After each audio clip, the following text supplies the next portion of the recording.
scientific session of Day 2 of ISGCon 2022.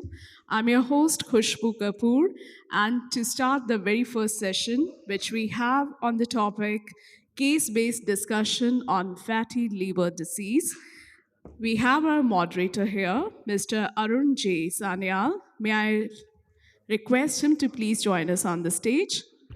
All right, let's have a big round of applause for him. Heartiest welcome, sir. May I request the panelists, Mr. S.P. Singh, Mr. Akash Shukla, and Mr. Puneet Puri, to please join us on the stage. Heartiest welcome to all three of you. And may I request our moderator, Mr. Arun J. Sanyal, to please moderate the session for us. Thank you. Is this live? Yeah, good. Thank you and good morning. My name is Arun Sanyal. It's a great pleasure for me to moderate this session. And it's supposed to be interactive, so think about good questions to ask our panelists so we can keep them on their toes and wake everybody up early in the morning. The plan for this morning is initially Dr. Puneet Puri is going to give us a short talk on the management of obese NASH cirrhosis. And we will follow these with case discussions. And Dr. Arkode will present the cases and our panelists will react to him. So without any further ado, I would like to invite Dr. Puneet Puri to the podium. Dr. Puri is Associate Professor of Medicine and Staff Physician at the McGuire VA Hospital. He is also affiliated with the Virginia Commonwealth University. And of course, he's my mentee, and I'm very proud of him. Puneet, take it away. Thank you so much, Professor Sanyal, for kind introduction. I'm totally honored and humbled to be speaking to this gathering with my teachers and mentors, both in the audience and as a moderator. Thank you so much, Dr. Sanyal. No disclosures. So my time today is going to be focused on three main concepts. Recognize the risk of increased mortality in condition of this obesity, NASH, and cirrhosis, and when they all interact together.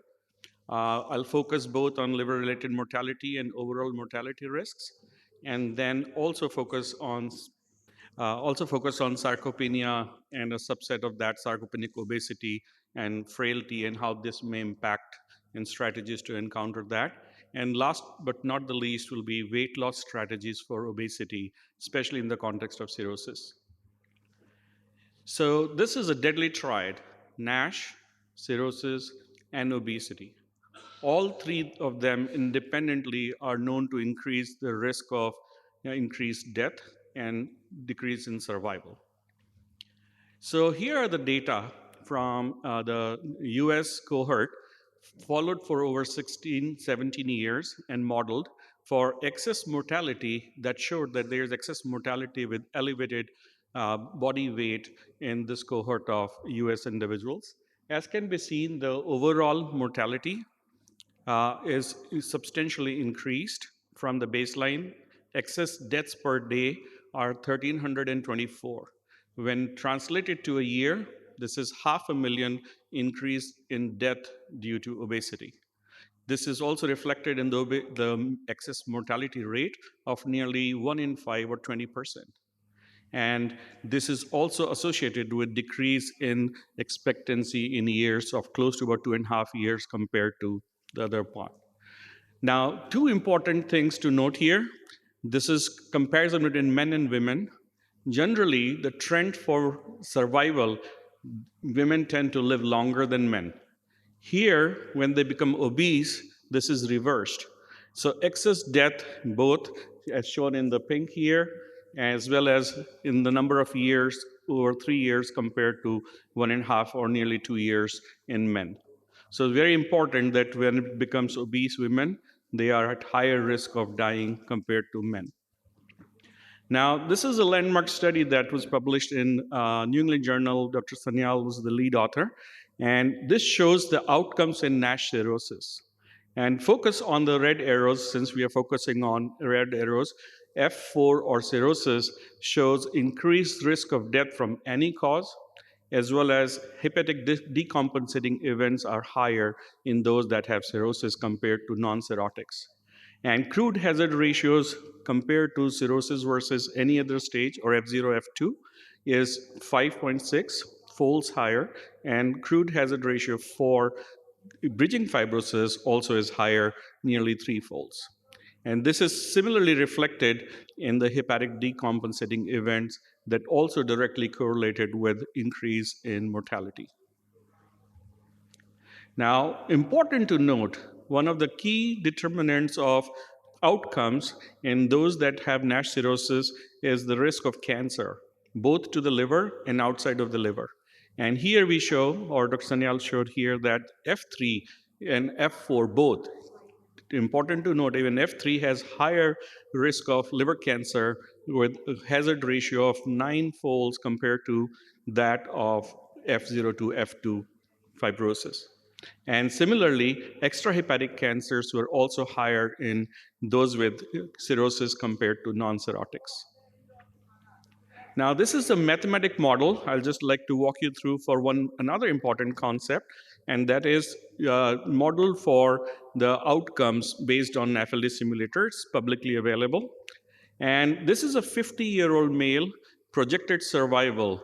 If you see the F4, which is in blue, is 53%. That means about 45% chance of dying in next 10 years for a 50-year-old cirrhotic male. Now, change that to a 60-year-old cirrhotic, a 10-year higher, the survival is only 40%. 25% increased risk of mortality, and that is with age. So age is an important factor when you're managing a cirrhotic and its associated complications. And this particular slide, I'll try to focus that there's a higher liver-related mortality risk in younger cirrhotics, like 50-year-old in this case, shown with the bold red arrow, compared to the light or smaller arrow with the light blue color that shows the extrahepatic or non-liver related mortality risk.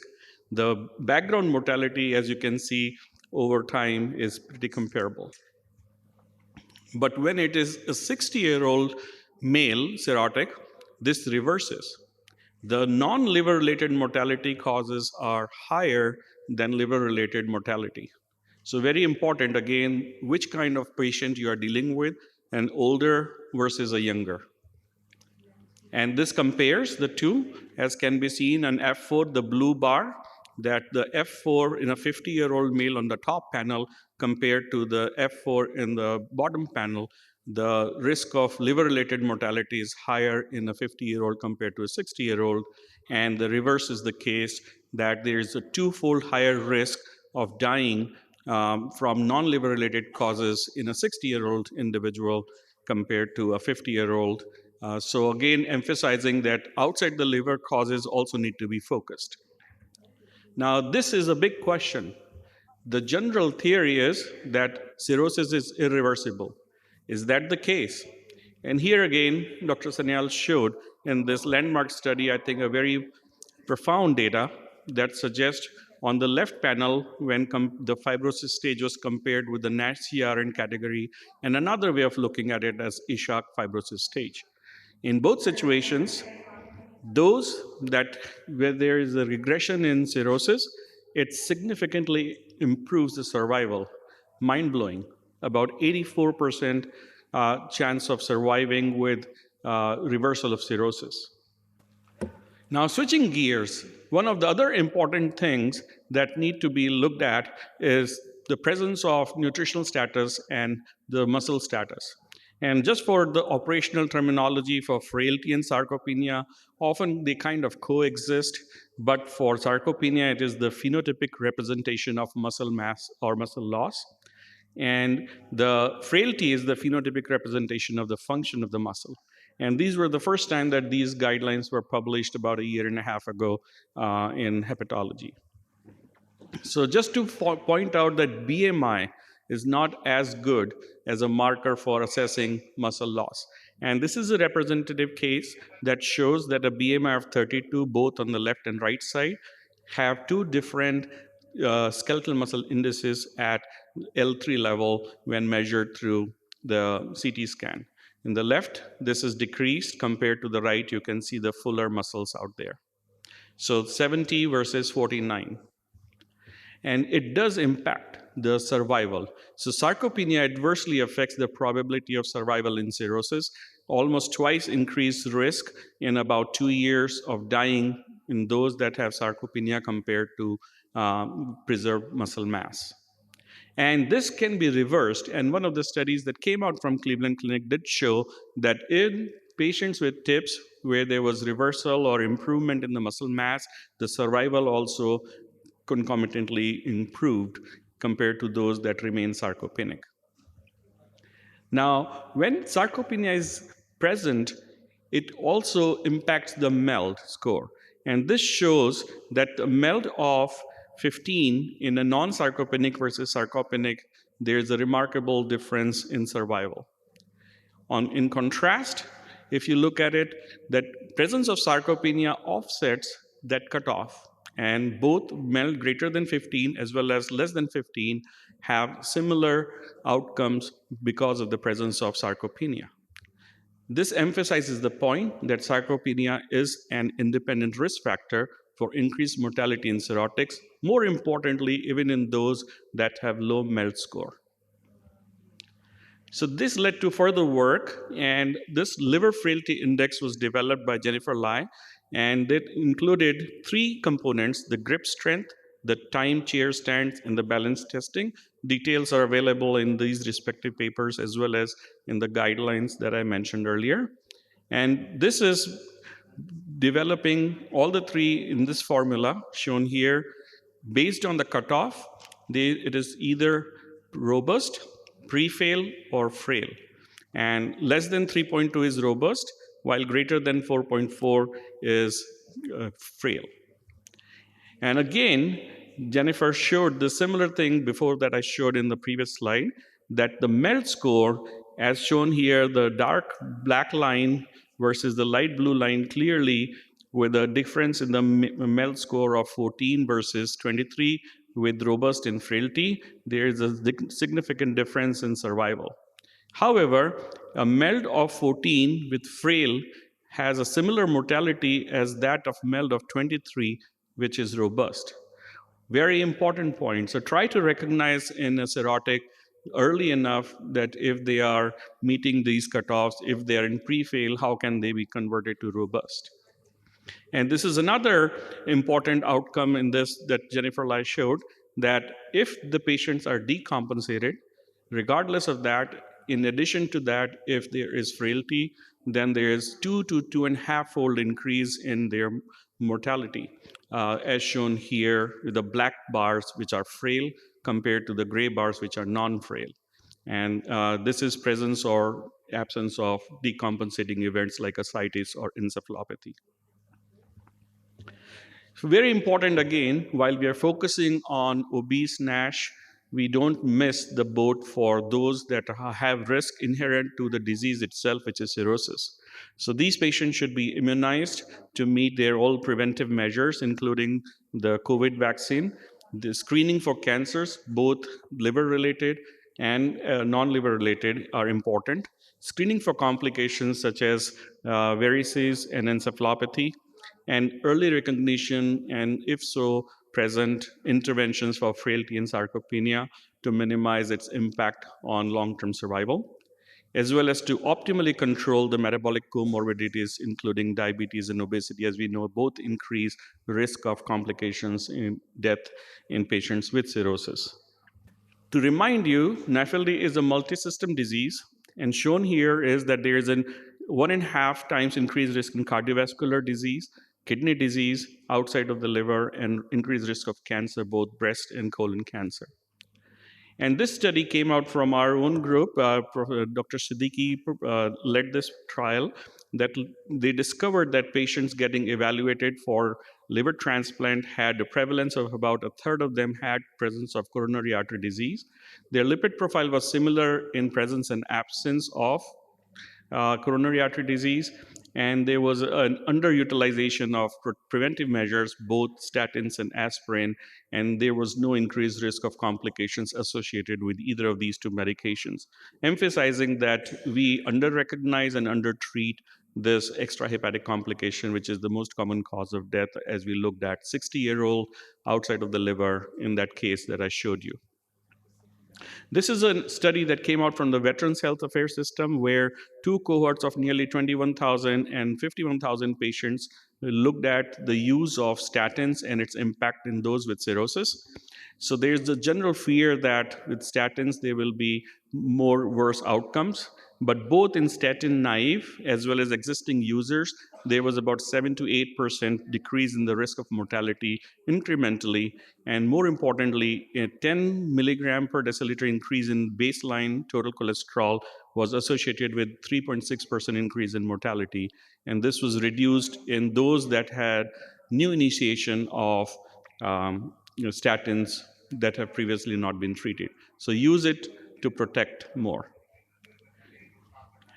The last part, the liver kidney index, again, just not only related to the chronic kidney disease, but in cirrhosis, the more significant complication of hepatorenal syndrome. And this is, again, important to recognize and minimize the risk factors for this. Last part of this talk is to focus on the weight loss strategies for an obese NASH cirrhotic. And came this data from Villar Gomez and group that looked at the presence of lifestyle interventions, including diet and exercise, where steatohepatitis resolution, steatosis improvement, fibrosis regression, and ballooning improvement. And many of you have recognized that we focus on 10% weight loss, and this is one of the bases for that data that shows that the steatosis and NASH both have significant improvement, nearly 90 to 100% resolution, but focus on the numbers. Focus on the numbers. It's a very small percentage of patients that can achieve weight loss through lifestyle intervention. But if it is achieved, it can improve both fibrosis regression and the perpetuating factors, both steatohepatitis and steatosis. Important points to remember, not all cirrhotics are same, as I just highlighted. Presence of compensation versus decompensation are again going to determine the outcomes. There is also an obesity paradox that when these patients do get hospitalized, there can be both a protective and a detrimental effect depending on the etiology. Then the weight loss can be achieved, as I just showed, with the lifestyle and medical management, but I'll focus on the last two parts towards the end of this talk. So this was the first primary study that focused on the use of endoscopic approach for weight loss through a balloon. Came out from Mayo Clinic, and they showed on all parameters like weight loss, BMI, mean body fat, with the preserved muscle mass, and the total weight was lost based on this particular intervention. Very small study of 8 patients, 4 on the left that did not receive transplant, and 4 on the right that did receive transplant together with the sleeve gastrectomy. Note here that those that did not receive transplant after weight loss of the balloon, when balloon was removed, they again regained weight, which is the common problem. Here, with sleeve gastrectomy, they were able to maintain weight loss. And this was another study that came out from India that you might have already seen. And the main context was to achieve weight loss, and secondary outcome was to see if there was any improvement in portal gradients. And they did show that there was both a persistent weight loss at 6 months in a well-compensated CTP7 or less, and the HVPG was also reduced by close to about greater than 10%, although still in the clinically significant range. And last part about whether we can safely perform surgeries or not. While the data on NASH and endoscope and the bariatric surgery does exist, and there are some positive outcomes reported, however, there is a very small subset of those patients that did have cirrhosis. And here we are talking about cirrhosis, so it has to be very carefully selected. This particular paper, 5-year progression from Mathurinson group from France, did show that there was a resolution of NASH in those that lost greater than 10 kilogram body weight. And over time, there was a regression or improvement in the fibrosis stage. The black one is the F4 that still remained the same. So, and there were also about 10 to 20% that did decompensate. So, somebody who is trying to do the primary outcome, which in this study was NASH resolution without worsening of fibrosis, was achieved. However, we are talking a different beast here, which is cirrhosis. And this was the landmark study that came out from Julie Heimbeck's group from Mayo Clinic that showed that long-term outcome of patient undergoing simultaneous liver transplant and sleeve gastrectomy can be achieved. And the big outcome were twofold. One, that those that had sleeve gastrectomy compared to those that just had liver transplant, there was persistent weight loss in long term, 3 years, compared to the liver transplant where they regained most of the weight, and there was glycemic improvement in those with the sleeve gastrectomy. To summarize, there is a misconception that obese patients do poorly after liver transplant. However, this is not proven. There are enough data that suggests that excellent post-liver outcomes in single center and large database studies like UNOS and UK databases have been shown. There is a misconception that obese NASH patients have equal access to liver transplant.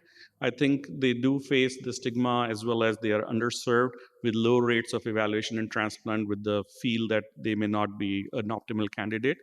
But it is important area to focus. Obese patients do not benefit as much for liver transplant. This is not true because we looked at those obese with sarcopenia that they have higher waitlist mortality and they do increasingly benefit from liver transplant. Lastly, obese patients should lose weight pre-transplant to improve outcomes, which may sometimes be true and important. However, weight loss prior to liver transplant is not shown to be associated with improved outcomes. Even both sarcopenia and frailty, they have seemed to be more meaningful. So thank you for your time and attention. Thank you, Puneet. We don't have time for immediate questions, but I think there'll be a lot of time for questions as we get into the case-based discussions.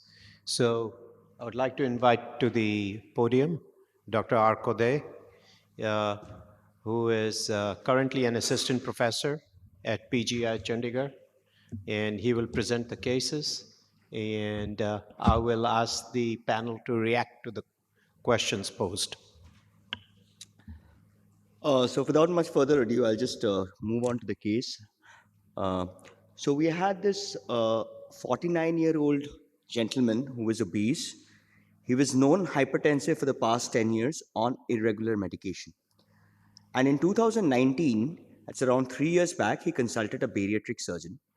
The surgeon told him that he had chronic kidney disease, but according to the patient, the liver functions were apparently normal.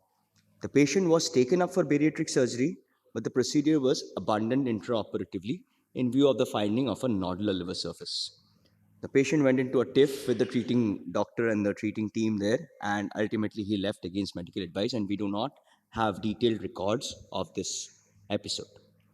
For the next 3 years, he remained under follow-up with a nephrologist. And during that time, there was progressive renal dysfunction, but the blood pressures remained under control with the use of angiotensin receptor blockers. However, the renal dysfunction worsened and maintenance hemodialysis had to be initiated by February 22. And that time, he was referred to PGI, to our department, and to nephrology for the consideration of whether he needs a renal transplant alone for his end-stage renal disease, or would he need a simultaneous liver-kidney transplant in view of the possible underlying cirrhosis along with the end-stage renal disease. On further elicitation of history, there was no history that was suggestive of any liver-related complaints, but significantly, he had a very strong family history of obesity, hypertension, and diabetes in both his father and his brother. On examination, he was obese with a BMI of 40.4. He had abdominal obesity, abdominal circumference was 128, and waist-hip ratio was increased.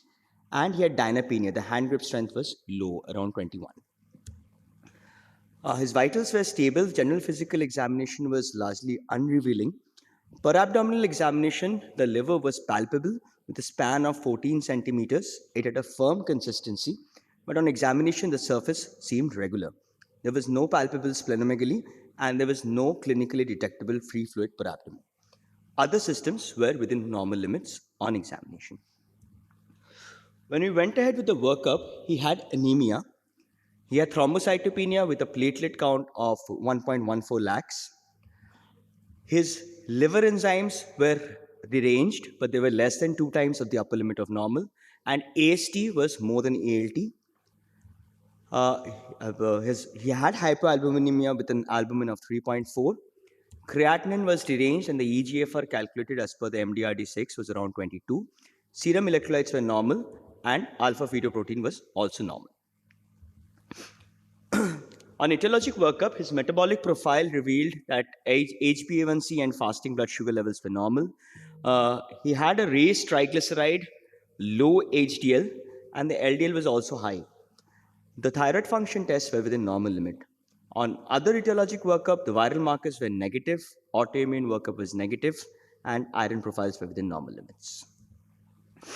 On ultrasound, it was reported as a grade 1 fatty liver with coarse ecotexture, but on a triple phase CT, there was irregular outline of the liver along with volume redistribution. The span of the liver was around 14.8 centimeters. There were no space occupying lesions in the liver. The spleen was enlarged, there were no ascites, and there were no collaterals present. Non-invasive scores were calculated. The APRI was 1.6, FIB4 was 4.7, and the NAFLD fibrosis score was 1.8. FibroScan was performed post-dialysis, and the controlled attenuation parameter was 291, and the liver stiffness measurement was 16.9. FibroScan was repeated on separate occasions, and the values were more or less the same. On further assessment, the endoscopy revealed only mild PHG, but there was no esophageal varices. We went ahead with a biopsy and the measurement of hepatic venous pressure gradient. And the biopsy revealed a distorted lobular architecture with bridging fibrosis and nodules.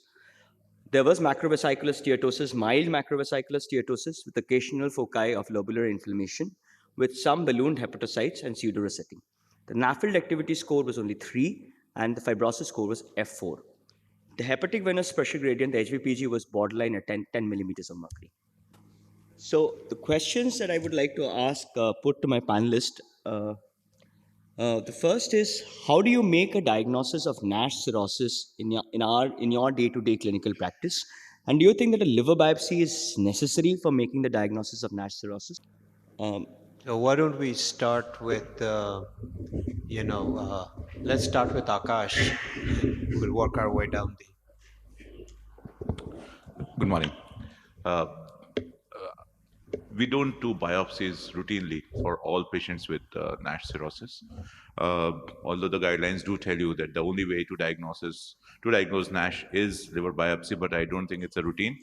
Having said that, if there is any, so your cirrhosis is diagnosed based on non-invasive means, FibroScan being the one which we use most commonly.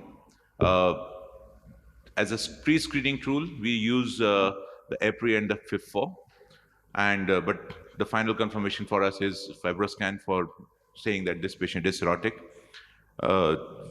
If there is any element of doubt in terms of etiology, or if there are competing causes for etiology or contributory causes for etiology, then we would almost always do a biopsy. So I am not reluctant to do biopsies in my patients. You can say that I almost look for an indication other than just proving that this is NASH cirrhosis. approach. Yeah, I agree with him on most things, excepting for the fact that I think most of the cases we diagnose cirrhosis is based on ultrasound. Only in patients in whom you don't have varices or you don't see a shrunken nodular liver, there the margins are not smooth, and there comes the question of having look at FibroScan. Then if FibroScan is, say, within the range of, say, less than 12 or 13, then we don't think in terms of this at all in those doubtful cases. But I think there is a huge dilemma. All such cases, for example, in whom you do a liver biopsy, you are not getting Hep B, Hep C, any marker, and you have cirrhosis, do we can we call all of them NASH cirrhosis just on the basis of he has just, say, for example, diabetes or is metabolic dysmetabolism? Because recently we have published a paper where we found that in Indians who don't have an echogenic liver, apparently healthy Indians who just came to the clinic as attendants, okay, and in them their ultrasound showed they did not have fatty liver. In one third of them, we had the so-called dysmetabolism, which is a criteria for MAFL today. So I think the NASH cirrhosis diagnostic parameters need to be examined properly. It's not as simple as is made out in a lot of publications. Yeah, but that raises the question that, there's a systemic metabolic change, but everybody with the change does not necessarily get the liver disease. So that's a whole different conversation. So Puneet, the two sub-questions here. When you have somebody with NASH and cirrhosis, there are two issues. One is to identify that there is cirrhosis, right? The other is NASH as the etiology of the cirrhosis. So we have to think about making two diagnoses. And so assuming histology is the reference standard, but it's not practical. We don't do it in routine practice. So what is your approach to establishing the etiology of the cirrhosis? And now we're talking about NASH. And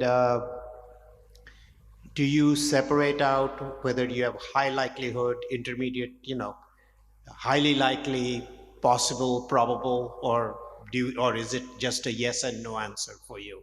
And does that change your practice? And does that change how you approach the patient? I think these are great points. And first of all, I think it is important that there were several subtle clues in this case that you presented. And as Dr. Sanyal was pointing out, are there ways to risk stratify whether this patient was at risk to have advanced fibrosis on clinical assessment without a liver biopsy versus not that. One such clue was the AST to ALT pattern was altered and there was no history of alcohol. Second was that there was platelet count that was low.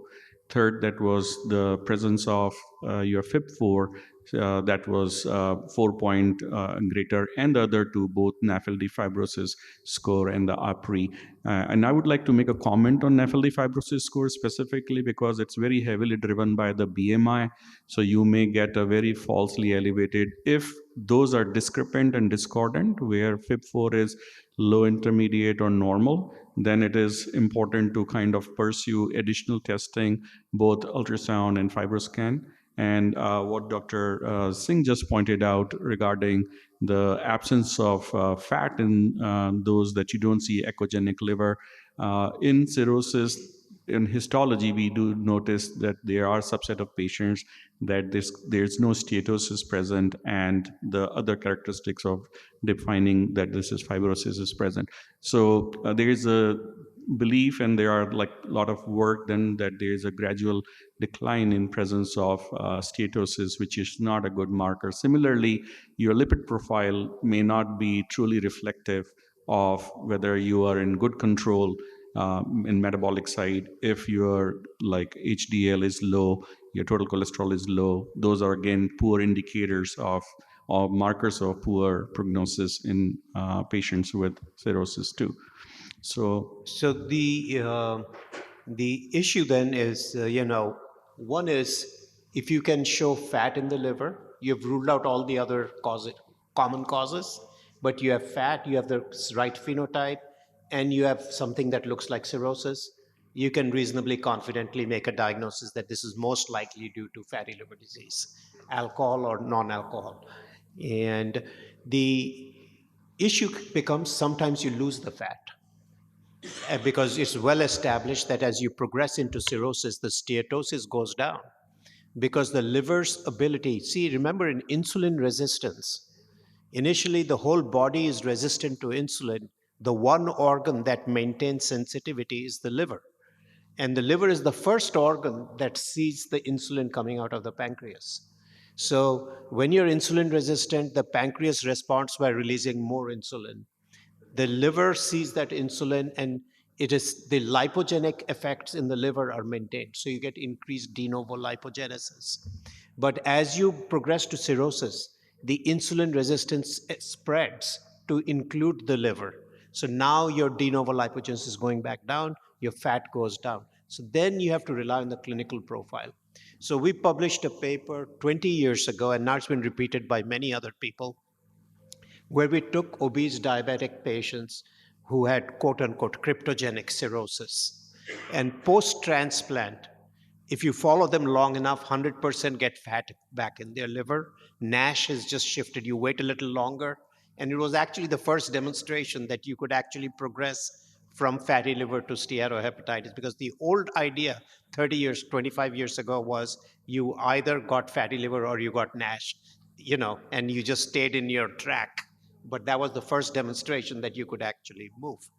But I think the next question that you have, last question that you have, is actually very interesting. So Puneet, tell us about FIB4 and these other tests. What do you actually use?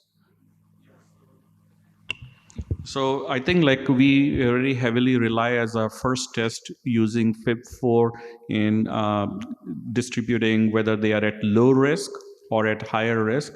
Those cutoffs are derived, and Dr. Sanyal with one of our other fellows, Ami Shah, did publish this paper where they readjusted the cutoffs that were originally derived on hepatitis C cohort.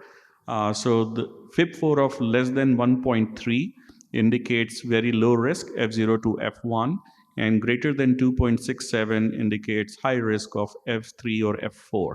Now, the intermediate or gray zone is again an unanswered part. Current focus on most part are, if these two are high, we do a second test to just confirm, either by FibroScan or like a 2D shared wave elastography, whichever is available. And those cutoffs can vary on population based. Based on US cohort, the population data favors a cutoff greater than 14 kilopascal is more likely to favor somebody with cirrhosis. For ease, people keep 15.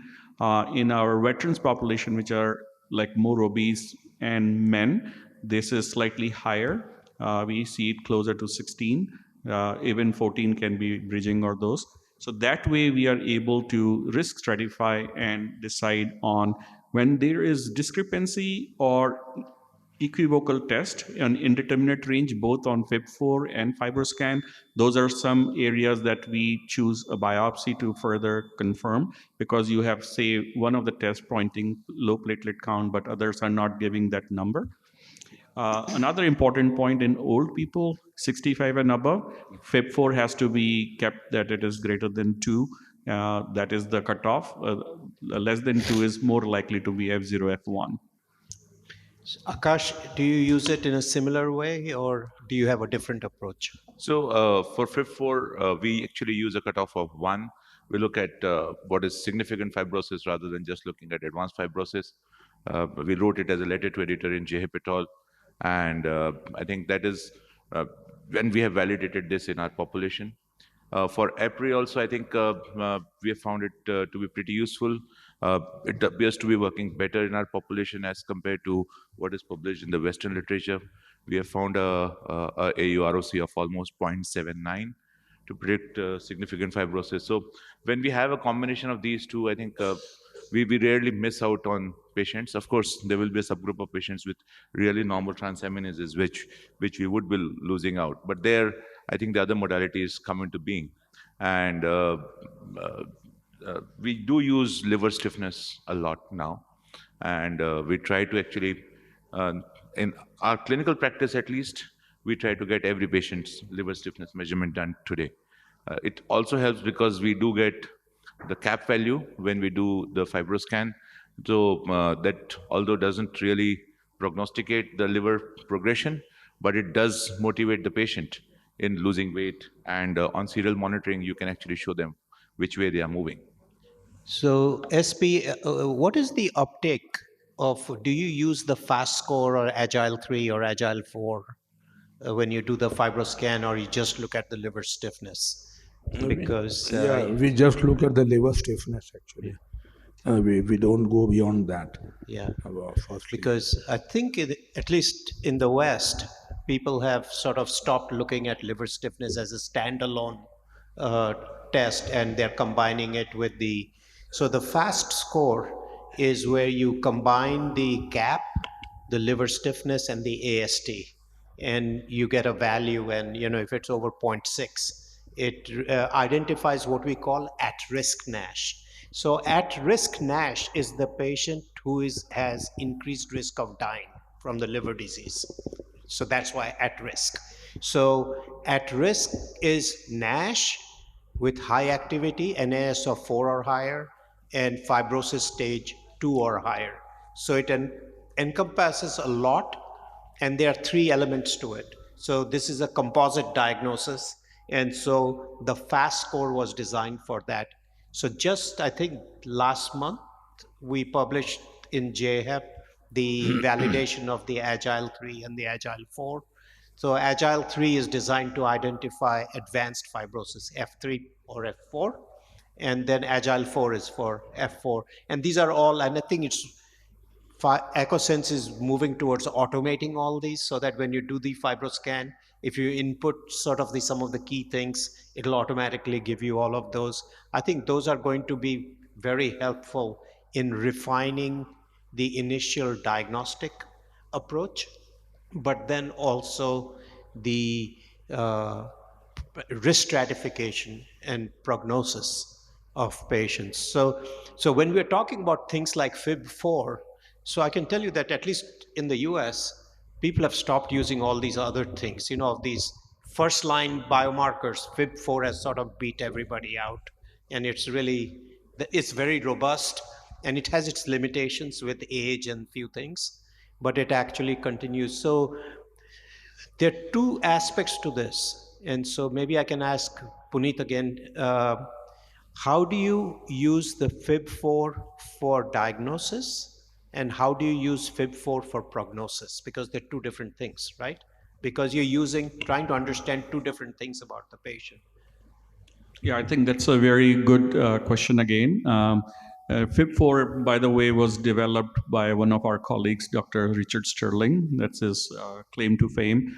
And so we already talked about the cutoffs for diagnosis and like bucketing into the low risk category and high risk category.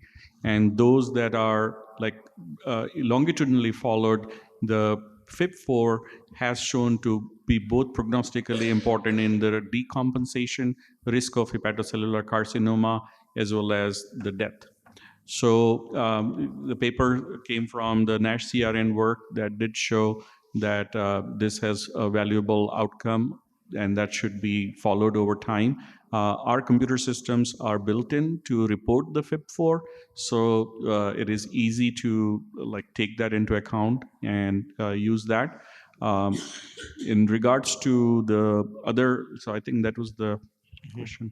And in our hands, FAST score proves very good in the lower, in exclusion, very 100% negative predictive value of cutoff of 0.35. However, the upper range is not as good in our hands, at least, maybe population difference, but the at-risk NASH, our cutoff was 0.85 instead of 0.67 that was published, with a good area under the curve of over 7.5. So SP, how frequently are electronic medical records being used in India, and what is being done to leverage EMRs to help the physicians make diagnosis? Actually, there's a huge difference. There are institutions which use them, but the majority of India doesn't use them. In most places, in most medical colleges also, it's in a very rudimentary stage. Excepting the name, age, sex, you don't get anything. For example, if you go to my state, I have been crying horse about medical records, but you don't use them. So it is very difficult to get any data out of the hospital registry. Yeah, because we are finding very useful that we use a system called Epic, and it is built into the program that if you order a CBC and a platelet and a CBC and a hepatic panel, it'll automatically give you the FIB4. And we're trying to modify it further so that when it is done in the diabetes clinic, when the patient comes for their annual visit, it will automatically alert the diabetologist. It will tell the diabetologist, look, there's underlying liver disease. Think about referring the patient to a hepatologist or doing more testing. Yeah, in major hospital like AIMS, like CMC Vellore, and a lot of corporate hospitals, they have digitized everything. But in the rest, that is what you call Bharat, we don't have anything of the sort. Do you have more questions? Yes. Carry on. Right. So I'll just skip the discussion, I think. So about the lifestyle interventions, how much weight loss do we target in patients with cirrhosis, given the preponderance of sarcopenic obesity in NAFLD, and how much of that is realistically attainable? How do we modify the dietary advice with respect to that, and what is your opinion on the role of the dietitian? So, Akash, why don't you take this? So I think the first thing which Dr. Puri also brought out beautifully in his talk is I would any day take a robust obese patient who's weighing 130 kg rather than taking a frail 115 kg guy. So I think that's a huge thing. So while we are trying to lose weight, we don't want to lose muscle mass. I think this is one of the key things. And in India, our struggle is exactly opposite. Anybody with any liver disease stops everything that is of good nutritional value. Those are the social practices, and therefore, very often they will come to you with a huge amount of weight loss. Actually, so sometimes you have to actually encourage them to start eating what they should be eating. Uh, in general, the weight loss targets really don't change much. It's still around 7 to 10%. That is what is going to give you a better outcome, uh, while ensuring that you maintain or gain muscle mass. And that is where the role of exercise and rehabilitation comes into being. I think along with adequate proteins, 1 to 1.2 grams per kg of ideal body weight, plus the regular exercises. And while we are encouraging these exercises, they have to be supervised. If you just ask them to do it on their own, or you just give them a set of exercises, it doesn't work. One second, very likely you'll have them coming back to you with knee pains or back pain and other sort of injuries, and then there'll be breaks. So it has to be supervised. They have to be supported by your robots or your dynamics, where you're putting less pressure on the knees and the ankles and the back, and those sort of gadgets are now available routinely, at least in the metropolitan hospitals. May not be available in Bharat, but definitely available in India, as Dr. S.P. Singh will say it. So I think that is what we have to do, and have a comprehensive multidisciplinary plan. You have to have your dietitian, your rehabilitation team, the hepatologist, the diabetologist, all coming together and having a common plan for these people. And of course, bariatric surgery also, I would not rule out completely in patients with at least F3 or maybe early F4. And since we have a question here, do either of you integrate yoga as a central part of your NASH cirrhosis management? So actually, Dr. Gaurav Das Chaudhary has published this, and he has actually demonstrated that yoga is associated with improved outcomes in patients with NASH. Personally, I don't. NASH cirrhosis. No. It was in NASH. No, Improving in personally, I NASH don't. is very different than improving in NASH cirrhosis, because cirrhosis is a different beast.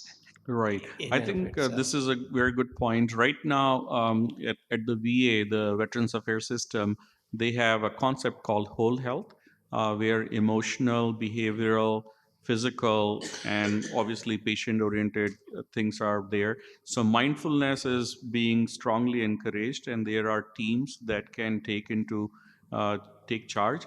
The challenge in like a real trial for these things is that it is each individual performs their exercise or intervention at the best of their ability, so it's not like quantifiably similar.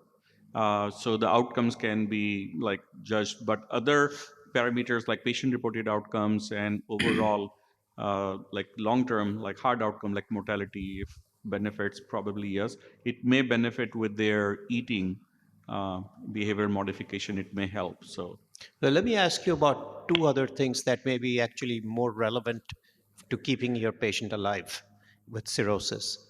So, Puneet, what is your approach to glycemic control? What are your targets? How do you achieve these targets? So, as in cirrhotics, we have to be little careful and not to be too stringent. Both like patient comfort, what is doable and achievable. That's the very first thing. The goals that I typically set is closer to 7, 6.5 to 7 of A1C. 6.5 in decompensated is not something that I go for decompensated, keeping it closer to 7, 7.5, because these patients have very low glycogen reserve and they are prone to have hypoglycemic episodes as well, and a vast titration in their insulin and glucose control. So that is the broad part on those glycemic control. So, something that my own practice has evolved is that you can have two people with a A1C of 7, but one person's, because A1C is an average over 30 days, right? So you could be very high here and very low here. And so your average does not tell you all the action that is happening on an everyday basis. And there's a lot of data now that, particularly in the advanced diabetic patient, when you get hypoglycemic, especially at night, your QTC prolongs and you are at very high risk of ventricular tachycardia. You'll have people who'll say, oh, went to bed and died in his sleep. This is very common problem, and it's linked to that swings up and down. Where the diabetes field has moved to, and that's already worked in the diabetes space, is the percent of time in range. And so I have started increasingly using continuous glucose monitoring with a very specific goal of maintaining people in range, especially in this very vulnerable population of cirrhotics who are, especially those who are likely to be good transplant candidates, because I want to keep their heart in the best possible shape. The other thing that it allows me to do is to minimize the use of insulin. Insulin is a very good drug for most diabetics, but in the NASH cirrhotic patient, it can be a double-edged sword because insulin makes you gain weight. So on the one hand, the transplant surgeon tells the patient, I want to see your sugars, at 6.5 or 7, otherwise you're non-compliant, I will not transplant you. So the guy gets scared, he goes to the diabetologist. The diabetologist immediately hammers him with insulin. So his sugar gets better, but his weight gets worse. And that may actually have an impact on diastolic dysfunction as well. So particularly, I think I like to use GLPs for glycemic control in this population. I try to minimize the use of insulin and try to minimize the wild swings up and down. Because, transplant is a great option for some people, but for every one guy who can manage to get a transplant, there are probably 10 guys who will die without a transplant, right? So our job is to try to keep them and be real doctors, right? Not just treat the liver, but treat the patient. And I think this is really an important part of the NASH cirrhosis management, which is very nuanced. Also about the SGLT2, I think like they are also gaining little like uptake there. Keep going. I think we are almost out of time, right? We have Right, so we'll just go. time for a couple more questions, or if you want to. So how do you manage the other metabolic comorbidities in the setting of NASH? Like, for instance, our patient was hypertensive. So how do you manage hypertension in the face of cirrhosis? What's your opinion on ACE inhibitors, angiotensin receptor blockers, and particularly beta blockers in this? So I think when a patient with cirrhosis gets hypertension, you know that this patient's hypertension is basically kidney driven. It's because of the chronic kidney disease, and that's the predominant disease. And therefore, you would use ACE inhibitors in this patient, which otherwise we are very reluctant to use in patients with decompensated cirrhosis. And of course, beta blockers we would use in this patient for sure, because of the beneficial effect in other ways than just controlling of hypertension. So I think those are the two. We would usually avoid using calcium channel blockers because of the risk of edema. So I think that is what puts. Just I want to go back and make a point here. When the patient was actually opened, there was no portal hypertension. It was just cirrhosis, which was incidentally picked up. Doing a sleeve gastrectomy may not have been a bad idea actually at that time, rather than closing, because there is good data that it prevents progression of chronic kidney disease as well. So especially for stage 2 and stage 3, and therefore, patient, you may have actually avoided both the transplants in this patient had we not abandoned the procedure at that time. Yeah, I think to also answer your original question, liver transplant now or just get the kidney taken care of and wait for the liver later? So we just come to that. Oh, you're coming to that. we just Okay. come to that. Well, we're running out of time. Yeah, so, I'm cutting to the chase and asking Do the we real do we question. do we use pharmacotherapy, and in your practice? Do you use pharmacotherapy for obesity or any NASH specific pharmacotherapy in your cirrhotic patients? Can I answer that? I generally do not use any specific therapy for NASH. The ones which are Lorcaserin there- has been taken off the it's market, been so yeah, So we don't really have much data. yeah, we'll Yeah, talk like about and the data for the like GLP-1s have not really shown fibrosis regression, but weight loss per se and NASH per se, those are some benefits, but Yeah. again equivocal. for cardiometabolic benefits. Exactly, yeah. So I think this we have discussed in detail about the pediatric surgery and this. So we'll just skip this. And so finally, when should we consider liver transplant? And do we think that our patient could go ahead with a renal transplant alone, or should he merit a simultaneous liver kidney transplant? Given that he has no varices, he has thrombocytopenia, but platelet count is more than 1 lakh, but the HVPG is So usually our criteria is HUPG of 12 or above. That's when we would go ahead with the liver and kidney. If the HUPG is less than 12, there's no obvious evidence of portal hypertension. We are okay with kidney alone. Having said that, we would preferably want to have a liver donor ready in case the patient deteriorates quickly after the kidney transplant. So if that's an option, we would definitely do that. But by and large, at least for the deceased donor, this patient will not get listed for a simultaneous liver kidney. For living donor, I would, if I have both the donors, I would do the kidney and keep the liver ready in case we need it, but definitely not do it together. And do you take BMI as a contraindication? Any BMI cutoff in your transplant programs? So 40 BMI is not really a contraindication unless the patient is really, really sarcopenic and the BMI is 40. But otherwise, 40 is not bad. Yeah, I think, Puneet, do you agree with Akash? Yeah, in most respects, that's right. How you would approach the only difference being in U.S. majority of transplants are deceased donor, but where you have a living donor, you can get listed. I do not know the MELD score on this one, but outside MELD, there were other like red signs or red flags that do Yeah, merit. although in the US, I can tell you that just having a HVPG over 12 will not get you a transplant. And the dialysis It's at least still 6 very months and MEL driven. Our system is entirely MEL driven. So, Right. and because there are a lot of people with clinically significant portal hypertension, but compensated. So their 1 year survival is still, even in a compensate, until they decompensate, their 1 year survival is still about 80-90% plus. Their 5 year survival is 60-70% plus. And so they would probably not, the benefit risk ratio, it's only when you get to that MELD of 14, 15. Now, the NASH cirrhotics, you have to be a little careful, I think. And Akash, I think that's probably what you were alluding to, that whereas the hepatitis C patient, they follow this course of decline. The NASH patient looks stable, they come with a little ascites, and then 2 weeks later, they're in an ICU on pressors and horribly sick, everything is shut down. So when they fall off, they really fall off the cliff. So personally, I start the transplant evaluation around a MELD of 12. And, but we won't get, for our organ allocation system, we will not get an organ unless they are, they have it's all MELD driven.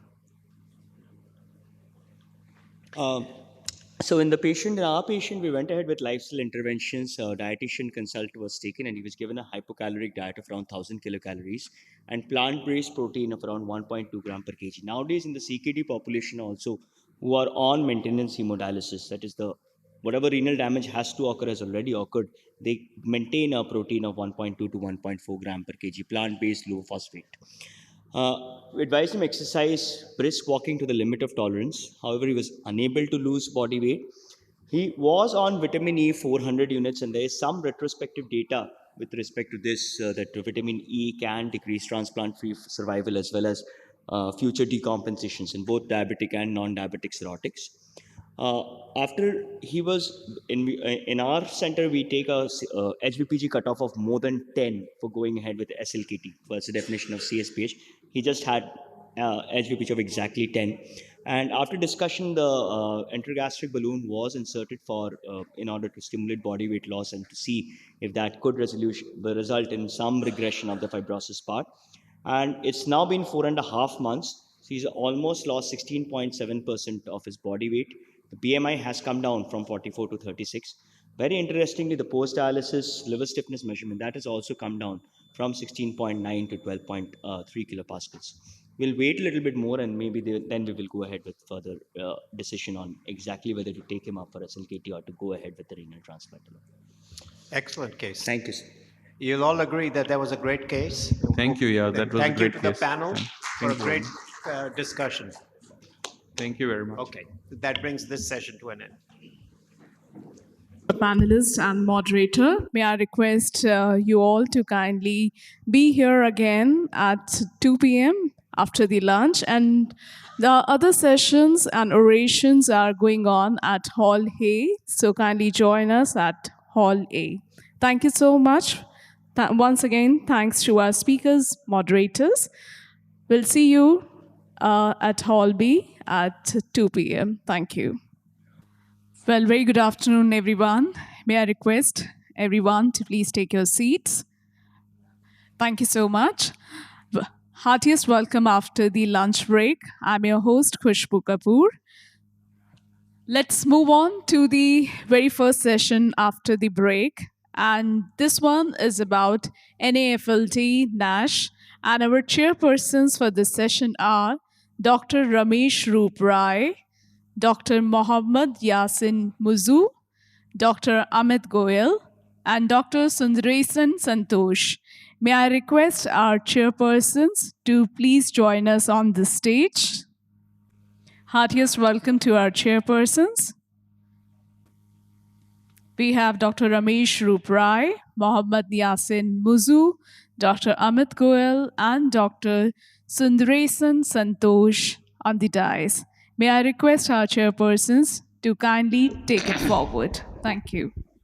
Good afternoon. After a very tight schedule of the lunch, all of you are here, and we are really going to have a exciting talk with three of the distinguished speakers of today's session on NASH. First, I would like to tell about Dr. Ajay Doseja. He's Professor and Head Department of Hepatology, PGIMR, and he's the Secretary General of INESAL. May I request Dr. Ajay Doseja to please come and deliver his talk. Topic is NAFLD prevalence and severity in India, assessment tools for risk stratifications. Yeah. Good afternoon, ladies and gentlemen. At the outset, my sincere thanks to ISG Governing Council and Rajasthan chapter of ISG, Dr. Roop Rai, Dr. Nijavan, and everybody for giving me this opportunity to be part of this wonderful meeting. So today I'll be covering on the NAFLD prevalence and severity in India and a bit of, about the risk stratification tools which we should be following preferably in India to, for the referral and for managing these patients. So starting with, the prevalence studies, this is last year, me and my colleague, we kind of collated, data all over the country.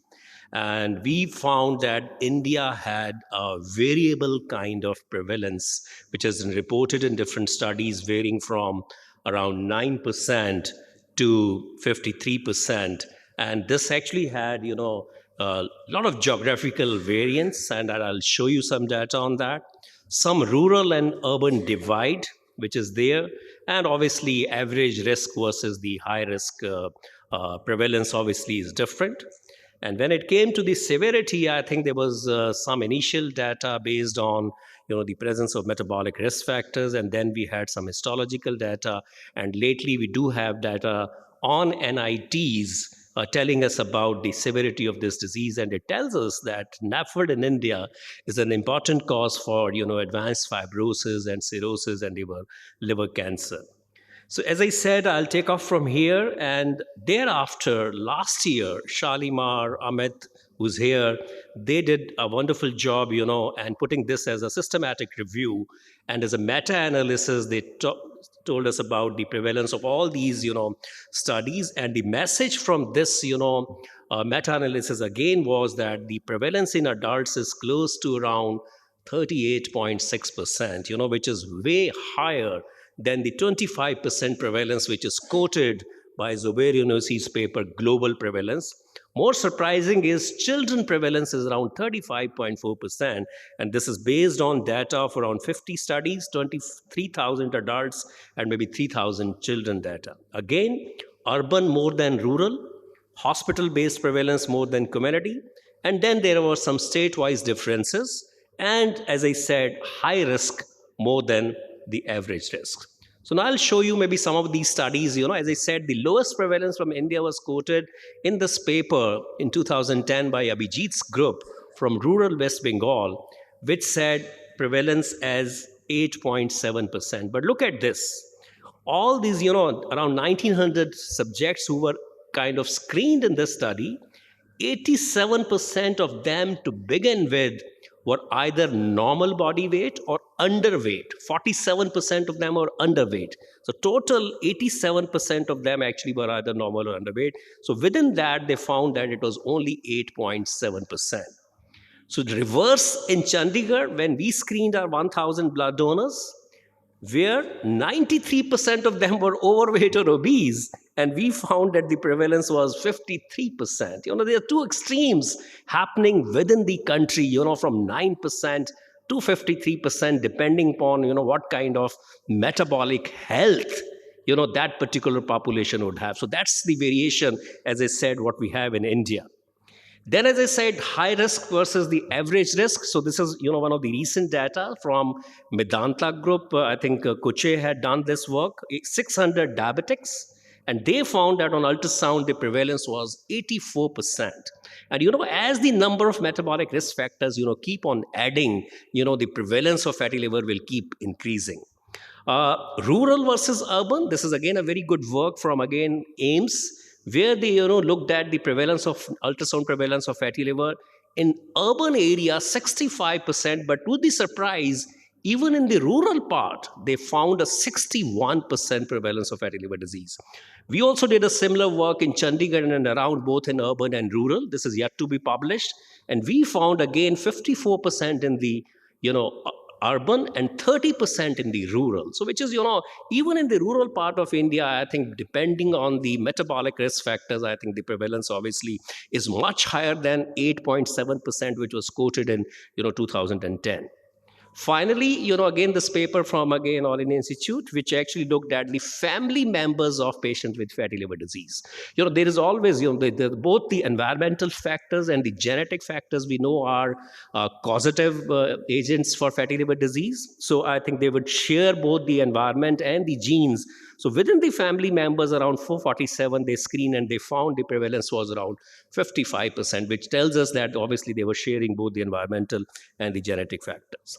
Now, coming to the second part of my talk, which is on the severity of fatty liver disease in India. We know that all fatty liver disease are not same. You can have, patients with, just what we call NAFL or just fat in the liver with minimal inflammation or no fibrosis, to NASH, to advanced fibrosis, to cirrhosis and liver cancer. So as I said, initial studies, including from our group, there were some case control kind of studies where, you looked at the metabolic risk factors in cryptogenic cirrhotics and cryptogenic HCC, and you said, yes, in comparison to virus-related, cirrhosis and HCC, it could be NASH, which is probably responsible for 70 to 80% of your, cryptogenic liver disease. Similar kind of data was available now recently. We had shown in HCC, but the more worrisome is if you look at the figures of HCC, which were NASH related, say way back in 2010, which was around 15%, has gone up to around 20% lately. So this is probably happening again, and with the change of metabolic health, and the Hep B and Hep C, which is coming down. Another kind of data which was available from this country for the severity of liver disease was based on the explanted livers. Patients, those who were subjected to liver transplant, and this is one of the well-quoted studies from Dr. Naik's group, where they looked at that out of around 84 patients who were initially labeled as cryptogenic, before the liver transplant on explant, they found that 60 of these 84 patients were actually related to fatty liver disease. So I think, this kind of data, as I said, was available. And finally, I think this is one of the largest histology-based study. This is from ILBS Delhi, and where they, looked at retrospectively around 1,000 liver biopsies. And look at this data, NAS score, which means definite NASH, in 61%. And if you look at the significant and advanced fibrosis together constituting around 65%. So I think that's the kind of, data what we have. And after, these kind of studies, as I said, then the data started emerging about the NITs, which is the non-invasive, tests, varied kinds, starting from EPRI to FIB-4 to, NAFLD fibrosis score, and finally, the elastography. So based on this, I'm quoting this, one of the largest study again from India and South Asia. This is our own ICON-D, which is the Indian consortium on NAFLD, consortium, what we have. And this is our interim analysis, which was published early this year, around 4,000 patients. And we had the severity data in around 3,000 patients, and which actually showed us that the significant fibrosis or advanced fibrosis in around 20%. And based on the transient elastography, where we took a cutoff of 8 kilopascal for, significant fibrosis, it was 30%. And to our surprise, 10% were already cirrhotics with an LSM of 13 or more. And these were the patients who were coming to the liver clinics of different centers, the 45 centers what we have in this consortium. They were presenting as just fatty liver to these hepatologists. And on evaluation, 10% of them are found to have cirrhosis. So that is the kind of, severity. Now, finally, coming to the third part of my talk, which is on the risk stratification, which is very, very important. All fatty liver, as I said, are not same. A 20-year-old boy with just fat in the liver is probably different from a postmenopausal lady who's 65 years old, with, all the other metabolic risk factors. So I think age and gender obviously are very, very important. And then which determine obviously and on this. But then, as I said, just based on age and gender, probably it may not be really possible to stratify all these patients. So you need to take the help of, various NITs. So if you look at the NITs, again, this is again the Western, paper, which I have taken. And then, again, if you look at this, most of these guidelines would suggest you that you can start with, something like, maybe FIB-4 or NFS. And yes, if they fall into intermediate risk or this thing, then you go on to the other tests like fibro test or fibrometer or maybe ELF test. And then you decide about, MRE or something like this. So when we were, kind of preparing the ENASL, recommendations for the management, we've thought that these kind of, recommendations may not be really applicable in clinical practice in India. So based on this, what we thought was, it was because these, cutoffs were helping us picking up patients with advanced fibrosis F3 and more, which is obviously very important as far as for their liver disease outcome is concerned. But we thought that it is also important that significant fibrosis pickup is also very important, because by the time they are already progressed on to advanced fibrosis, I think you are probably very near to your exams and you have started preparing that time. But we have to start preparing early when they're already at a stage of F2 and more. So we thought that the F2 is little better than advanced fibrosis. And we actually stressed upon ruling out, kind of tests, which means cutoffs which can actually rule out significant fibrosis. And based on the Indian data, we said that a FIB-4 cutoff of 1 rather than 1.3, which rules out advanced fibrosis, we can rule out the significant fibrosis. And if the significant fibrosis is ruled out, then maybe you can manage these patients at a peripheral level, at a primary care level. But yes, if the scores are higher, then they go to the tertiary care level. Also, as I said, ELF, Fabro test, Fibrometer, these are all patented tests.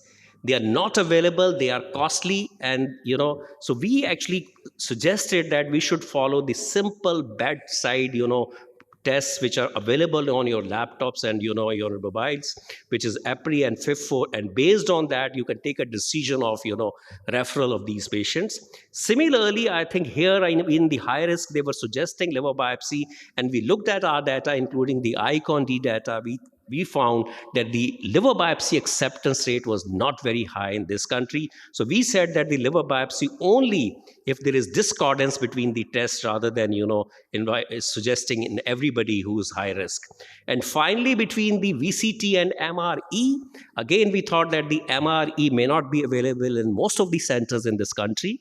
They would be costly, would require an expertise, time, everything. So I think we said that we should probably rely more on transient elastography rather than, with all the limitations with all the tests, I know, but then I think this is what we thought was probably important for in Indian relevance. So this is the final algorithm which we have given in this. And with everybody here, I think those who work in this, I think we would be very happy if we could release these guidelines today after this session. So what we are suggesting is that if the patients come with fatty liver, or they are detected incidental fatty liver, or on screening of these high-risk groups or incidental liver enzymes, I think we are suggesting to rule out significant fibrosis based on FIF4 and APRI. And if you rule out, I think these can all be managed just at a primary care level with lifestyle interventions, and all these tests can be repeated maybe at 1 to 2 years. And then depending upon, they can be referred. But those where you cannot rule out significant fibrosis and you think that they could be either intermediate or high risk group, we are not suggesting any patent tests. We are not suggesting liver biopsy. We are just saying that you probably refer them to a tertiary care for transient elastography or fibroscan. I know, and Professor Sanyal is there, I think that these elastography may not add much to already tests like FIF4, but maybe 10-20% extra. But this is what we thought was very important in Indian relevance. And then after the elastography, I think you can further divide them into 3. If you find that these patients are cirrhotics, and this is the cutoff we have taken on the recent meta-analysis, 13.6, you manage them as cirrhotics without any pharmacotherapy. But yes, if you think that they are again less than 8.2, you're ruling out significant fibrosis, they again move back to the primary care level. But this is the group between 8.2 and 16, which you think is significant fibrosis. In addition to lifestyle interventions, I think you can even consider giving them NASH-related pharmacotherapy, even based on non-invasive assessment. So this is, the kind of algorithm we can have more discussion on this. So ladies and gentlemen, my time is up.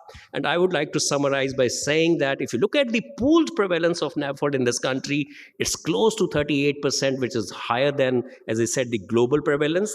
There are differences between the urban and rural areas, average and the high-risk people.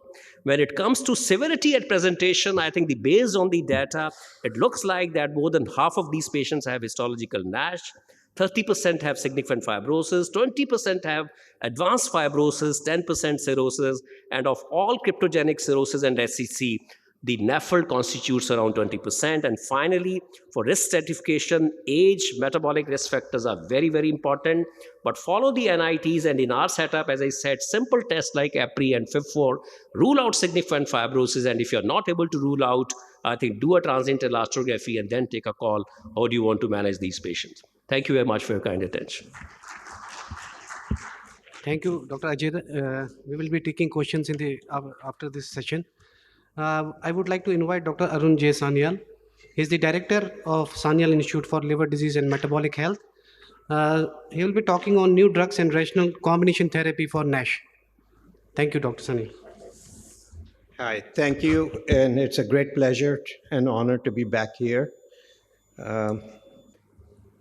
Here are my conflicts. Okay. So I think we all understand now that unlike hepatitis C and other liver diseases that we were familiar with 20 years ago, NASH is really a part of a multi-system disorder where there are multiple organs that are affected. There's common biology that connects each of these organs in the form of metabolic stress and what we call metabo-inflammation and fibrosis. And so we recognize these, of course, as not only risk factors for fatty liver disease, but these are also competing threats to life. And where we're evolving towards is really trying to understand how the liver disease fits in within the overall risk profile of the patient. So what is expected of a NASH drug is that you at least have to improve not only the liver disease, but be at least neutral with respect to the other risks to life. Even that is suboptimal. In an ideal situation, you really need to improve the status of all of the organs that are affected. So now focusing down on the liver, we know that if you have NASH, if you have high activity, and you have fibrosis stage 2 or higher, that puts you at a higher risk for mortality. So together, this is called at-risk NASH. And the goal is to try and identify people with at-risk NASH and stop them from progressing to cirrhosis. Because once you get to cirrhosis, while the disease could be reversible, it is a very high bar. And it has not been consistently and predictably shown, even with bariatric surgery. And we expect that the number of outcomes related to that are going to continue to increase exponentially unless we can catch the disease at a point where there's enough plasticity that the disease can be turned around. So with that, let me go through some of the newer agents that look very promising. This is a very active field. So in 15 minutes, I do not have time to talk about all of the different drugs that are in play, but I'll focus on some of the major players. So the first set of drugs I want to talk about are the GLP-1 agonists. These have really become central players and anchor therapy of metabolic syndrome. On the left, you see the data for semaglutide for weight loss, and you can get up to 15% weight loss. With some of the newer agents, you can get 25% weight loss within 1 year. Unreal. This is like better than bariatric surgery. And not only that, the GLP-1s have cardioprotective, they have effects on platelets, on glucose homeostasis, on lipids, on kidneys, and all of these, and of course, benefits in the liver. So these have already been shown to improve all-cause mortality, cardiovascular mortality and outcomes, and flatten the decline in GFR in these patients. So now when you come to the liver, these are the phase 2 data that we published a couple of years ago, which shows that 58.9% of patients with 0.4 milligrams of semaglutide had NASH resolution. Now, in this study, the drug was given on a daily basis. And what we are currently doing in the ESSENCE trial, which is a phase 3 trial, is giving 2.4 milligrams every week. Now, if you look on the right-hand side, this did not immediately translate into increased fibrosis reversal. But remember, if you take people with stage 2 and 3 disease, they are not going to die of liver disease unless the disease progresses to cirrhosis. Because it is that progression to cirrhosis, and when you get to cirrhosis, that you start dying from liver disease. So what is most important is to see whether you slow down the progression. Ideally, of course, if you reverse it, that's even better. But the first thing, when you stop the upstream metabo-inflammatory drive, is that you will slow down the disease. So your progression will decrease, then you will stabilize, then you'll have a reversal. So if you look at the pink wedge in the slides over here, and you look at the placebo, you see 18.8% had progression. Now, if you go to semaglutide 0.1, 0.2, 0.4, you see it drops in a dose-dependent manner, very important, dose-dependent manner, from 10 to 7.7 to 4.9, showing that the drug is slowing down the progression of the disease. So this is in phase 3 trials and is very likely to become the anchor therapy because it affects all of the end organs involved. And already the field has moved beyond this to further add to see if you can get better therapeutic benefit, even fibrosis reversal. And so GLP, GIP allows you to dose higher, plus GIP has additional benefits on adipose tissue, and it can produce up to 25% weight loss within 1 year. This is a New England Journal paper from earlier this year. And what you see over here is that the AST, ALT, everything gets better with tirzepatide. There's a phase 2b trial that's currently ongoing. Beyond it, it has moved to GLP-1 glucagon agonists. GLP-1 glucagon agonists, glucagon directly acts on the liver. GLP-1 has no receptors in the liver. All the effects are due to effects outside of the liver. And you can see dramatic reduction in liver fat. And this was just shown at AASLD a couple of months ago, and with data with pemvidutide showing fantastic results in fat reduction and ALT improvement. Now, focusing on drugs that target the liver, we know the sequence of events is metabolism that drives cell injury drives inflammation, inflammation drives fibrosis, eventually leading to cirrhosis, steatosis, cell stress and inflammation are part of disease activity. Fibrosis is the readout, which is the disease stage, which also tells us how we attack the problem. So first, starting at the metabolic end, are the PPARs. So PPARs are nuclear receptors with key functions on metabolism, inflammation, and fibrosis.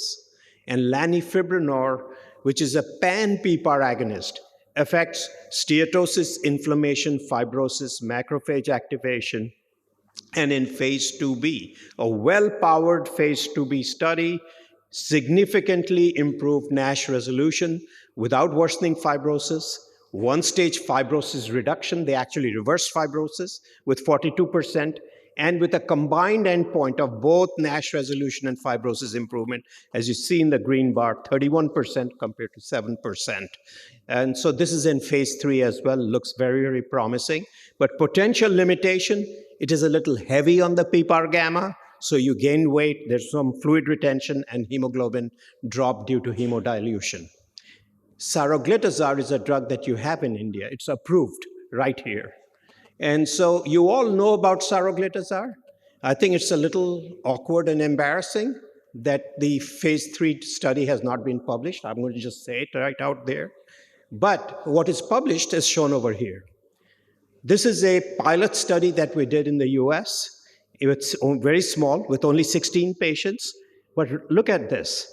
About 85% patients had improvement in fibrosis or resolution of steatohepatitis. So this is published data. We can stand by this. And so we hope there's a big phase 2b trial currently going on in the US, and we are hoping we can replicate these results over there. We're also hoping that the Indian data will get published, because it's really important, if you do the study, that you must publish the results. And then if you look at, on the left-hand side, is a preclinical model where we actually did a molecular analysis of how saroglitazar is actually working. And you see that it not only provided metabolic benefits, but has a big footprint on inflammation in addition and immune response. So it's reducing that whole metabo-inflammatory drive that is driving the disease. So we already know the clinical benefits of reducing lipids and the cardiovascular benefits from that in the diabetic population for which it was originally approved. So I think this is a fantastic drug, but we need more data with rigorously done studies so that we can back this up with real published peer-reviewed data. Moving on to FXRs, these are bile acid receptors, and FXR also has anti-metabolic and anti-fibrotic effects. Obeticholic acid is the prototype FXR agonist, and of course reduces bile acid synthesis. It acts both in the intestine and in the liver, and in the intestine releases FGF19, which feeds back on the liver and can also further enhance the direct effects of the FXR agonist. Now, the REGENERATE trial is the furthest along of all trials. So at this point now, 2,000 patients have been followed for almost 5 years. 1,000 patients have crossed the 5-year time point. Many of these patients now have had 3 biopsies. But because it's an ongoing study, The third biopsy data is still blinded. So we only have data up to 18 months. And so this, the data from the original analysis showing there's a stepwise increase in the number of people who had a fibrosis response, actually had fibrosis reduction. Now, the FDA asked us to redo the analysis using a completely different methodology because there's a lot of question whether the pathologists can even agree with each other and give us reliable results. And with a completely different set of pathologists, different methodology, we get exactly the same results. We presented this at ASLD, again, a couple of months ago. This has been refiled with the FDA for approval, and so we should get some response from them soon. And what we see is that the benefit is greatest for F3. Now, what is very important is that when you get to F4, they actually had a negative histologic study, just like semaglutide. Semaglutide also had a cirrhosis trial which had no history. So the cirrhosis is a very high bar. So you cannot wait till people get cirrhosis before you intervene. You want to catch the disease when you can turn the ship around. So that is very important. And of course, the safety profile, when you FXRs take cholesterol, which goes into bile acids. Bile acid, when you block basically bile acid synthesis, then what's going to happen is the excess cholesterol will come out, your LDL cholesterol will go up. But when you treat with statins, you can bring it down. So in these type of long-term studies with FXR, the cardiovascular risk is a very important question.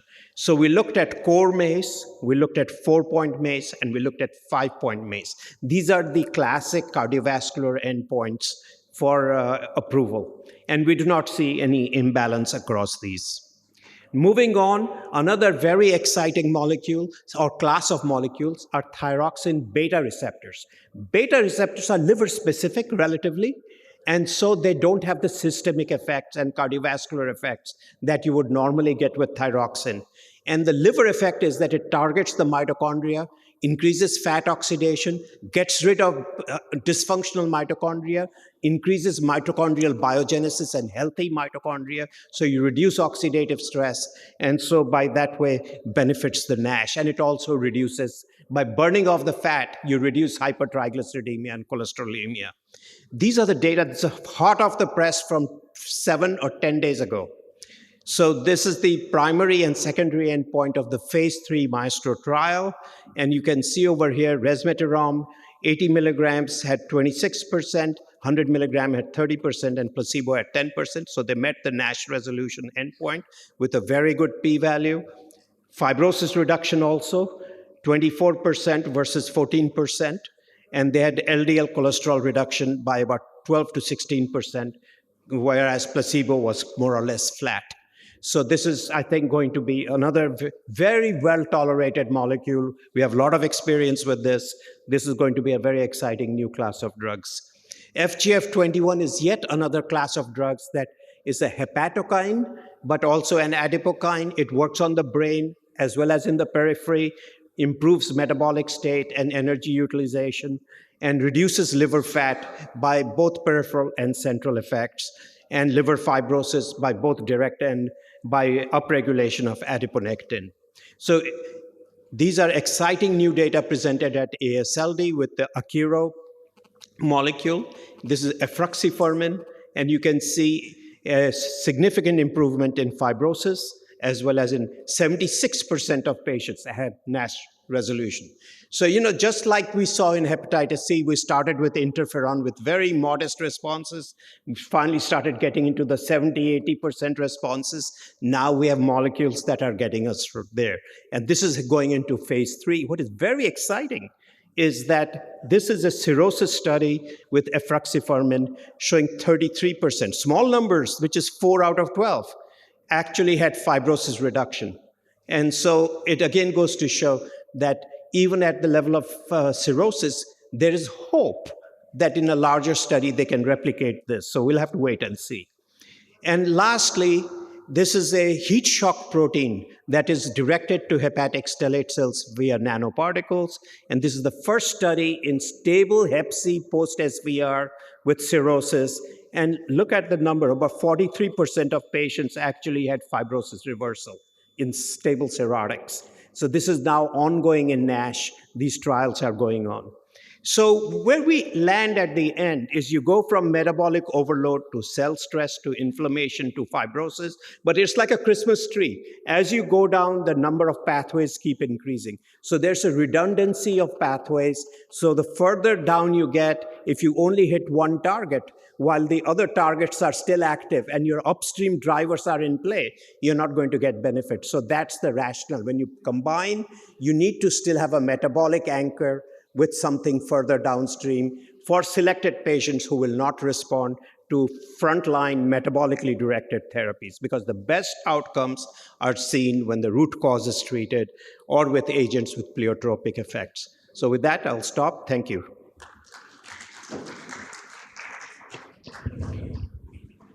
So for the last talk, this is my honor to invite Dr. Reddy. He will talk about role of endoscopy and bariatric therapy in NAFLD-NASH. So, Thank you. I'd like to thank Ajay and Inasal for giving me this opportunity for endoscopists to be a part of this liver symposium. NAFLD is now a pandemic, and I think it's quite clear that it's one of these poorly managed pandemics.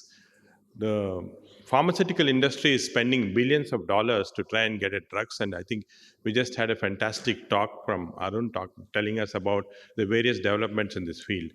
What I would do is to give a simplistic endoscopic view of how maybe we can tackle this, and I'll start first by suggesting that the whole progression of the disease, this is a debated issue whether insulin resistance plays a role or comes after the steatosis, but let's start with the presumption that insulin resistance is a factor. And we know that there are two reasons why this could occur. Obesity, of course, obviously everything is related to that. And also there's this dysregulation between the so-called incretins, anti-incretins, and probably an insulin resistance factor that's being secreted from the duodenum, which is playing a role in this. And how does the endoscopist come here? Of course, endoscopic restrictive therapies can decrease obesity. There's clear-cut evidence, and that soon we are actually overtaking surgeons, laparoscopic surgeons. Comparative studies have shown this. And we have endoscopic metabolic therapies which try and decrease the so-called insulin resistance factor. So let me just explain this, that if you actually look at the whole spectrum of what you can do endoscopically, you have the gastric EBMTs, which are actually restrictive ones. And then you have the small bowel ones, which are the metabolic ones. So let's start first with what is the evidence for endoscopic restrictive therapy in these patients. There are, of course, predominantly balloons, which are put in to decrease the stomach capacity, and endoscopic sleeve gastroplasty to try and decrease, again, the capacity of the stomach. The first study which came in this area was from Singapore. Lawrence Ho and his colleagues actually did a paired biopsy study, put in gastric balloons before and after, and looked at the histology, and they showed very clearly that the enzymes came down, the steatosis was better, but for inflammation and fibrosis, there's no difference. This didn't decrease. But the largest, probably the best study in this area came from Barham and his group from Mayo, where they looked at 21 patients, again, paired biopsies done before and after. And you can see here clearly that they had a fall in all steatosis, ballooning and all, and in fact, fibrosis was about 50%. Again, clearly emphasizing that if it's beyond F3, then you can't do anything for these patients. So this was probably the most significant study to show reversal of many factors in NASH once you put in intragastric balloons, followed very carefully for significant period of time. And this study also showed very clearly that fibrosis, once beyond a certain stage, you can't reverse it. So this is a summary of all the intragastric balloon studies that have been done in this area, including the last one which I talked about, showing that most of them were prospective. Very difficult to do paired biopsy study in these patients, but I think they showed that a decrease in BMI was related to a decrease in the liver functions and so on. Only the last study from Barham showed that there was no correlation between the extent of weight loss to the extent of relief they got in terms of decreased enzymes and so on. This was an outlier. And you can see that majority showed on imaging, again, biopsy studies only were 2, mainly by imaging showed a better liver histology. The second, of course, is endoscopic sleeve gastroplasty, which restricts the gastric volume, and this is a more permanent effect. The problem with the balloon is once you put the balloon in, and remove the balloon, they again tend to put back the weight and the whole cycle starts. Whereas with endoscopic sleeve gastroplasty, you restrict the gastric contents more permanently, and these people will benefit. Again, one of the largest and early studies which came from this area was from Ream and a group in Cornell in New York, where they actually did 118 patients were followed up, and you can see that NFLD scores improved significantly. Again, very surprisingly, few patients who had F3 went to F0, F2, about 20%, showing that in more advanced fibrosis, you don't go back, but maybe F2, F3, you can reverse to some extent. Again, very significant study. Our own group actually published this in the Journal of Gastroenterology last year, where we looked at, we didn't have paid biopsies, but mainly they were liver function tests and other scores that we calculated. In 6 months and 12 months, you can again see significant difference in those patients who underwent ESG, but again, these were all obese patients. Fairly dramatic response with liver enzymes that is found in all the studies. So putting it all together, Chris Thompson published this review where they looked at all the studies, and again you'll see that there was good response in these patients in terms of liver enzyme scores and all, and surprisingly liver fibrosis again in the early stage seemed to have some reversal in these patients. So now we come to the metabolic issues, and this is very interesting because this is an area which is evolving very rapidly in recent years with better understanding of what is happening in the duodenum and pancreas axis. We used to think that it was the pancreas which controlled the glucose metabolism, insulin secretion, and so on. We know that's wrong now. We know that the whole metabolic control is in the duodenum, second, third, and fourth part of the duodenum. A variety of hormones, incretins, anti-incretins, all these GLP-1s, everything being secreted there, and I think we are starting to understand what happens here better, but more work, of course, is required. And just again to simplify what happens when food passes through the duodenum, the second, third, fourth part of the duodenum, you have both incretins and anti-incretins. I'm simplifying the language to make it simple, being secreted there. And the result is, what happens is, because of the balance of all this, you get a new glycemia. Some of these anti-incretins are now being identified, insulin resistance factors or diabetic intestinal peptides. Again, a lot of work in this area. I won't go into the details, but ultimate result is euglycemia. But because of this westernized refined diets that they were taking, the anti-incretin levels, so the insulin resistance factor levels increase markedly. And this results in, of course, insulin resistance and all the factors that Arun was telling you about coming into play. Again, it's simplified for the endoscopist view, but I think this is what has finally come from all the studies. What is the evidence for this? Of course, we have a lot of evidence coming in mainly from basic workers working in the lab, working with duodenal cells. But I think two important works, one animal work, where rats were fed with Western chow and showed that their neuroendocrine hormones or neuroendocrine cells or enteroendocrine cells dramatically increased in second, third, fourth part of the duodenum. And same thing, if you take diabetes and take biopsies from the duodenum, you can see a markedly increased endoendocrine cells indicating hormonal activity here. In fact, the surgeons knew this for long, but somehow didn't come out with it, that when they do surgery for patients, say bypass surgery and so on, where the duodenum is excluded, you see a dramatic drop in the need for insulin. So the insulin sensitivity occurs, resistance goes up by day 4, even before anything else happens, indicating that there's some factor from the duodenum which has been cut off suddenly, and that's why this is occurring.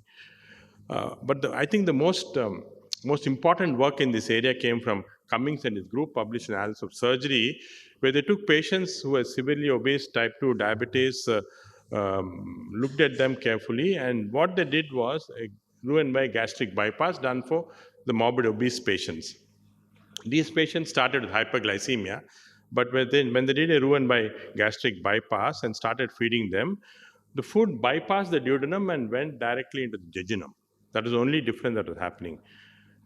Even before these patients started losing weight, they became normoglycemic. So food rerouted, they became normoglycemic. Now, what they did was they got permission from the ethical committee and put in G tubes and started feeding. In addition to the oral feeds, also fed them through the gastrostomy tube, and see what happens. When they started feeding them through the gastrostomy tube, these patients became hyperglycemic. All of them became hyperglycemic within 2 weeks.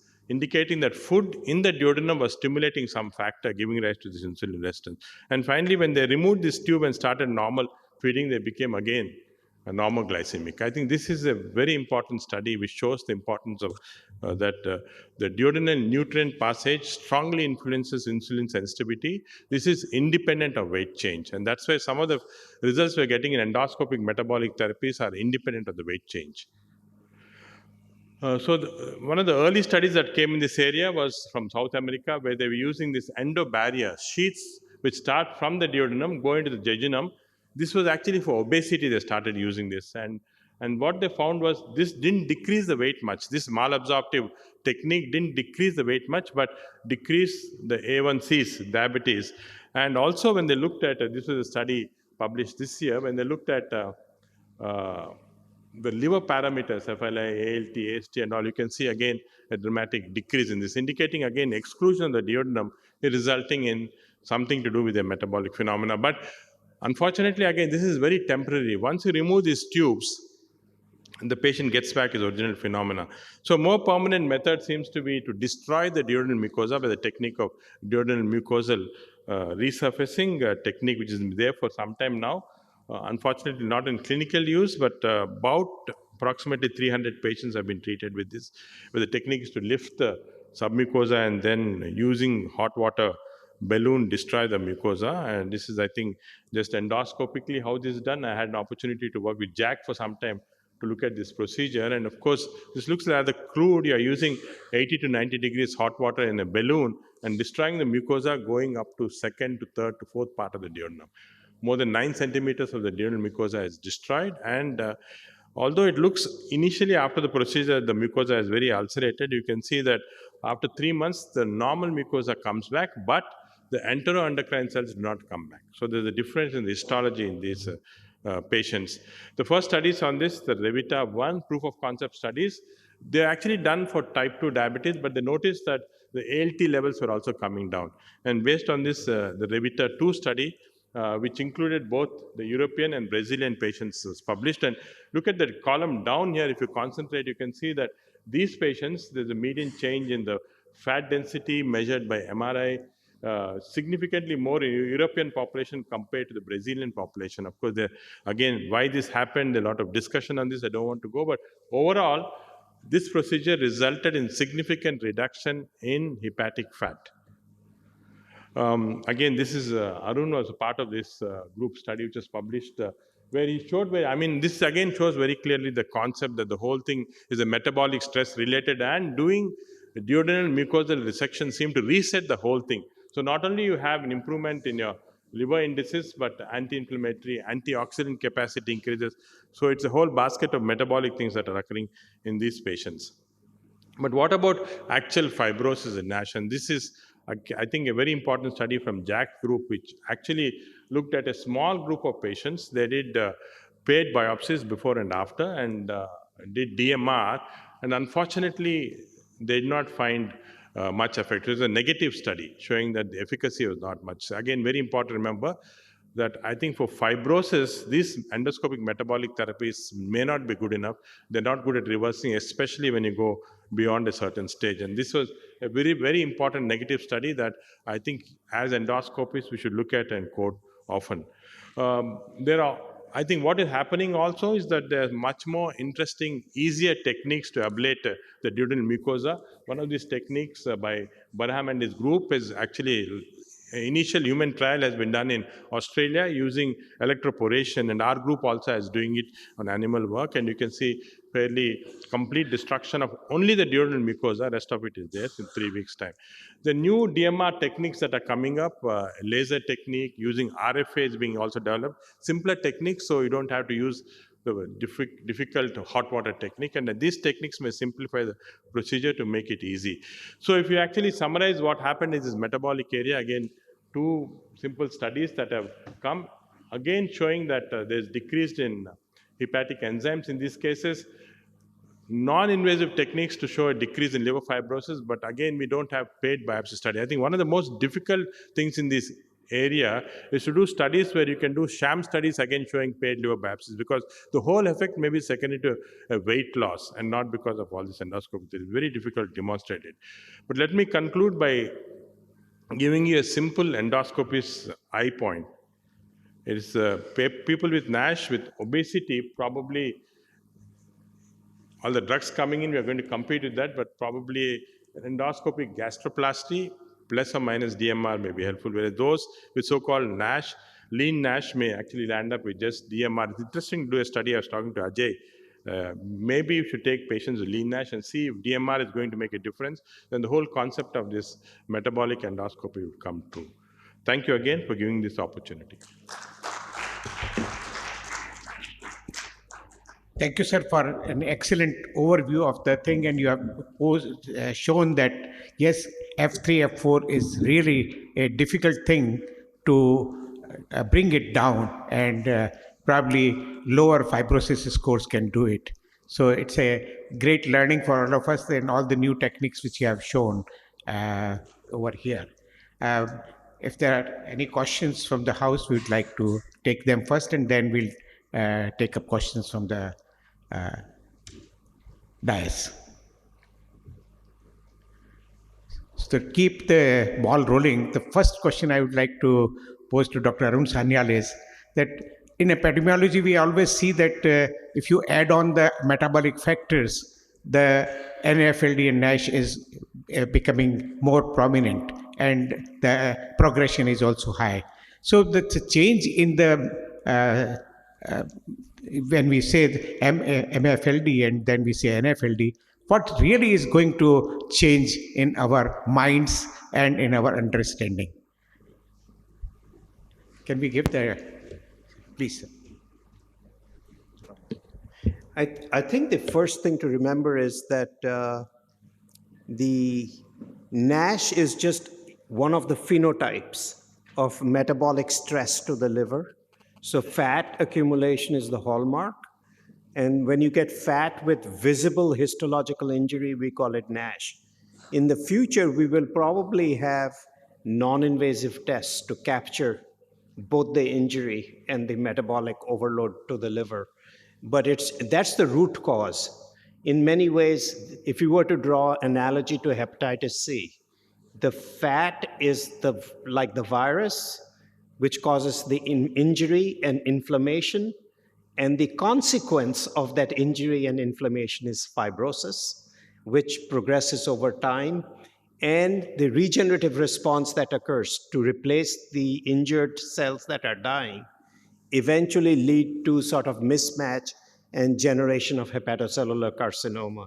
So that's the simplest analogy to how we should be thinking about how important is the NASH piece, how important is the fibrosis piece.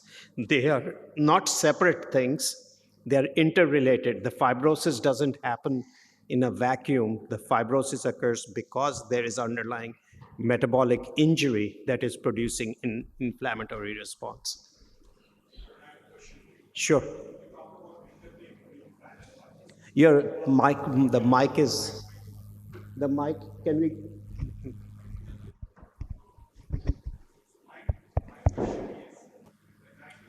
Or fibrosis? Is it a predictor for subsequent events? Not somebody really, having a 20% no. or somebody having a 40% fat? Yeah, so no, actually it is not. People have looked at that, and the degree of steatosis does not predict future events. In fact, because the steatosis initially goes up, then the steatosis comes down. So what happens is early in the disease, where you have significant insulin resistance, your pancreas responds by making excess insulin. So hyperinsulinemia is the hallmark of the early part of the disease, where while the body is resistant, the liver is still sensitive, and so you have a lot of lipogenesis in the liver contributing to the steatosis. So in the early part of the disease, you get increasing in steatosis. But as the disease progresses, the insulin resistance spreads to even include the liver. So you no longer have the increased de novo lipogenesis, and the liver fat goes down. So because of this relationship of the fat, which goes up and then comes down, which is like a bell-shaped curve, the amount of fat does not correlate with future clinical outcomes. If I can ask you subsequent question, is that doing an MRI PDFF and assessing the amount of fat, do you think is not going to give us any information? No, I actually am not a big believer of, I mean, in the setting of a treatment trial, a reduction in fat is useful because if you have a metabolically driven drug, it's proof that your drug is working. But in terms of just assessing risk, a PDFF does not give you any clinical outcomes risk. Your FIB4 is a much better tool, costs nothing. Do you think combining two treatments like semaglutide and seroglitazar may help more to these patients? It's only an opinion, but the reality is both drugs have benefits on the liver and they have benefits on the cardiovascular side. So let me just deal with them separately. On the cardiovascular side, we know that saroglitazar has a very nice effect in reducing dyslipidemia, improving dyslipidemia. What we need are large outcome trials. And we don't really have. We think from cumulative experience that cardiovascular outcomes are improved, but there isn't really hardcore, not the way you see in the cardiovascular field, the kind of papers that are there. You don't have that kind of data. Semaglutide, yes, there is cardiovascular outcomes data, which shows it gets better. Combining them, will it be better? Even better? I don't know. Certainly theoretically possible.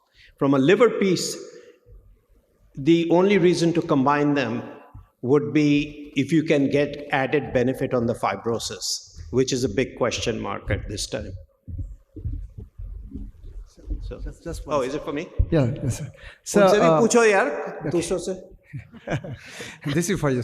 So, for taking the same thing along, sir, taken alone, the amount of fat may not make a difference. But when you calculate like FAST score and AGL3+ scores, then you take the amount of fat into consideration, and then don't you think that works if you take it more for more than 0.67, like taking FAST score, which considers the amount of fat along with OTPT and Sure, the FAST score, but it's just it's not by itself.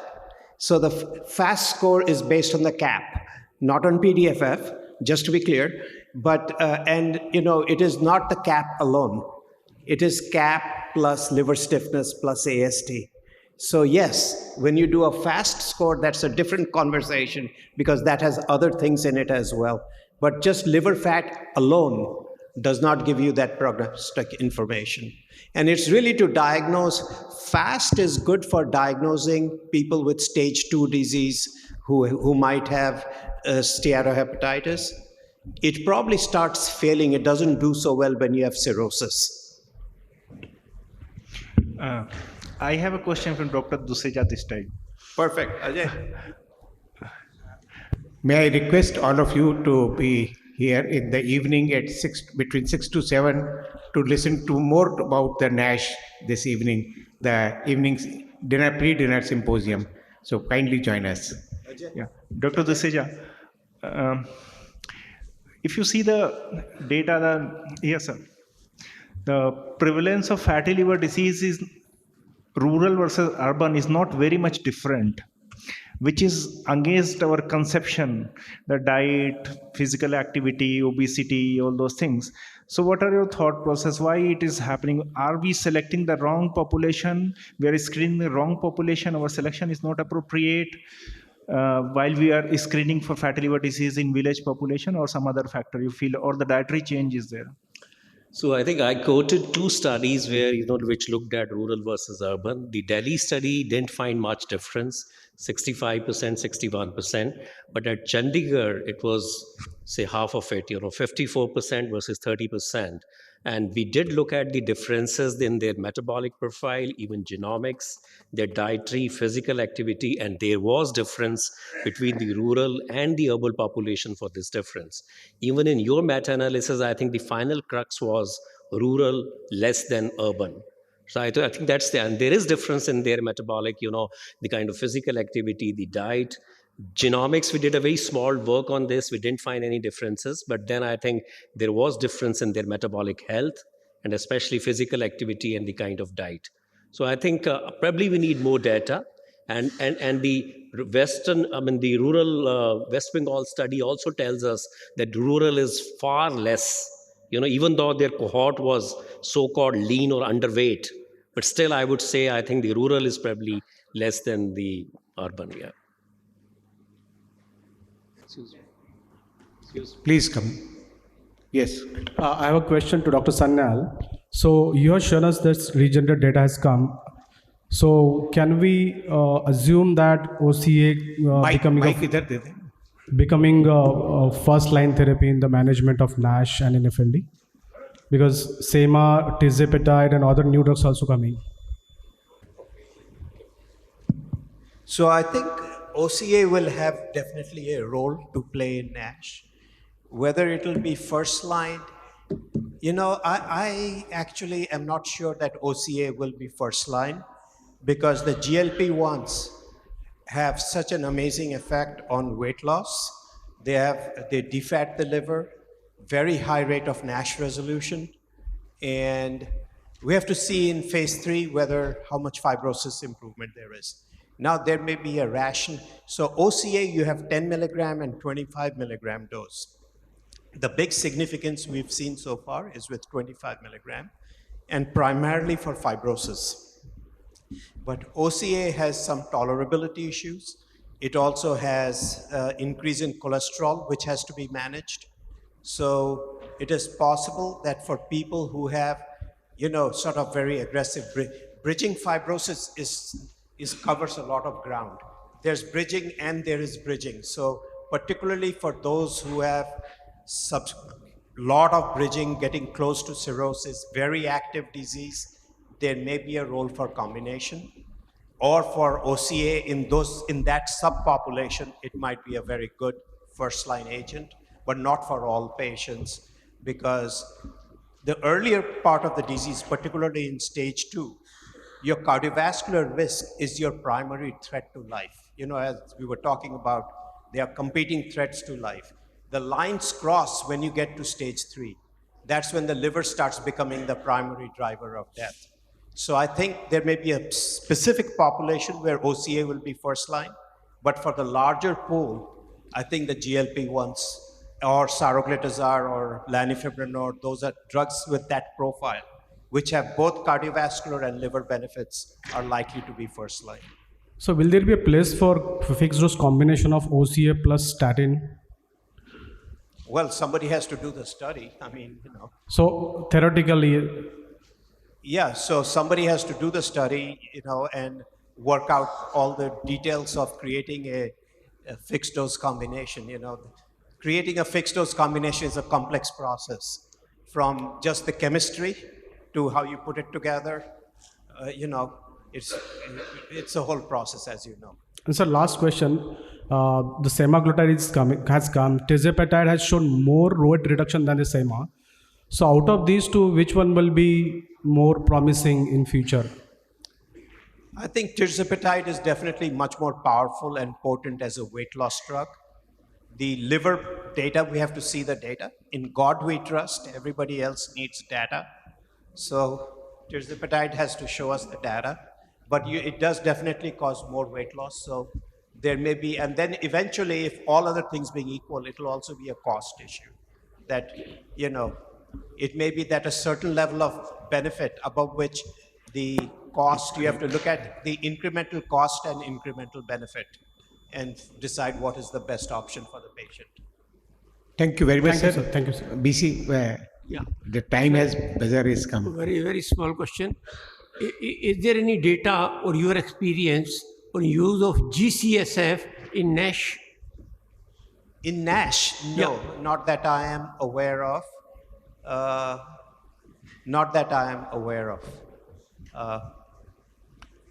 So, we would like to thank Dr. Duseja, please, and Dr. Sanyal, and Dr.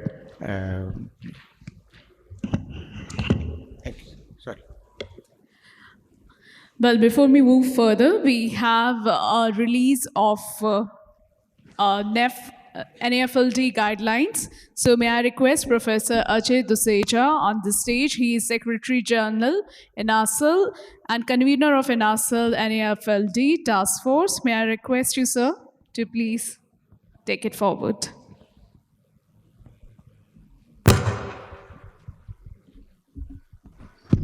Yeah, so good afternoon, everyone. I think I'd like to thank ISG, Professor Ramesh Ruprai, for agreeing to allowing us to, release this NAFLD guidelines in this NAFLD session. These guidelines have been prepared by the INAZL NAFLD Task Force, and it had 11 core members, 33 working committee members. I can see most of them here, and I'll request every one of them. First of all, the chairman of the INAZL Task Force, Professor S.P. Singh. Professor Sanyal, please, if we can request you. I think you have been mentoring us for all throughout. Professor Chawla is there. I think all others, Professor P.N. Rao, the ex-president, and please come on the dais, sir. All those who were involved in making these guidelines. This was a tough time. We have had, gone through. So Professor Ramesh Ruprai was part of this, and also the organizing chairman of ISG Con. If I'm missing anybody who were part of this guidelines, please come. Dr. Krishna Das, I can see that. Anybody else, please come. And this is again, time to thank you all for your contribution. And I think finally we are here. And this is now available, published online in the recent issue of JCH, which is the official journal of INAZL. You can all go through these. And today evening in the NAFLD Symposium, we'll be talking more about these guidelines. So can I request? Yeah, please.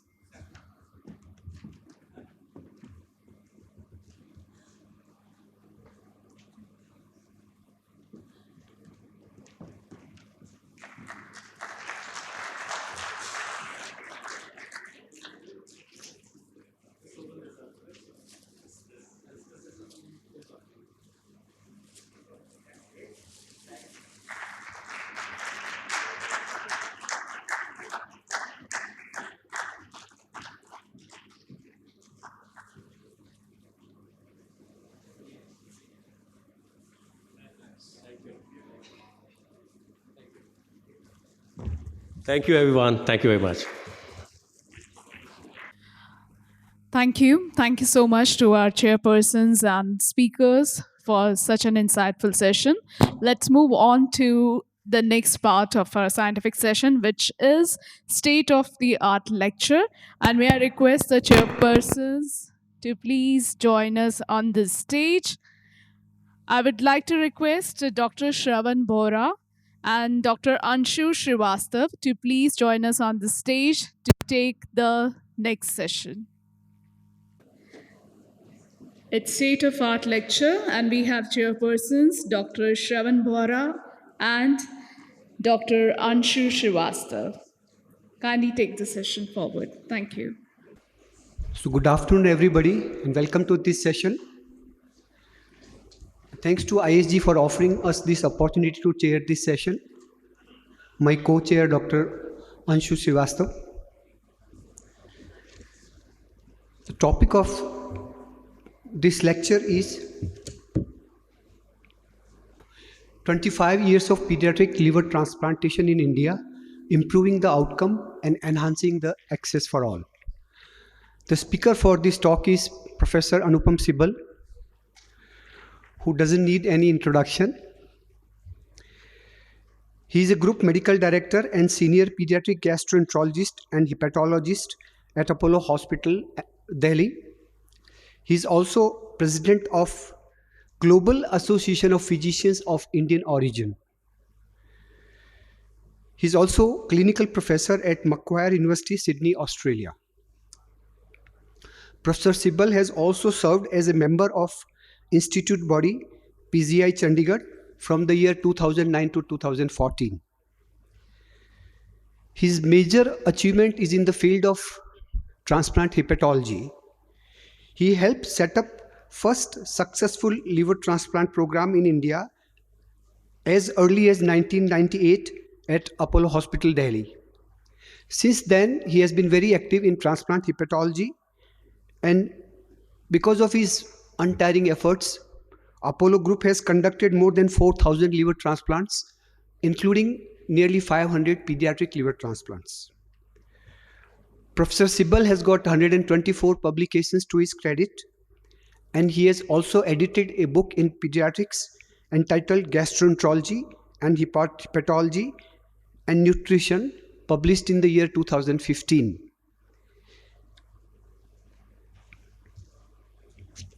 So I will now invite Professor Sibal to deliver his talk, 25 years of pediatric liver transplant in India.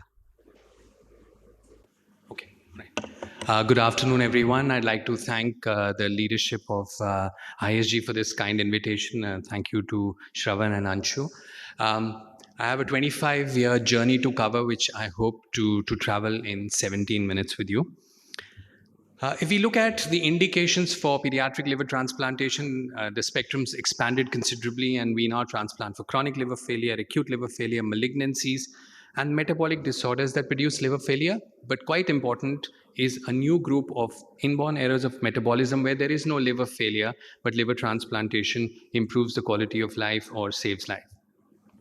Common metabolic conditions leading to liver failure: Wilson's, tyrosinemia, glycogen storage disease, certain types, type 4 galactosemia, and Crigler-Najjar syndrome, where brain damage is prevented by a liver transplant, renal failure in primary oxalosis, and in organic acidemias and urea cycle defects, the quality of life, hospitalization is improved considerably through a new liver. What are the pointers? As of now, any child with biliary atresia who has a Kasai's operation and does not clear jaundice after 3 months will need a liver transplant, and that's a pointer. Recurrent cholangitis, which is a very significant problem in these children, portal hypertensive bleeding, loss of synthetic function, low albumin, deranged clotting. Intractable pruritus is really troublesome in children with progressive familial intrahepatic cholestasis, and for the benefit of adult colleagues, there used to be 4, but as of last week, there are 11 subtypes now because of the progress with genomics. And pruritus makes quality of life really, really hard, and that itself is an indication, as is intractable, as is malnutrition not amenable to therapy. And for ALF, we use a cutoff in INR of more than 4. As we all know, the liver comes in 8 segments. So depending on the graft recipient ratio, which we want between 1 and 3%, we can use segment 5, 6, 7, 8 or right lobe for older children and adolescents, the left lobe for smaller children, segment 2, 3 for infants, and monosegment grafts for very, very small babies. Sometimes we get cadavers. The waiting list is, of course, huge on the adult side, like we did very recently. And if we have a donor to recipient weight ratio between 2 and 12, we can split the liver. On 16 November, a child died at Apollo Delhi, had an accident, and the family agreed to donate it. 13-year-old with weight 70 kilos. So we were able to split and help this child from Kolkata with Alagille syndrome with pronounced liver failure, who got the left lobe, and this is him a week later and then at discharge. ABO incompatible liver transplants in children are pretty successful and are performed routinely. To enhance the donor pool, we are able to do swap transplants and also domino liver transplants. How successful is liver transplantation? The most comprehensive data is from Japan, and they have published 20-year survival figures, and these were largely transplants done in the 90s, and they had 80% survival at 20 years. And I'm pretty sure that in the next few years, when we have data for transplants performed in the early 2000s, this figure is going to be way higher than 80%.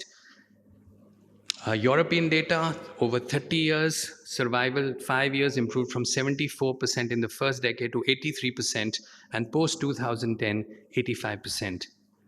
But the most impressive figures are from Korea.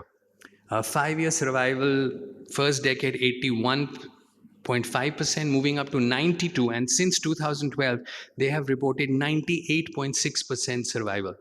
So clearly, when these children are 20 years plus, their survival figures will be upwards of 95%.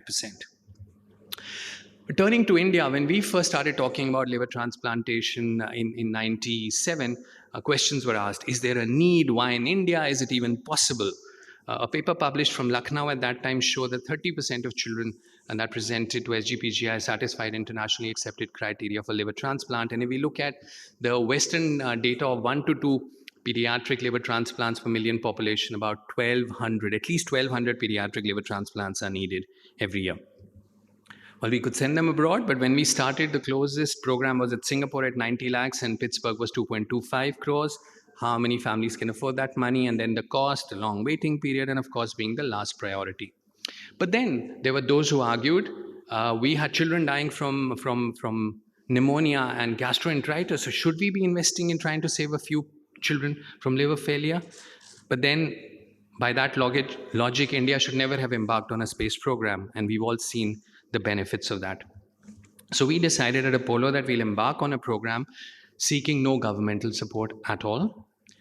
And then, of course, there was this big thing about, is it possible? Will parents donate? Won't infections be lethal? We have so much tuberculosis. There's a clear bias against the girl child. Look at neonatal surgery. Boys outnumber girls by like 90 to 10. And won't liver transplant only be for the rich?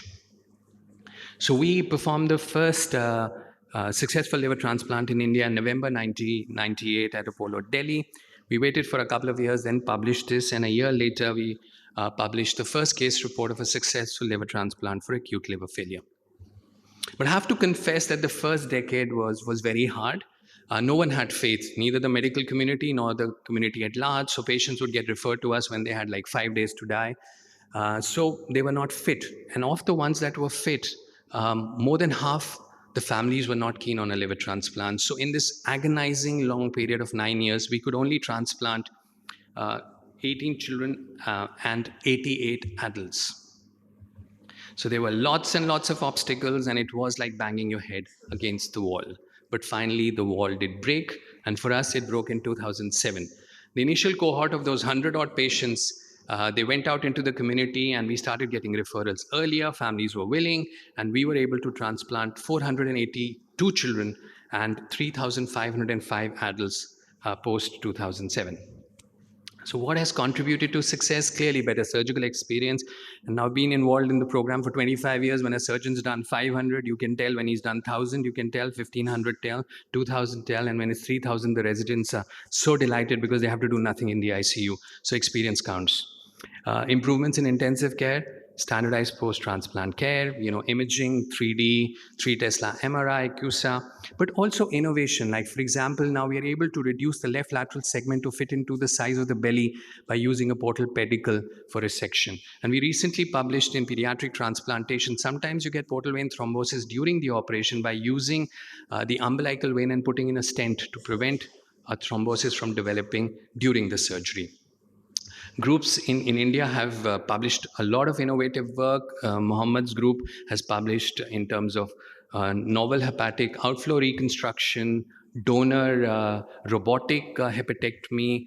Avi's group is published on ABO-incompatible liver transplants. So the spectrum has really expanded, and this is a child with Crigler-Najjar syndrome, 4 years old, bilirubin of 20, after 18 hours of phototherapy every day. So very poor quality of life.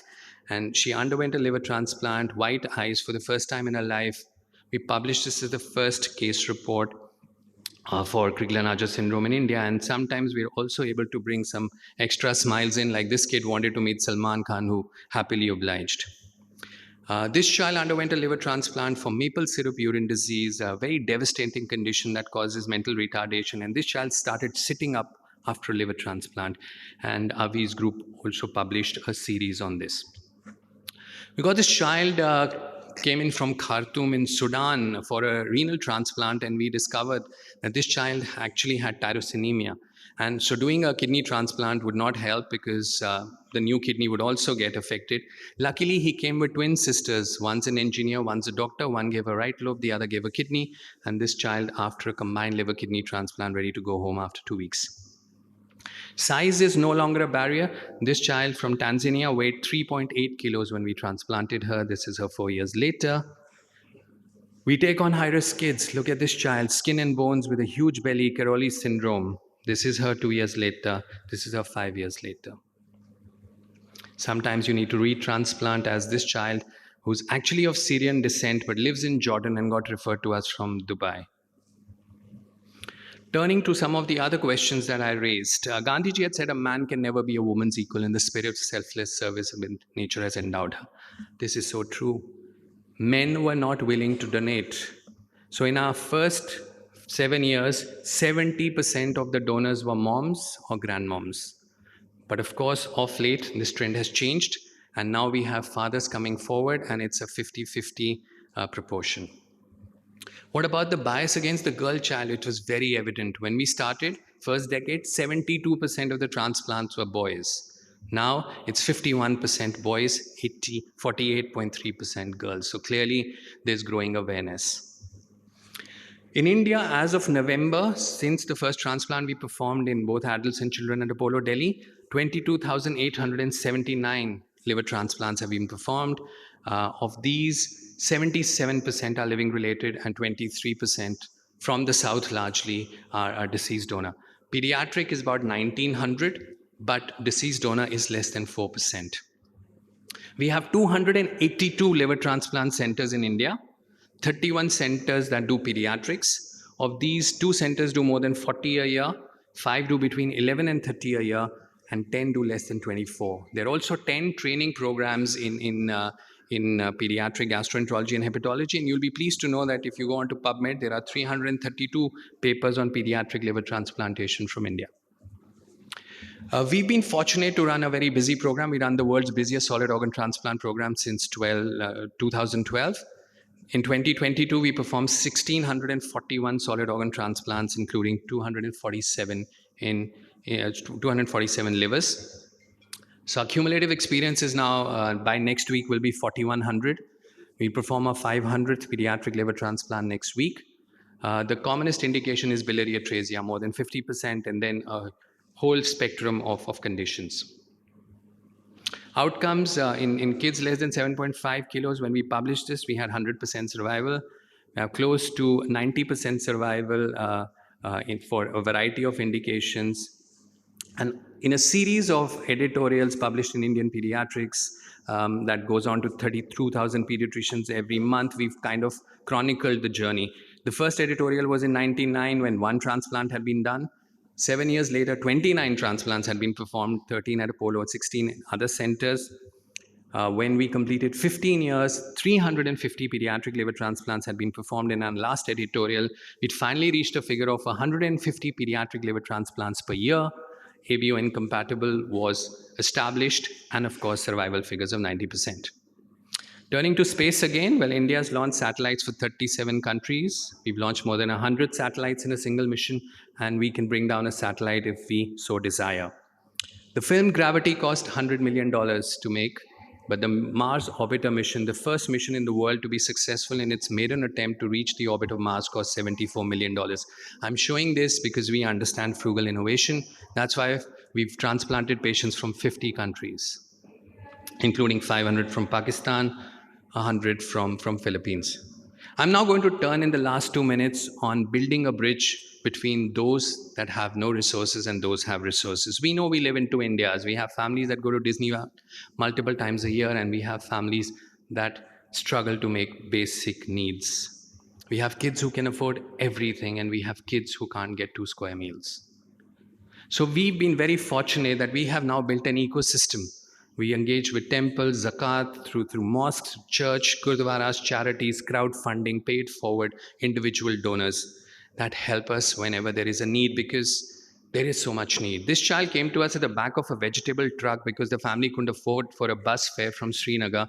She had autoimmune hepatitis. You can see the ascites. We raised so much money for her in 2 days that not only did we do a transplant, but we also used the money to build a pakka house for her in her village. There are a lot of people who believe in what St. Francis has said, for it is in giving that we receive. The other day, at someone's 25th anniversary, he took me aside and he said, Dr. Sibal, I'd like you to do me a favor. And I said, what is it? He said, well, here's 50 lakhs till 31st March for pediatric liver transplantation. And we have so many such donors who support us all the time. We have raised 20 crores through charity in the last 4 years for pediatric liver transplantation. A live example, 8-year-old girl from Bihar, Wilson's disease on chelation, treated at AIIMS, liver transplant advised, father worked in a factory, soul learning member, Condition deteriorate. Father couldn't contemplate a liver transplant. It was just too much for him. Plasma exchange were performed at AIIMS. The child got referred to us. Please note, he came to us on Friday evening, 25th March at 6:09 p.m. Encephalopathy, we immediately ventilated the child, put on CRRT, plasmapheresis. There was no compatible blood donor.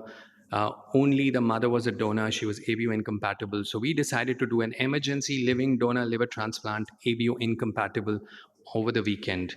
The child had no family. We were able to raise 16 lakhs in 8 hours, got all the governmental permissions, started a transplant at 1 a.m. on Sunday morning, 31 hours after presentation. Liver transplant completed at 2 p.m. on Sunday, extubated 43 hours. Yeah, you are gonna have to release that because we started late. Thank you. I'm going to finish in a couple of minutes. 87 hours after the first presentation to us, she was extubated, discharged on day 17. This is her at presentation, here a week later at discharge. So high-risk transplant costs 15 lakhs, which is still a lot of money. Standard risk 13.5 lakhs. If a family has limited resources, we'll do a transplant in 6 lakhs. If they have less than that, we'll do a transplant in 1.5 lakhs as long as they have a donor. And if they have a BPL card, we will do a transplant with no resources from the family, as we did in this case. But all this has been possible because India has changed. Look back at when we started, 2 million cell phones, less than 50 channels, 4 airlines, $29 billion in reserves. Today, 1.2 billion cell phones, 39 airlines, $631 billion in foreign exchange reserves, third largest economy in terms of PPP, fifth largest in terms of nominal GDP. If the Indian economy had not changed, pediatric liver transplantation would not have been established and I wouldn't have been standing here today. Sanjay is the first child we transplanted, came from Kanchipuram, 20 months old, failed Kasai, and we transplanted him in 1998. This is him at discharge. This is him a year later. This is him 3 years later, 6 years later, 9 years later, 12 years later, 15 years later on the cover of the Week magazine. That's when the government of India issued a postage stamp. Sanjay Kandaswamy qualified as a doctor last year and now works as a resident in Apollo Hospital, Bangalore. And that really is the journey. So if a baby was born with biliary atresia in the 1950s, when there was no Kasai's operation, survival figures were 0%. In 1990s, with the Kasai operation, you have long-term survival of 20%. So 20% survival. If a baby is born today, 90% survival. So that really is the journey of pediatric liver transplantation in India. And for us, the most important thing is we draw inspiration from what Gandhiji said. Whenever you're in doubt or when the self becomes too much, recall the face of the poorest and the weakest man, woman whom you may have seen and ask yourself if the step you contemplate is going to be of any use to him or her. We can say today with a degree of confidence that if a child comes to us with liver failure, that child will get a liver transplant irrespective of their ability to pay. Just 2 days ago, we got a child, came at 9 p.m. from Ludhiana with acute liver failure, hepatitis A. We ventilated the child, put the child on CRRT. The family at best had 5 lakhs. Yesterday morning, 4 phone calls, we raised 8 lakhs. The child went into OT at 3 p.m. Yesterday afternoon, came back at 1 a.m. We're hoping that she does well. So for us, if someone has liver failure, we've taken money out of the equation, and we hope to be able to help more and more people. Thank you very much.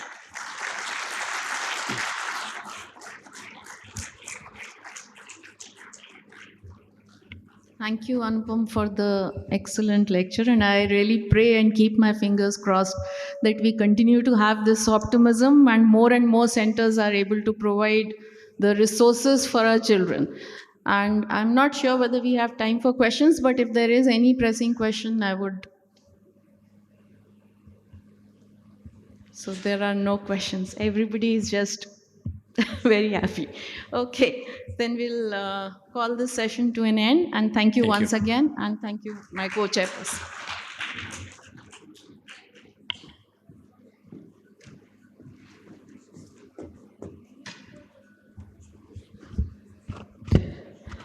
Thanks to our chairpersons and to our speaker. Let's move on to our next session. Our next session is about autoimmune liver diseases, and our chairpersons for this session are Dr. Manish S. Bhatnagar and Dr. Anil Singh. May I request both of our chairpersons to please join us on the stage. Let's welcome them with a round of applause. Thank you.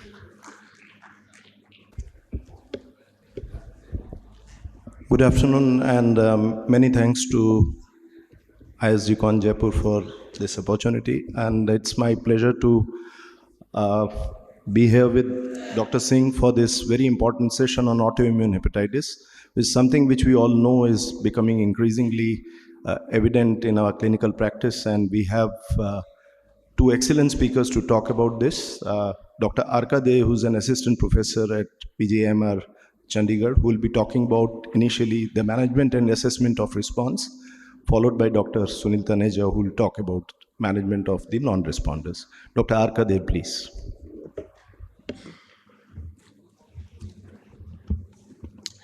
Thank you, sir. Thank the organizers for the kind invitation and giving me the opportunity to speak in this August forum. So without wasting time, I will move on to the topic. I'm to talk on the management and assessment of response in patients with autoimmune hepatitis.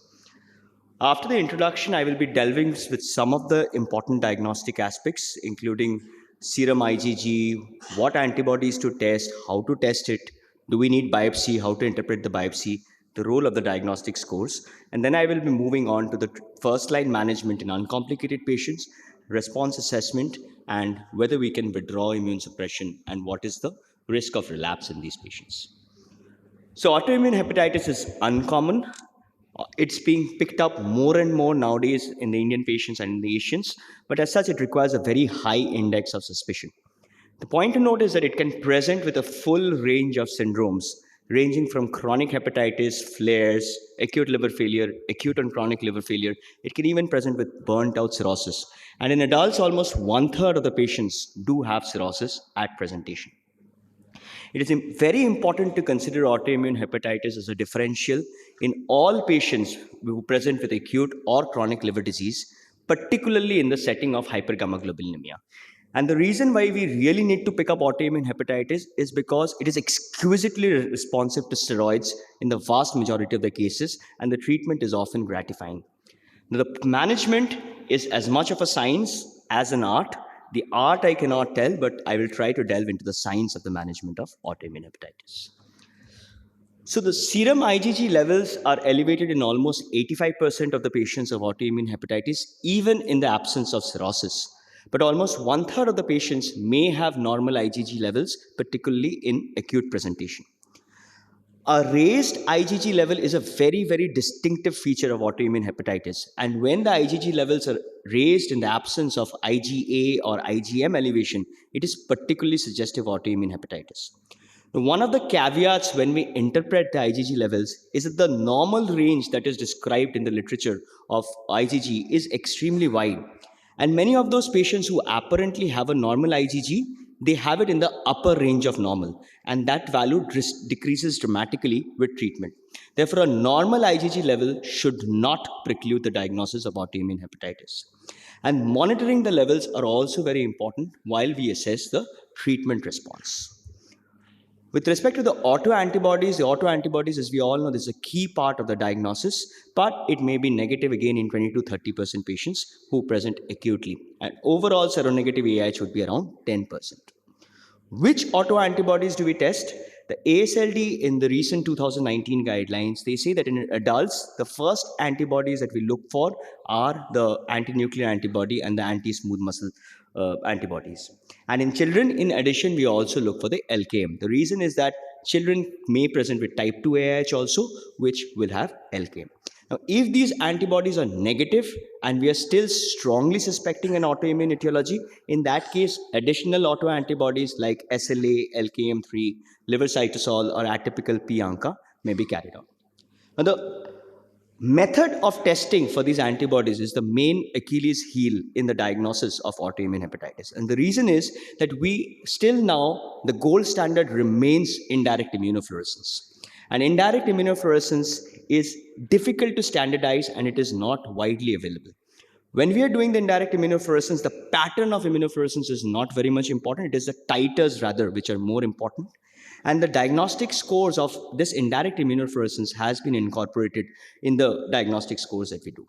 What about ELISA? ELISA and immunoblot is good enough for anti-SLA, but if we're using ELISA for screening of the other antibodies, it should not be used as a sole test because there are other antigens which would not be picked up, on antibodies against other antigens which would not be picked up by ELISA. Therefore, if the ELISA is negative, we should take it with a pinch of salt and go ahead with the indirect immunofluorescence.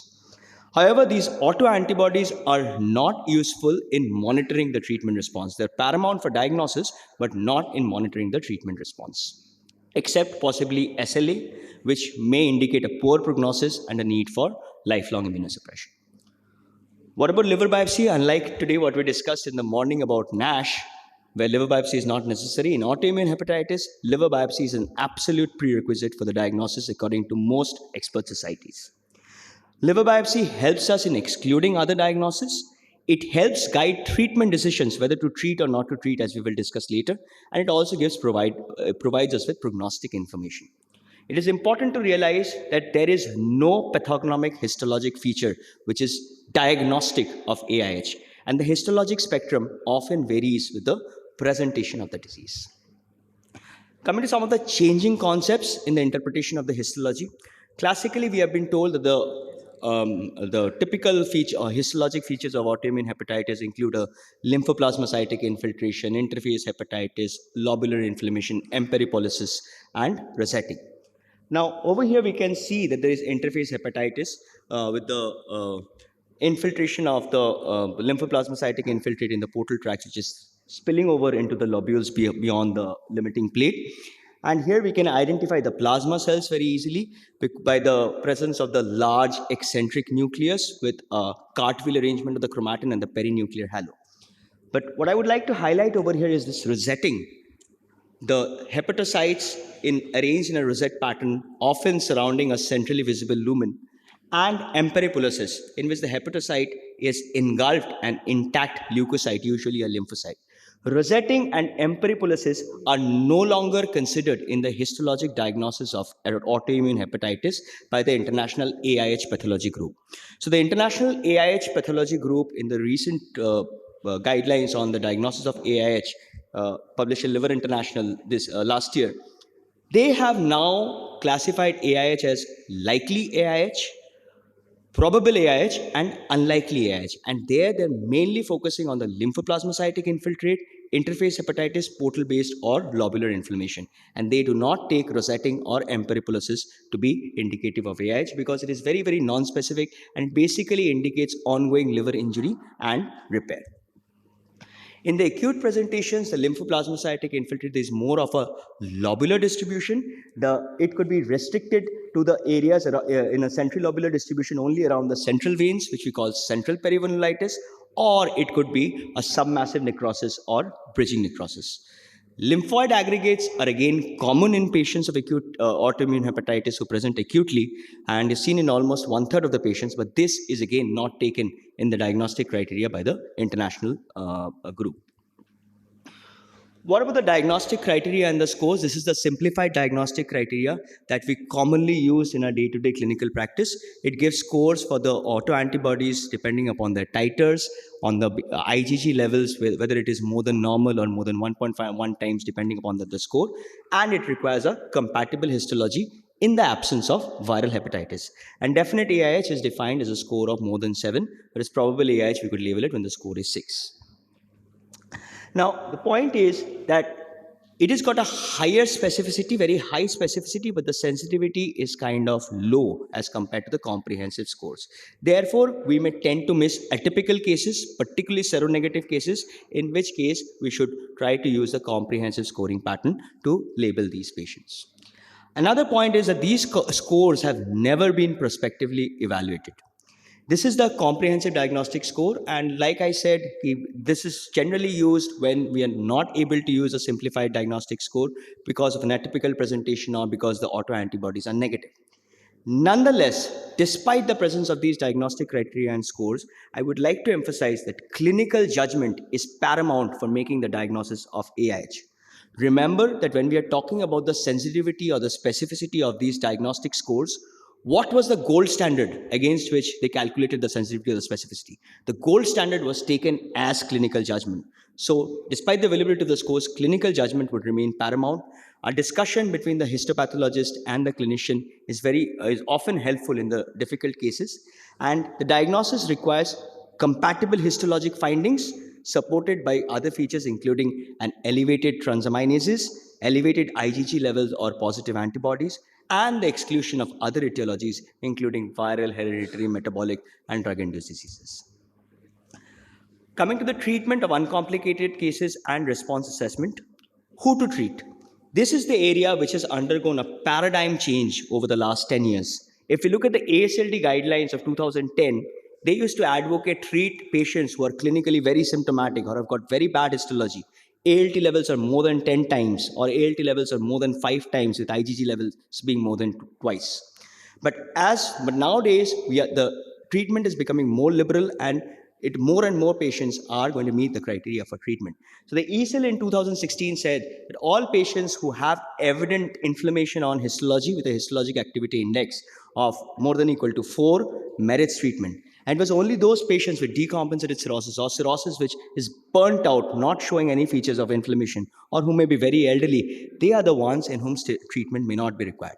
But by and large, all patients would merit treatment if there is inflammation on the biopsy. The ASLD in the recent 2019 guidelines and ASLD in the 2021 guidelines, and the PASL in the 2021 guidelines kind of talk about the same fashion. So the treatment is becoming more liberalized. The ASLD says that all patients with AIH are candidate for therapy, excepting those with inactive disease on clinical laboratory or histologic assessment. And a PASL says that all patients with elevated transaminases, increased IgG levels, enhanced liver stiffness, or abnormal histologic activity should be considered for treatment. So gone are the days when we used to be treating only patients with tremendous elevation of ALT or very bad histology. Now the treatment is much more liberalized. To give monotherapy or to give combination therapy, I think this question has been very well explored in this systemic review and meta-analysis. Around 11 RCTs were included. With respect to induction, the efficacy is similar of prednisolone monotherapy and prednisolone azathioprine combination therapy in treatment-naive patients. However, azathioprine monotherapy is not suitable for induction because it is associated with a very high mortality. In patients who have relapsed, again, there is similar efficacy of prednisolone monotherapy and prednisolone azathioprine combination therapy.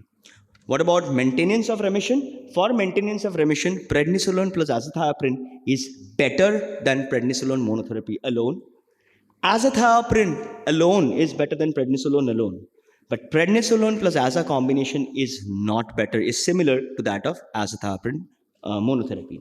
Therefore, to conclude, for induction therapy, we can either use prednisolone monotherapy or a combination of prednisolone and azathioprine. For induction, no role of azathioprine monotherapy.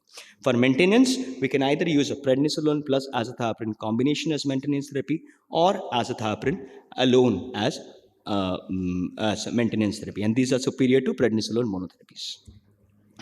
What dose of prednisolone should be used? So in the previous guidelines, the prednisolone dose used to be written as 0.5 to 1 mg per kg. That's a big range.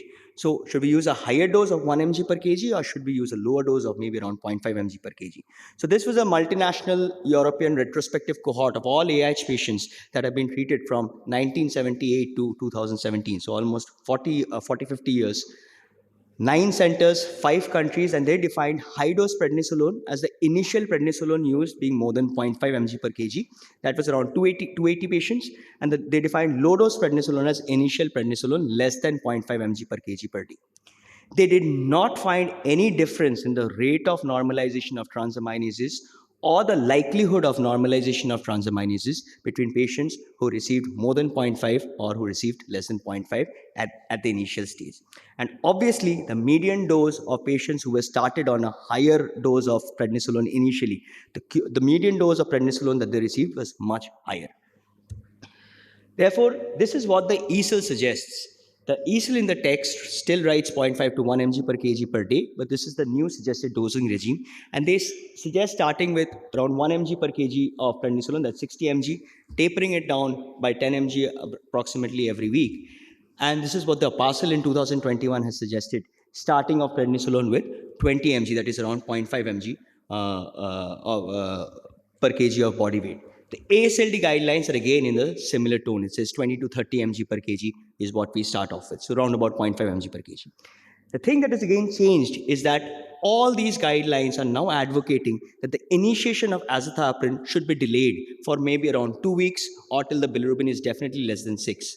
And the reason for that is sometimes that if we start azathioprine right at the beginning, we might get confused that if the bilirubin rises or the liver functions worsen, is it a worsening of AIH activity or is it azathioprine drug-induced liver injury? So to avoid that confusion, all guidelines are now in favor of a delayed initiation of azathioprine, maybe around 2 weeks. What about the role of TPMT mutation testing prior to the initiation of azathioprine? All the guidelines, ESL, ASLD, Apasal, all these guidelines suggest that TPMT polymorphism should be evaluated prior to AZA initiation if available. The reason is that if we find homozygous variants, azathioprine is contraindicated, we do not give it. And if it's a heterozygous variant, we can get away with using a lower dose of azathioprine. Mainly, we lower the dose by around 50 to 70%.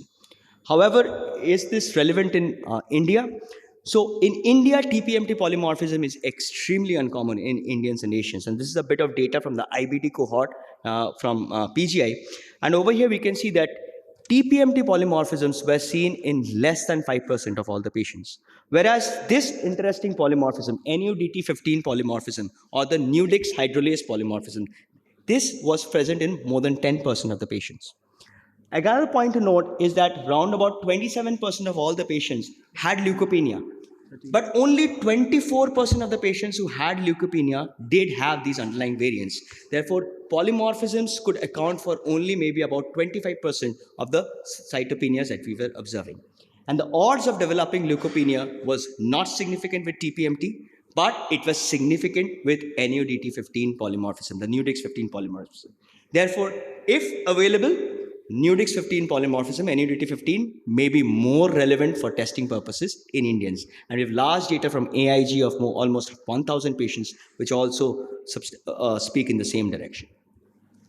What about budesonide as an alternate first-line agent? Budesonide undergoes extensive... Dr. Dave, can you please summarize it? So budesonide undergoes extensive first-pass hepatic metabolism, and therefore the systemic exposure are lower and the chances of side effects are lower. But the number of studies are very few. There are 3 studies, including 2 RCTs, and they found that the odds of attaining biochemical remission is actually higher with the combination of budesonide plus azathioprine. And obviously, there were more steroid-specific side effects in prednisolone plus azathioprine, at least in the RCT that was done in the adults. However, what are the caveats of using budesonide?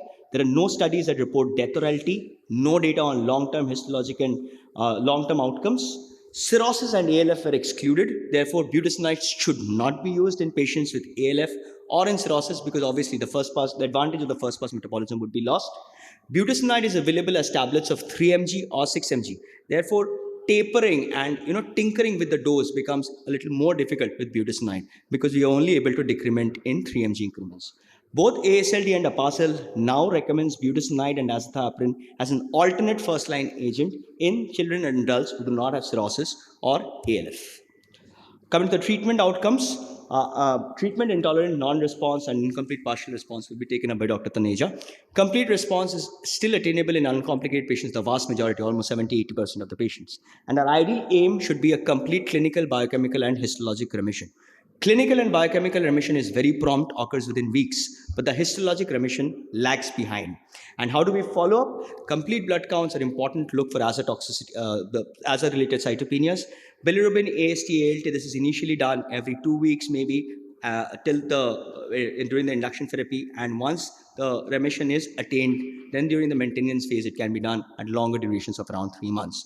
Serum IgG, like I said, documentation of normal serum IgG is mandatory for defining a complete biochemical response. Ultrasound with or without alpha-fetoprotein in cirrhotics to screen for HCC.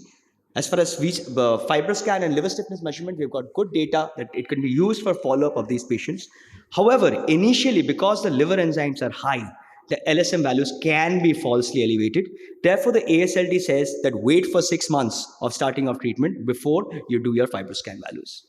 Withdrawal, complete biochemical remission for at least 2 years is what the ASLD suggests before we try to attempt immunosuppression. Liver biopsy is not mandatory, but it is preferable in these settings. However, it is important to remember that more than 50% of the patients, 50 to 90% of the patients will indeed relapse after withdrawal of immunosuppression. Therefore, close follow-up is extremely mandatory. And to summarize, like I said, the diagnostic approach involves liver biopsy, IgG total, and autoimmune antibodies. In adults, the first screening antibodies should be an ANA and an SMA. And with respect to the management and response to treatment, we start off, most people would use a combination therapy with steroids 0.5 mg per kg along with azathioprine during the induction phase. We gradually, as the response is attained, we taper off the steroids and raise the azathioprine levels to 1 to 2 mg per kg and maintain the patient with the minimum dose of immunosuppression that is required for maintaining a normal AST and ALT levels. Since running out of time, so I'll end it here. Thank you. Thank you, Dr. Ray. We are significantly out of time. We are nearly 15 minutes behind schedule. And I invite Professor Sunil Taneja to tell us what to do when the initial treatment doesn't fail in doesn't work in autoimmune hepatitis, the management of non-response. Dr. Taneja, please. Good evening, everyone. And at the outset, I would like to thank Professor Rai, Professor Nijavan, and the organizing team of ISGCon for giving me this opportunity.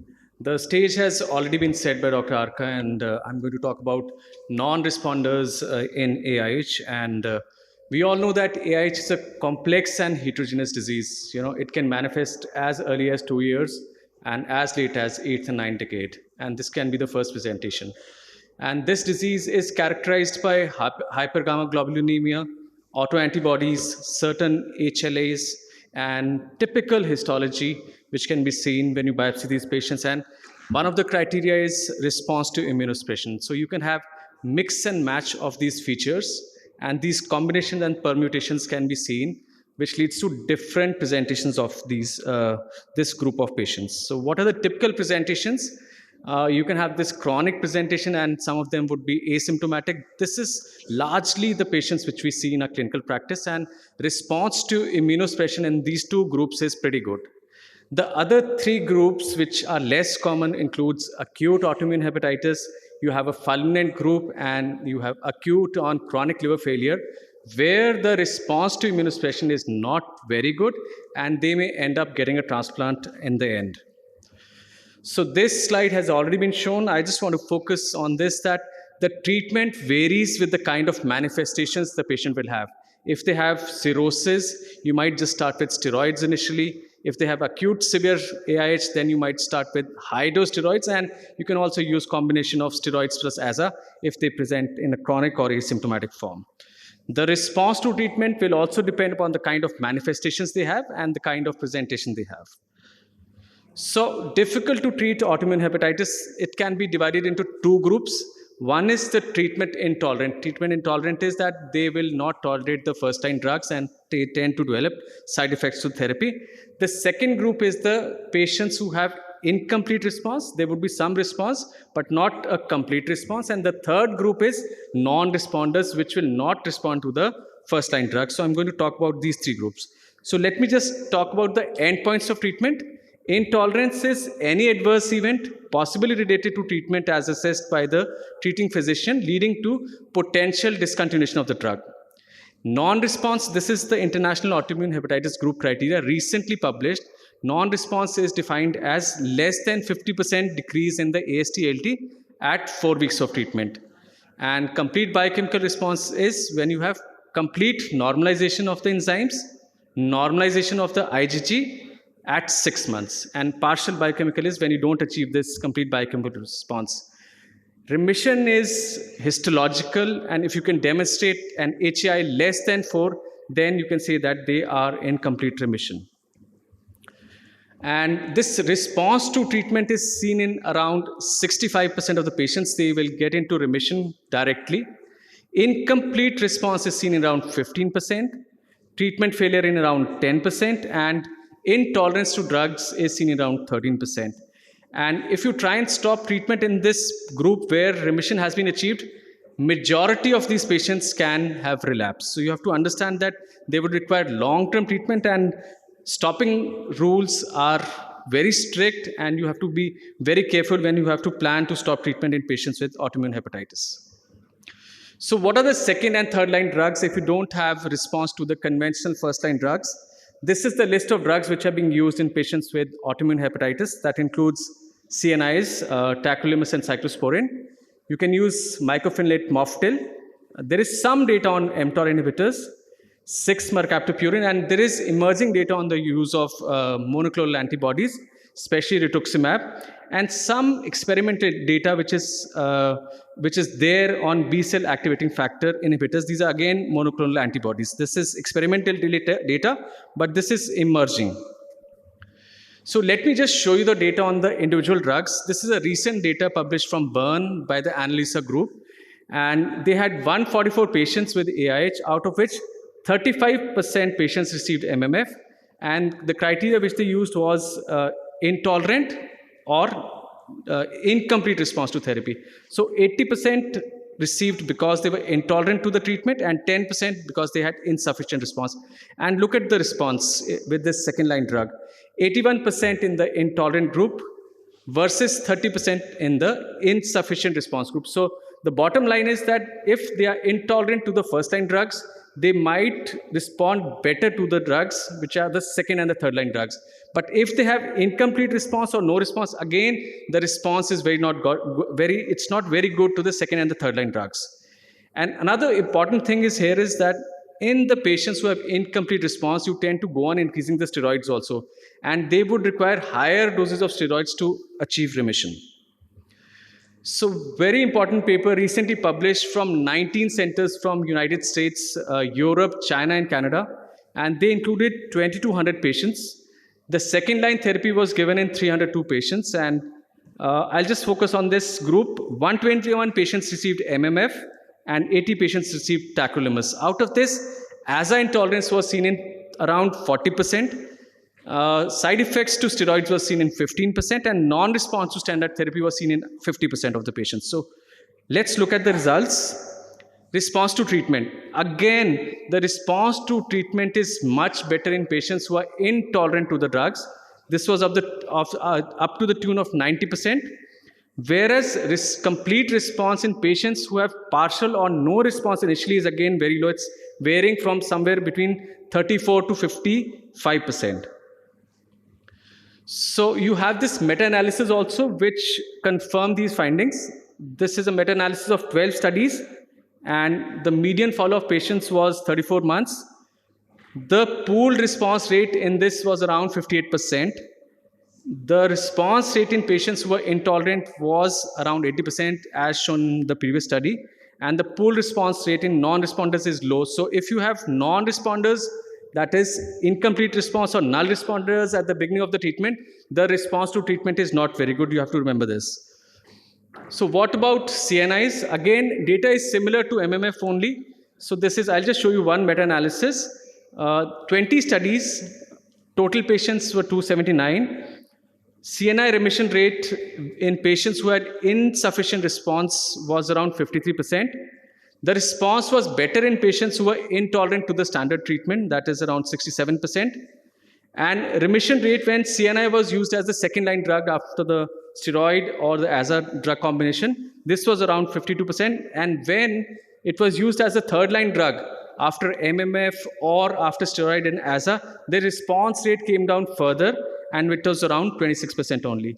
Cyclosporin discontinuation was seen in 13% and tacrolimus discontinuation in 11% because of adverse effects. So whenever you're trying to use these drugs, be careful and think of the side effects whenever it's being prescribed, and especially the infection risk in such group of patients. So there is some data on use of mTOR inhibitors. mTOR inhibitors are being used more and more in transplant now. These are all case series, retrospective data. I'll just show you two papers.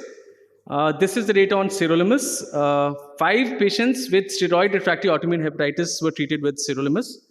Response rate was defined by a sustained 50% fall in the ALT levels, and this was achieved in 4 out of 5 patients. But look at the complete response, less than 50% in patients who are steroid refractory. So not a very good drug, but yes, some data on this drug. The other drug which has been used is everolimus. Again, small data, retrospective data only. 7 patients, non-responders to first or second line drugs. And they looked at the reduction of transaminases at 2 weeks. So reduction was achieved in around 50% of the patients, but sustained remission was observed in just 3 patients. So again, some response, but you cannot say that this is a very good drug to treat patients who have failed the first line of therapy. So let's move on. These are the ASA metabolites which have also been used. Some data on 6-mercaptopurine, no prospective studies, all retrospective studies. This study included 22 patients and 15 patients had prior intolerance. Patients who have intolerance respond better to 6-MP also. But patients, again, who do not have initial response, they do not respond. So not a very good drug in patients who are non-responders, but if intolerant, this drug can be used. Similar data with 6-TG also. Small data only. Again, they showed similar results that if they are intolerant to azathioprine, this drug can be used if it is available, but not a good drug for non-response or incomplete response. Methotrexate has also been tried. It's not being advocated now because of the serious side effects with this drug. A small series which I could find in literature, 11 patients treated and the median follow-up was around 12 months. Initial response to treatment was pretty good, but then on long term, 45% had to discontinue drugs because of the worsening of liver functions, development of fibrosis, cytopenias, and infections. So not a recommended drug to be used in patients with autoimmune hepatitis as second-line drug. Sometimes this drug is used for other indications, but if you have autoimmune hepatitis along with that, be careful and closely monitor these patients. So what are the newer molecules? These are the monoclonal antibodies. Data on rituximab is emerging. Very interesting data. And this is again the results from the International Autoimmune Hepatitis Group. 22 patients. Look at the indication where it has been used. All these patients had received different combination of drugs: prednisolone, AZA, MMF, tacrolimus, cyclosporin, budesonide, sirolimus, and 6-MP. So various combination of drugs were used in this group of patients. Let's see the response to rituximab. 2 cycles were given. Significant improvement in AST, ALT, and the IgG levels. And this response was sustained at 2 years. Patients who were given 2 doses had much better response. 1. Second, less flares. And third, less requirements of steroids. So promising drug. The caveat in India is the risk of infections, especially tuberculosis. But looks like this could be a promising drug in patients who do not respond to the conventional drugs. Just before I conclude, I'll just show you our data. This is the data from PGI. Out of total cohort of 275 patients, we had 60% of patients who were having autoimmune hepatitis, different clinical presentations. We had 57% of patients who had cirrhosis at presentation. We have seen acute autoimmune hepatitis, ALFs and ACLFs. And look at the response to therapy. 93% patients received immunosuppression. All received prednisolone. AZA was used in 82% patients. Complete biochemical response was seen in 62%. Partial in 24% patients. And no response in 10%. This is in comparison to whatever data is available worldwide. We've treated these non-response patients with MMF and tacrolimus. Again, the response to treatment is around 50% only. So I think we need more drugs, better drugs, and rituximab could be one drug which can be tried in such patients. Lot of experimental drugs which are in the pipeline: TLR4 antagonists, human monoclonal antibody targeting the receptors for B-cell activating factor, TREG inducers, and autoantigen specific immune suppression. Very early to say that these drugs might be helpful in future. So let me just conclude here. The first line treatment is steroid plus azathioprine. If there is response, well and good. If there is insufficient response, you can look at the azathioprine metabolites if it is available. Look at the 6 Tg levels. If it is less than 220, address for compliance. Increase the dosage, and you can also add allopurinol because that helps to increase the level of these drugs. If there is insufficient response here, you can go on to the second or the third line drugs. Let's come here. The second group where you have insufficient response. Again, you can look at the levels if you have the levels of azathioprine metabolites. If you don't have, then obviously you can switch over directly to the second line drugs. If the levels are adequate, please try and exclude other causes of raised enzymes or liver injury. Sometimes there might be a differential diagnosis which can mimic autoimmune hepatitis. But if you are sure of your diagnosis, intensify therapy, look at the response. If no response, then switch over to MMF or tacrolimus. Intolerant patients can be given 6 mercaptopurine. Very good data from the IBD cohort. But if you still don't want to use 6-MP, MMF or tacrolimus can be used. And these are the drugs which are available in the market. So thank you very much for your patient listening. I will stop here. I'll be happy to take questions. Sunil, lovely talk and a great roundup of the word literature. Do you see any role for JAK2 inhibitors in the treatment of AIH? Sir, I don't think so. There's much data on that. The future looks promising for these drugs, but at present, the 2 drugs which I would recommend is obviously MMF and tacrolimus. And beyond that, rituximab looks very promising, but the problem is the serious risk of infections which we can have, especially tuberculosis. But in controlled settings, rituximab could be a game changer in second line therapy. Okay. You could also answer this, and maybe Arka can join in. We all know that azathioprine can cause DILI as a delayed reaction also. Now you have a patient who's already on treatment with AZA for AIH, and now you start seeing this patient showing altered LFTs. What's your go-to resource? Do you stop the AZA? Do you continue the AZA? And how do you manage it? So I showed you that last algorithm. If you are able to look at the AZA metabolites, that is a very good test. But I think that's not available most of the places. Most of the places yes. don't have it. So the other option is do a biopsy and see. Biopsy and see. If you biopsy and find typical features of drug-induced liver injury, then obviously you have to stop it.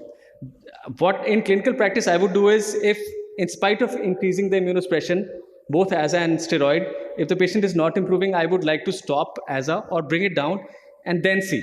So that's what I do in my clinical practice. So stop it, see, and then again reintroduce if required. Stop, reassess, Yes. and then restart. Okay, fine. Time for one question, please. Yeah, we are running short of time. So My just question is quick to Dr. Arkade.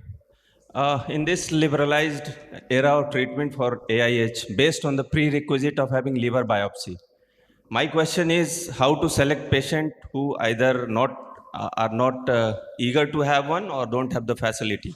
In this liberalized area, how to offer treatment for those people who don't have liver biopsy facility. I am of the opinion that liver biopsy is mandatory to make the diagnosis of AIH and to start the treatment. I know that some people would disagree, but I think most of the expert societies think so, and I am of that. I belong to that old school who thinks that biopsy is mandatory. You're going to put somebody on immunosuppression, a prolonged immunosuppression.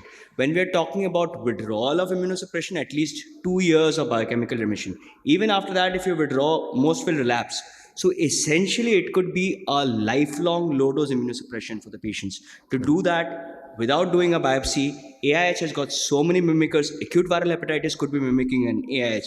That would just resolve on its own. How do you know whether it was steroids? Did it resolve on its own?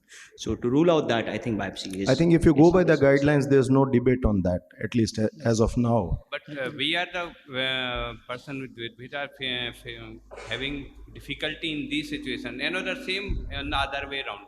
A female patient, chronic hepatitis, ANA positive, rage IgG, and say do not want, and other causes rule out, no drug and no acute viral or viral, then what to do? They do not want to go underwent liver biopsy. In our practice, at least, we haven't had the difficulty of not being able to convince patients not to undergo a liver biopsy, in the sense Okay, I don't think so. In our practice, we have ever seen a patient who has refused to undergo a liver biopsy who is having autoimmune hepatitis. I'm talking about non-cirrhotic, no coagulopathy like that, where we strongly think AIH is a possibility. They do go, but they agree with it. See, the mimickers would be obviously, if it is like an acute viral hepatitis, which is IgM, HEV is positive, then there wouldn't be a confusion. But we know seronegative acute viral hepatitis can occur. We know that so many patients take CAM that could be mimicking your AI. So in view of the mimickers, I personally feel liver biopsy is. I think if somebody doesn't accept liver biopsy and then guidelines come nowhere, I think then we just have to go and treat. But I think any comments from Professor Sharma? Response to the treatment is very good, and we are somehow they have started the steroid and azathioprine, and treatment is very good, and response is very good. The all parameters. I think Professor Chawla would like to make a point. Please, sir. Yeah, we do come across situations where the ANA is positive and you're not very sure whether this is autoimmune. What I personally suggest is the globulin levels in liver functions would help you. If the globulin levels are high and the patient refuses a liver biopsy, you could give a trial of steroids. But ideally, since you want to give steroids and azathioprine, biopsy is a must. Yes. There is some literature on this controversial topic where patients have been treated with steroids on the basis of high IgG and borderline ANA. After having treated with 2 to 4 weeks, the IgG will come down, the liver enzymes will settle down, the coagulopathy will also settle down, and that may be the right time to biopsy such patients. And there is some literature on this, whatever I'm saying right now. I think we are already running short of time. I think we can have this debate going on. Thank you, Dr. Arkade and Dr. Sunil, for this lovely session. Thanks a lot. Thank you. Thank you so much for the insightful session. Let's move on to our next session, which is all about vascular liver diseases. May I request our chairpersons to kindly join us on the stage. I would like to request Dr. B.K. Agarwal, Dr. Ajit Kumar, Dr. C.R. Panda, and Dr. Amit Agarwal to please join us on the stage. Good afternoon, everybody, and welcome to yet another very interesting session on vascular liver disease. And before that, I would like to express my thanks to the organizing for giving me this opportunity to chair the session. And we have to talk on various aspects of this disease. We have very eminent speakers, I think 4 eminent speakers who are also stalwarts of Indian hepatology. They'll be talking on different aspects of vascular liver disease. As we know, vascular liver disease may be relatively very rare, but they are very important health problem world over, just for the fact that most of these patients are relatively young and they have a normal life expectancy. And if they're diagnosed very early and treated, I think they enjoy their life. So from that point of view, this is a very, very important topic.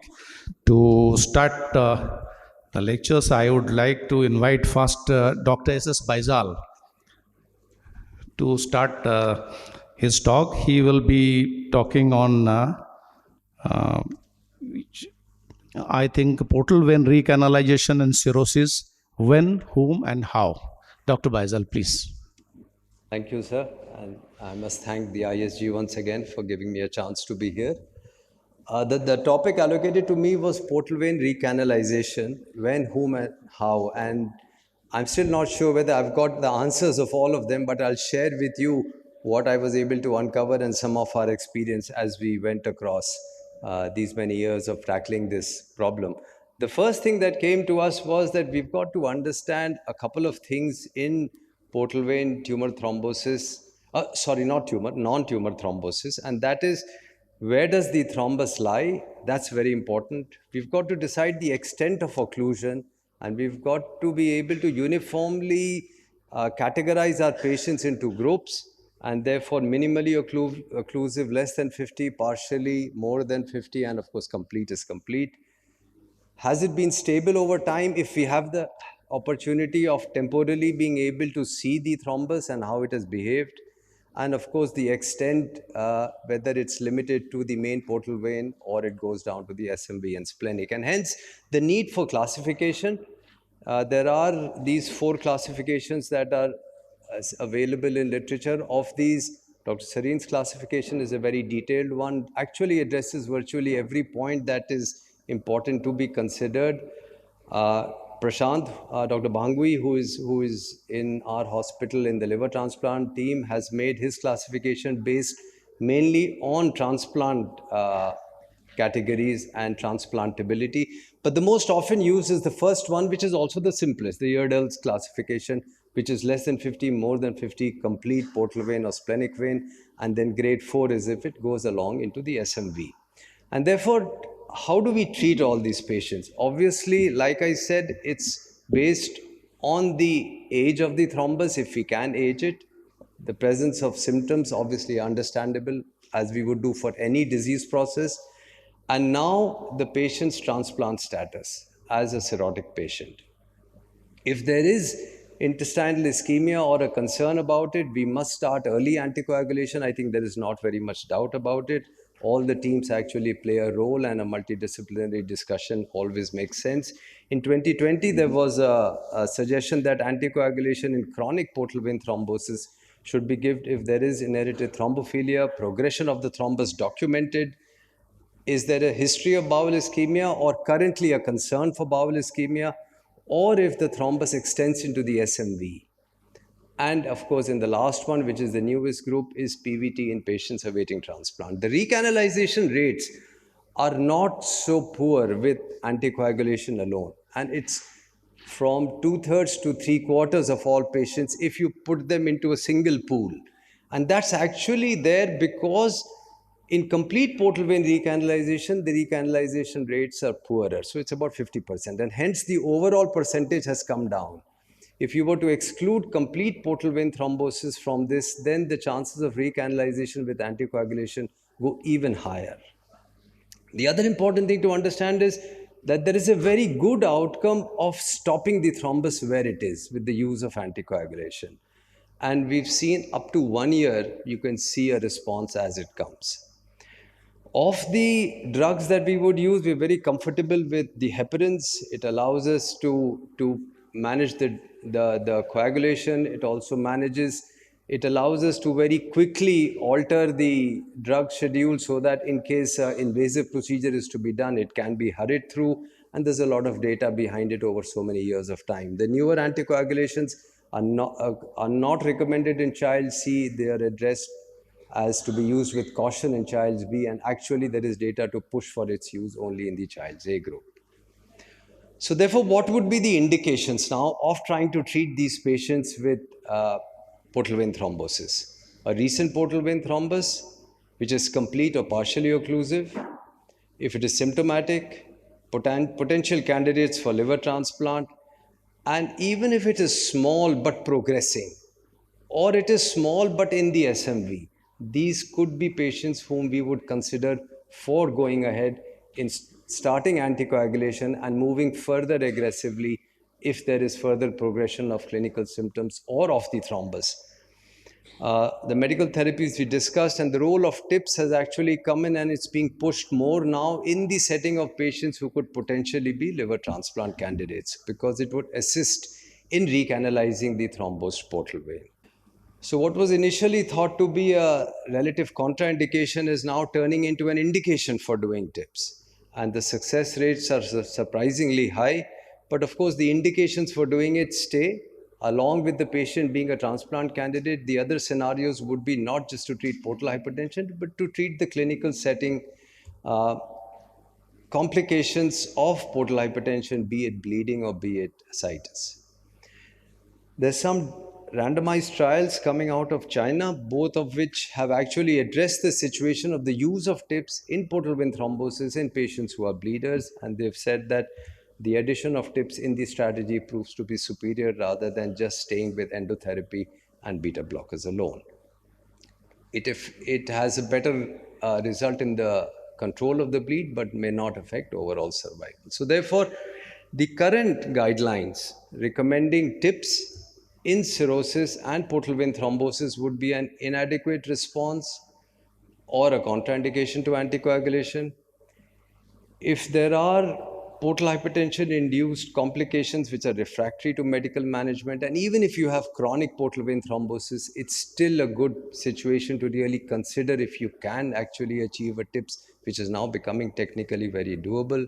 And of course, in those patients for whom a transplant would never happen, if you were not able to open the portal vein, is a strong indication to do it. Just to show you one of our patients, this was a patient with a complete IVC block and a complete portal vein block, cleaned up the IVC, went through a DIPS procedure into the portal vein, went down the portal vein into the SMV. You have to be aggressive. You have to clean a lot of vessels. Now there's a lot of mechanical and pharmacomechanical thrombectomy systems. We were able to pull all this clot out of the veins and finally deployed an extended TIPS into going down all the way into the SMV along with the caval stent, and that's how the IVC looks, and that's how the superior mesenteric vein and the TIPS looks, and you can establish flow in the splenomesenteric system.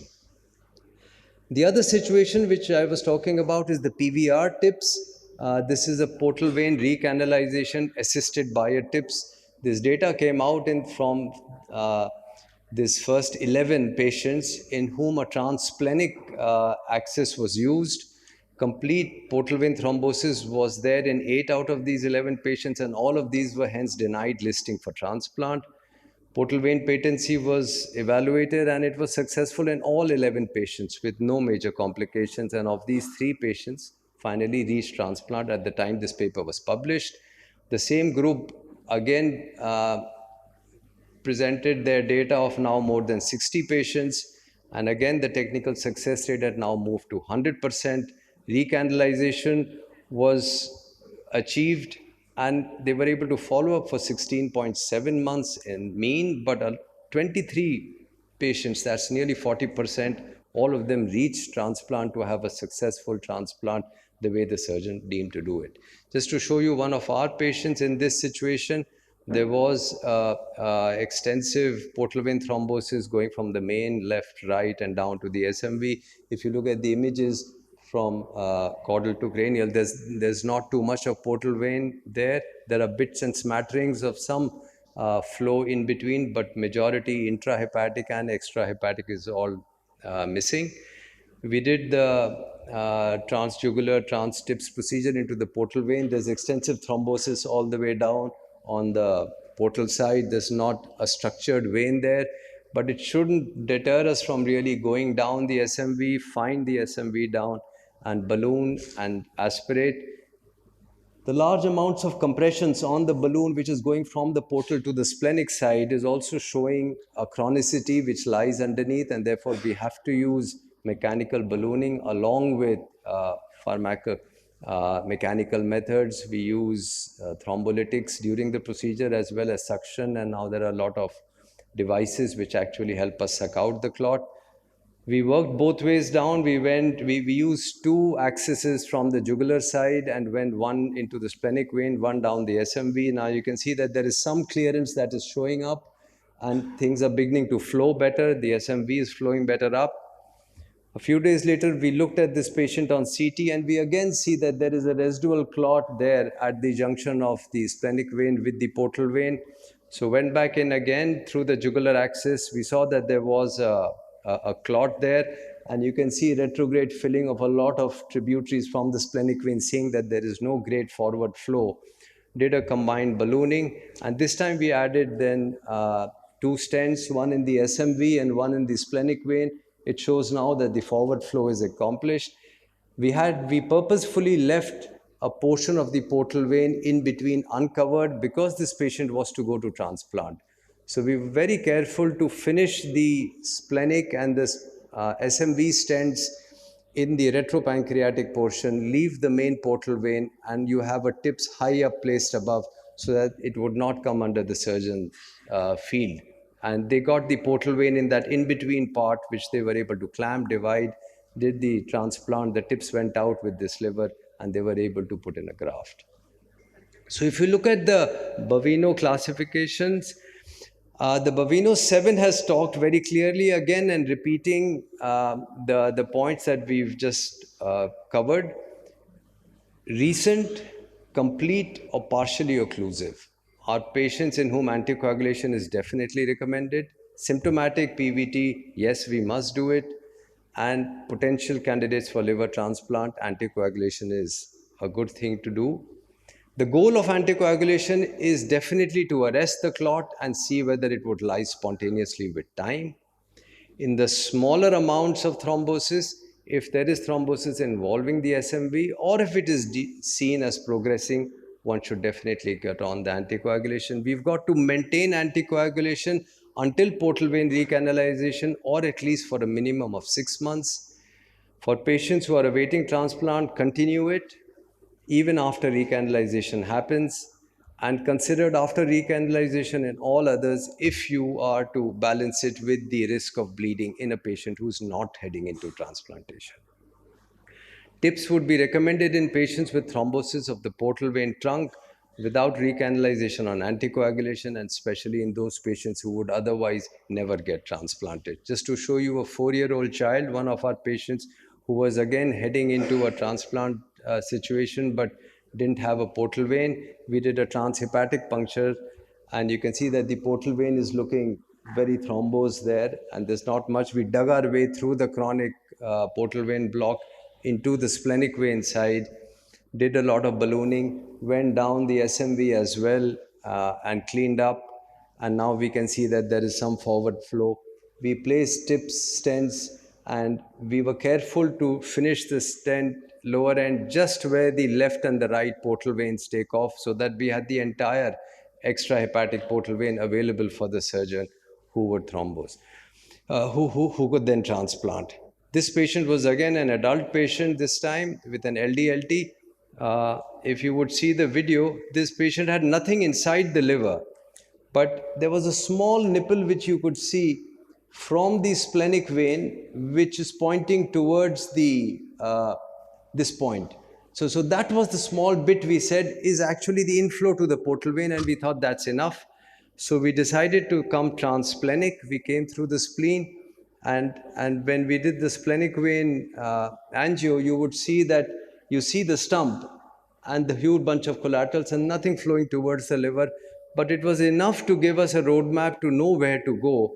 So we dug our way through into the liver, did some balloon dilatation inside the liver, creating a space in the intrahepatic portal vein, which we could then puncture through the transjugular side and get access to this. Once we had a transjugular access, we went down the SMV, went down the splenic, balloon dilated, cleaned it up very well, deployed a stent again high up so that it would not come in the surgeon's field when they were actually clamping and cutting the portal vein, and glued and coiled our splenic axis and came out, and this patient also went to transplant. So effectively what I would say is that in the situation of portal vein thrombosis, if there is clinical reason, if there is progression, there is, I think, a need to actually look at more aggressive approaches along with anticoagulation, which still stays the mainstay and the first step of the treatment strategies, and the use of TIPS as an assist to open out chronically occluded portal veins would make a lot of patients who are otherwise cirrhotic and not ready for transplant become transplant eligible. In our experience, we've had now 8 patients in whom we've done it for the specific purpose of enabling a transplant, out of which 7 of whom have had an uneventful transplant. Thank you. Thank you, Dr. Baidal, for an excellent talk with a very nice demonstration of the very difficult procedures. I think next. Now, the time for the next speaker, Dr. Akash Sukla, a well-known figure in the hepatology. He is presently Professor and Head, Department of Gastroenterology, KEM Hospital, Mumbai, and also Director in Hepatology in Sir H.N. Reliance Hospital. Welcome, sir. Thank you, chairpersons, and good evening, everybody. I'd like to thank ISG for inviting me for this important talk here. So I've left aside EHV and PVT because that is not to be confused with PSVD. It's a different disease altogether. So I've restricted in 12 minutes to portosinusoidal vascular disorder versus NCPF is it useful to change the nomenclature? So I must declare the conflicts of interest. I was present at the ESCONA meeting where the term PSVD was first proposed and discussed, and I'm part of the Falldex steering committee where it was the decision to change the nomenclature was approved for the first time, although with a dissenting voice. And I was also the member of the Baveno 7th panel where this nomenclature was accepted. The whole thing started with this paper, The Portosinusoidal Vascular Disease, Proposal and Description of a Novel Entity. In the absence of portal vein thrombosis and without cirrhosis, but with mild or moderate alterations in histology, is increasingly recognized, and this is what was termed as portosinusoidal vascular disease. Because there is a lot of heterogeneity in causes, therefore different terms were there, and therefore the justification for the use of this one term, portosinusoidal vascular disease. The problem is to call it a novel entity. Is it really a novel entity, or is it just putting old wine in a new bottle? Baveno 7 has defined portosinusoidal vascular disorder as a broad clinico-pathological entity encompassing non-cirrhotic portal fibrosis, idiopathic portal hypertension, non-cirrhotic intrahepatic portal hypertension, and various overlapping histological patterns including nodular regenerative hyperplasia, obliterative portal venopathy, hepatoportal sclerosis, and incomplete septal fibrosis. If you look at the APASL guidelines published in 2007, it's very much on the similar lines. NCPF or IPH is a heterogeneous group of diseases which could be a result of varied degree of portal venous injury, and the injury predominantly manifests in the pre-sinusoidal region. And if you look at the fine text, it does mention the involvement of sinusoids. So to say that description of changes in the sinusoids is something novel, it is not true. Similarly, the other argument is that PSVD is associated with a lot of other disorders which predispose a person to PSVD, whereas NCPF is idiopathic. So to justify, the blood disorders which are associated with PSVD are like aplastic anemia, myeloproliferative neoplasms, Hodgkin's disease, a host of congenital and acquired thrombotic disorders, many immunological disorders, even drugs which are used for treatment of these immunological disorders, repeated GI infections, and many genetic diseases. But if you look at the APASL NCPF guidelines in 2007, they have exactly stated the same thing. So 15 years later, we are talking about the same thing which was already published. So autoimmune disorders, prothrombotic disorders, recurrent infections, drugs, and immunosuppressants. So where should we really consider PSVD according to Baveno 7?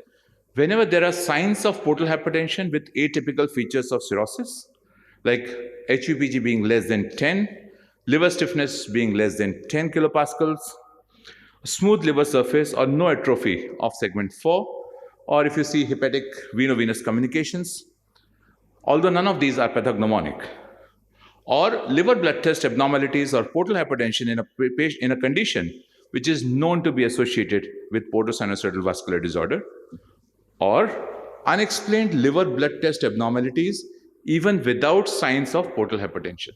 So in short, any chronic liver disease which does not fit in with the diagnosis of cirrhosis, you can suspect portosinusoidal vascular disorder. And then what are the diagnostic features? So the unique thing about PSVD is alleged to be, one, it can be present along with other causes of chronic liver diseases like hepatitis B or hepatitis C. So you can have a patient with Hep B with PSVD or Hep C with PSVD, and you can have PSVD without portal hypertension. So the diagnosis requires exclusion of cirrhosis and of other causes of portal hypertension along with one of the following three criteria.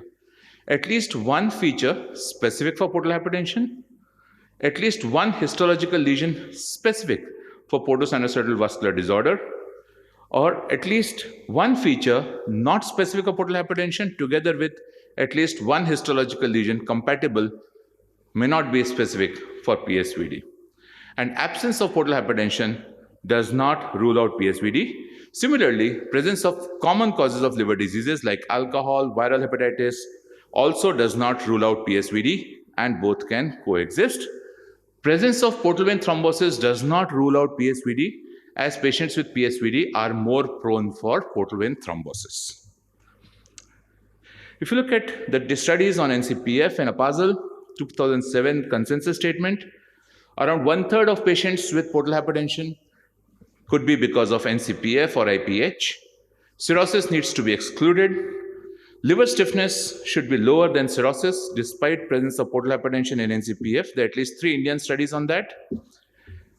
And for those who do not have portal hypertension, but you find histological changes consistent with NCPF, the term pre-NCPF or early NCPF was proposed way back in 1989. So it's not something new which was not described, or although nobody specifically studied it, nobody has known the natural history of those with early NCPF or NCPF without portal hypertension. But same is the case with PSVD. We do not know the natural history of PSVD without portal hypertension, or does really PSVD without portal hypertension evolve into PSVD with portal hypertension. And if you look at the diagnostic features of PSVD, the specific features are presence of varices, the specific features of portal hypertension, portal hypertensive bleeding, or presence of portosystemic collateral set imaging. And histological lesions which are suggestive of PSVD, which are specific, are obliterative portal venopathy, nodular regenerative hyperplasia, incomplete septal fibrosis. Now, if you look back at the literature, these findings on histology are very difficult to elicit on routine liver biopsies. They are better demonstrated on actually explants or on autopsies. So it is very difficult to find any of these changes on a routine histology slide. The non-specific, like ascites, platelets less than 1.5 lakhs, and spleen size more than 13 centimeter in largest axis, are non-specific features of portal hypertension. And the histological non-specific features of PSVD are portal tract abnormalities like dilatation of arteries, periportal vascular channels, multiplication of arteries and aberrant vessels, architectural disturbances like irregular distribution of portal tracts and central veins, non-zonal sinusoidal dilatation, and mild perisinusoidal fibrosis. So as said, they are non-specific, and we know that they can be present in any of the disorders. Very similar features were given in the APASL, where they talked about liver biopsy, but the main thing which this described was essential for diagnosis on needle liver biopsy was absence of regenerative nodules with features of possible or definite cirrhosis in an adequate sized biopsy.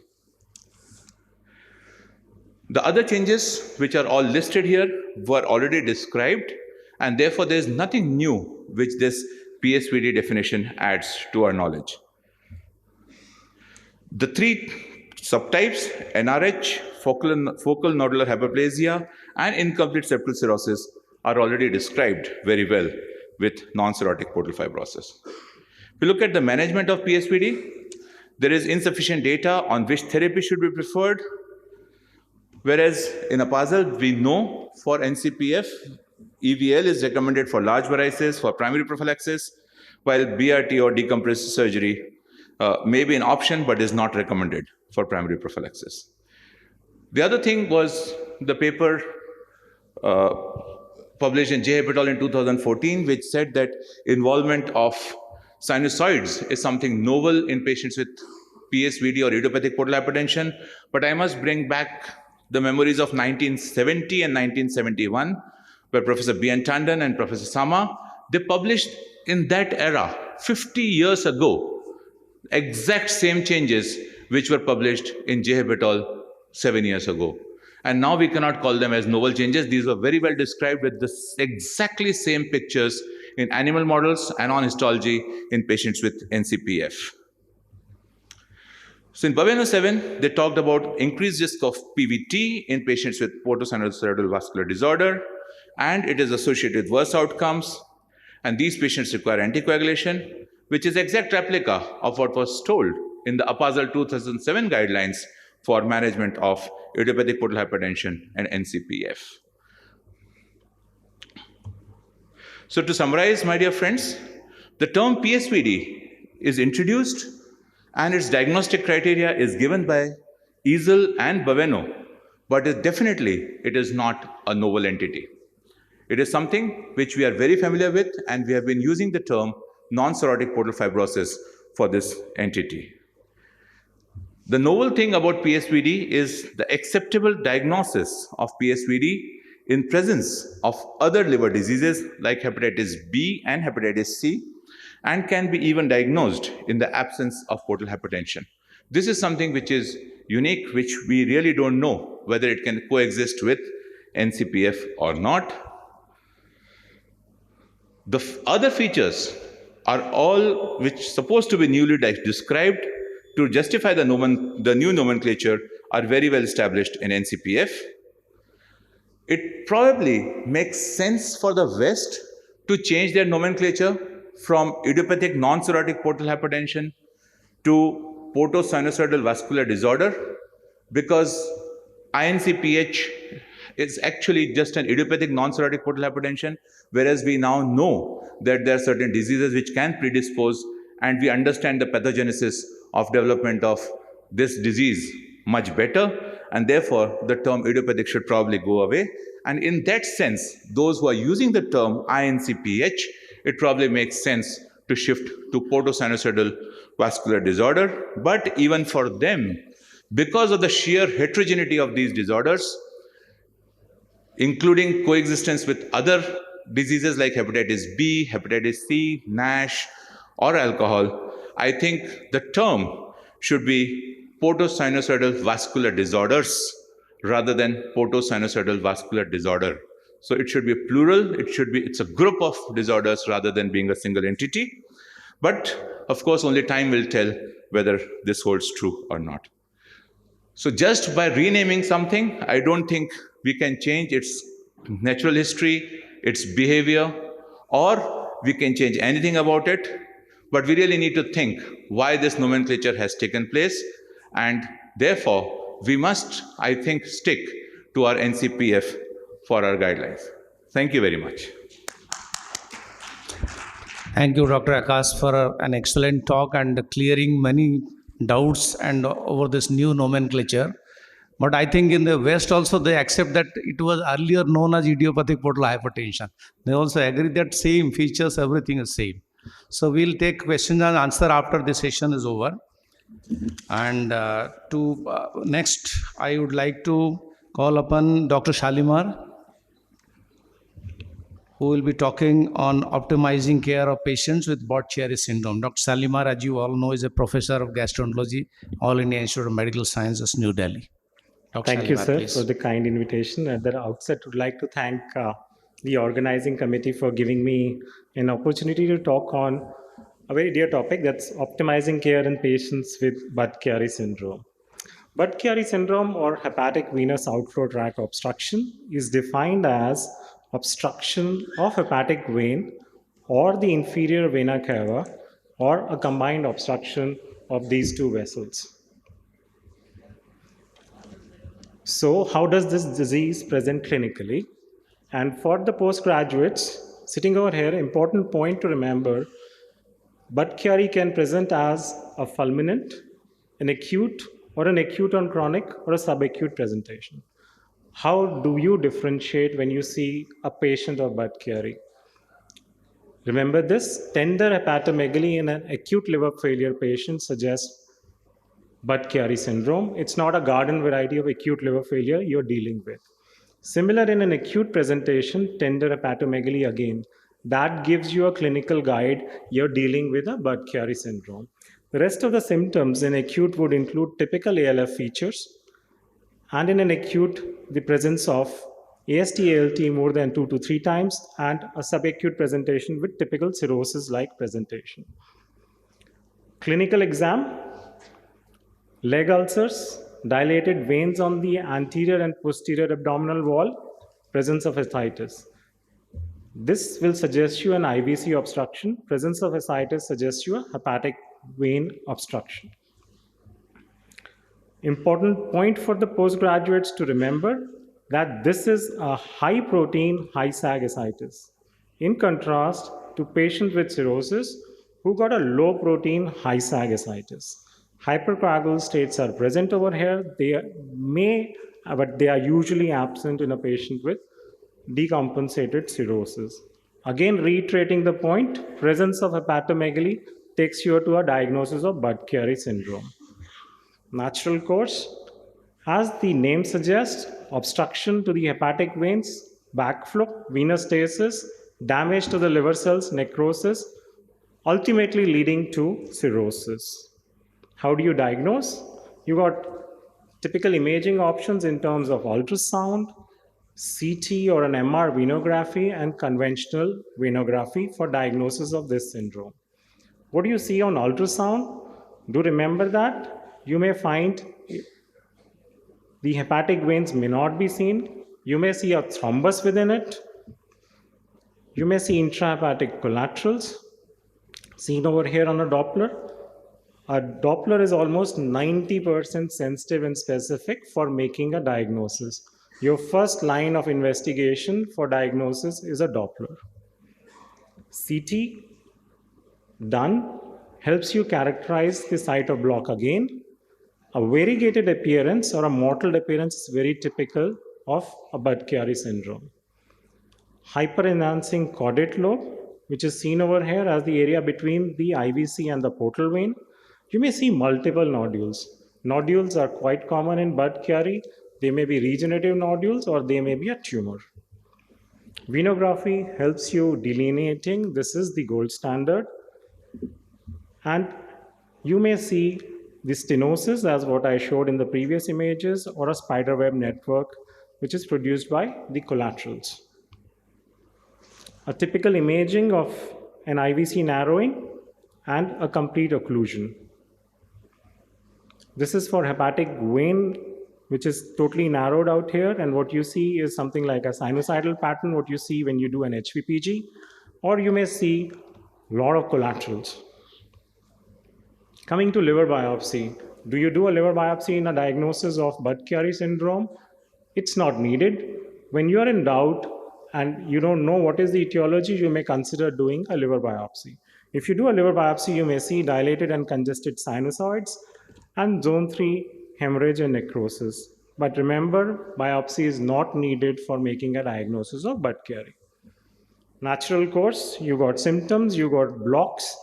A presentation, as I showed, could be an acute, subacute, or a chronic liver disease like cirrhosis or an acute and chronic liver failure like presentation.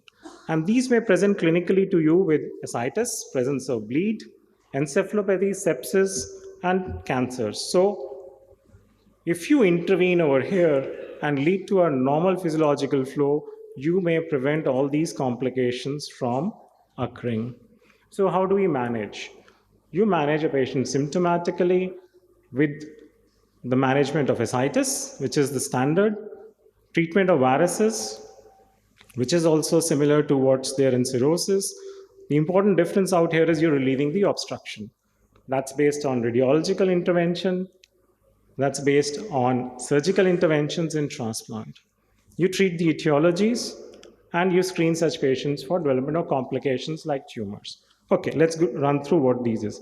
How about medical management? Medical management includes diuretics and anticoags. Diuretics give you symptomatic relief, but they are not treating the underlying pathophysiology which is happening in this syndrome. Alone, when used, are associated with a poor outcome, can be considered only in those who got advanced liver disease and are not amenable to intervention. Use of anticoagulation also is associated with complications. So when you start such patients, you need to follow them regularly and ask for complications developing, and you need to monitor their blood parameters, including INR, if you're using the conventional anticoagulation. And these may include mucosal bleeds, GI bleed, intracranial bleed even when the INR goes above 5, and lung hemorrhages. Prothrombotic states, yes, you need to work up these patients for prothrombotic states. Reason being, you got specific treatments for acquired prothrombotic states like myeloproliferative disorders, APLA, and PNH. So if you have these, you need to treat them with specific agents apart from the medical therapy, which I talked about. Relieving the obstruction is the most important therapy in these patients. Radiological, surgical. Radiological includes angioplasty, stenting, and TIPS. How do I decide what to do in a particular patient? With an IVC obstruction, the options includes angioplasty, stenting. If there's just an isolated hepatic vein block, you need to take a call whether it is an ostial block, short segment block, or a long segment block.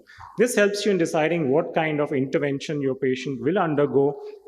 And if there's a combined block, you need to take care of both the IVC and the hepatic venous obstruction. Routes of intervention includes transjugular, transfemoral, and transhepatic. This is a patient who had hepatic vein obstruction. What you see over here is the catheter in the hepatic vein, and there's no flow. Post dilatation, what it shows you is the flow is reversed back to a normal physiological flow.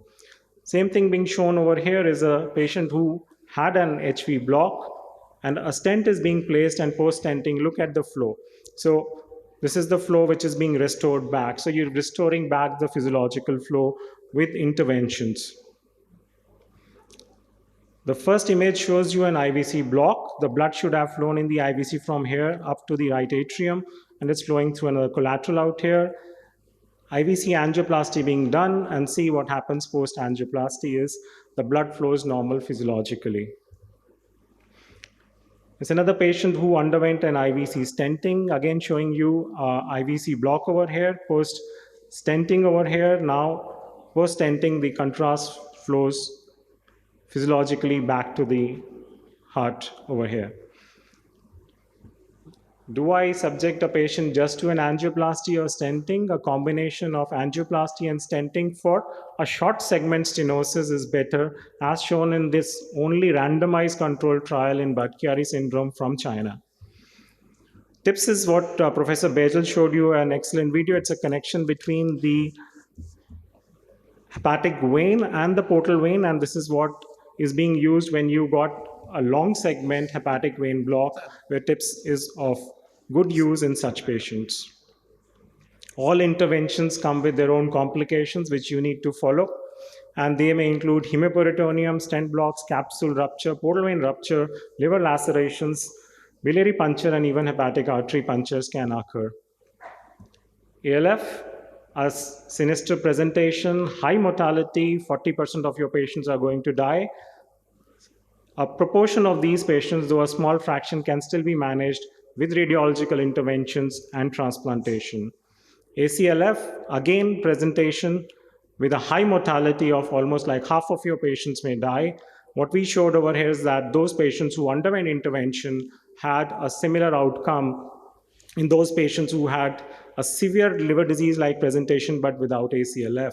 And those who didn't undergo intervention had a high mortality. Presence of encephalopathy is associated with a high mortality in such patients. Professor Epen's group showed that the long-term outcome of such patients with intervention is good. And even those patients who present to you with typical child C, if you undergo an intervention, they have a good response, have a good long-term outcome, similar to those patients who got underlying child A and child B child. And what do these published literature suggest? This is a table showing comparison of major studies being published showing a technical success, clinical success, and patency rates and outcomes over 90% at 1 year, and survival being almost like 85% plus at 5 years. Which anticoagulant to use? DOACs are a good alternative in a subset of patients who do not want INR monitoring. So they can be chosen. The only disadvantage being cost, though generics are now available, and other thing is the safety in child C patients. How about use of FibroScan as predicting restenosis? Our data suggests that once post-intervention is done, the FibroScan values come down. Those who have a rise in 2 consecutive FibroScan, you can predict they're going to develop restenosis. Multiple prognostic scores are there which you can use for looking at the prognosis in these patients. HCC does develop and they need to be followed up like any cirrhotic patient. Risk factors being cirrhosis, long segment blocks, and surgery is now gone out of the management protocol because angioplasties are associated with better outcomes. Transplantation is possible, needs to be done in a right patient before renal failure develops. I'll just take a minute more to finish. And pregnancy is another major issue because these are young females and they may have fetal loss, anticoagulation issues, and pregnancy per se is a hypercoagulable state and which may predispose to stent restenosis. So when you suspect, do a Doppler. It shows you normal flow, it rules out Budd Chiari. If you have the blocks in the HVs and IVC, you decide on therapy depending upon the segment, length, number of veins involved, and you decide what best treatment, which we have talked about in the past 10 minutes or so. So to summarize, ladies and gentlemen, it is a distinct disease with young people presenting with hepatomegaly, ascites, and features of liver failure are rare. And imaging Doppler helps, CT and MRI helps you in delineating the exact anatomy. Site of blocks help you in deciding the type of therapy, and therapies are associated with good success rate of above 95%. And it's a risk factor of HCC, and you need to keep these patients on surveillance, and multidisciplinary approach is the way to deal these patients. Thank you. Thank you, Dr. Shalimar, for a nice and beautiful lecture on the optimization of the management. Now, the last lecture and most important lecture of this session, I would like to call upon Dr. Vivek Saraswat, who would be giving, telling us about portal cavernoma cholangiopathy. I think Dr. Saraswat needs no introduction. He has almost his entire career spent in SGPGI Lucknow, and currently is the professor and head hepatology and liver transplantation in the Mahatma Gandhi Medical College and Hospital, Jaipur. Dr. Saraswat, please. Thank you, Dr. Panda, Dr. Agarwal.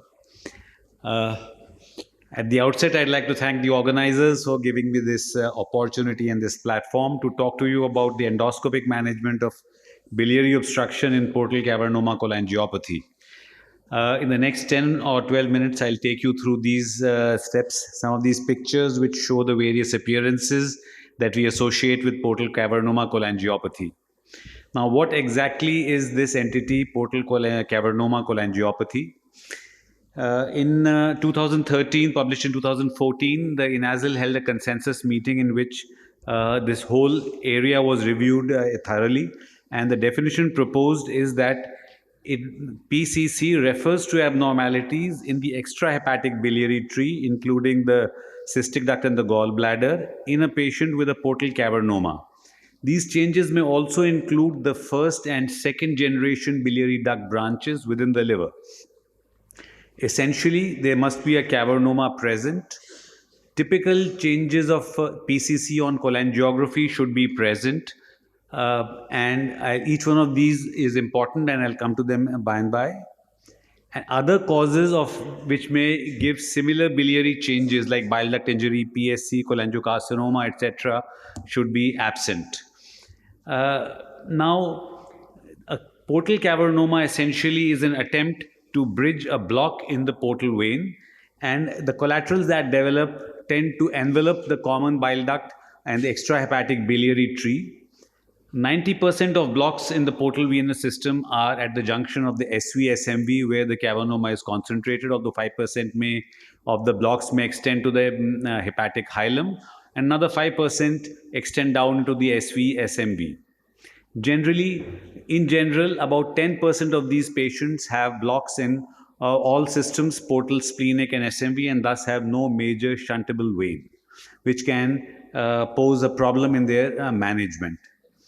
So these are MRC pictures of in the coronal sections, which shows how cavernomas, these leash of vessels, actually engulfs the bile duct as they develop, and the bile duct here being marked by stents that have been placed to drain the biliary tree.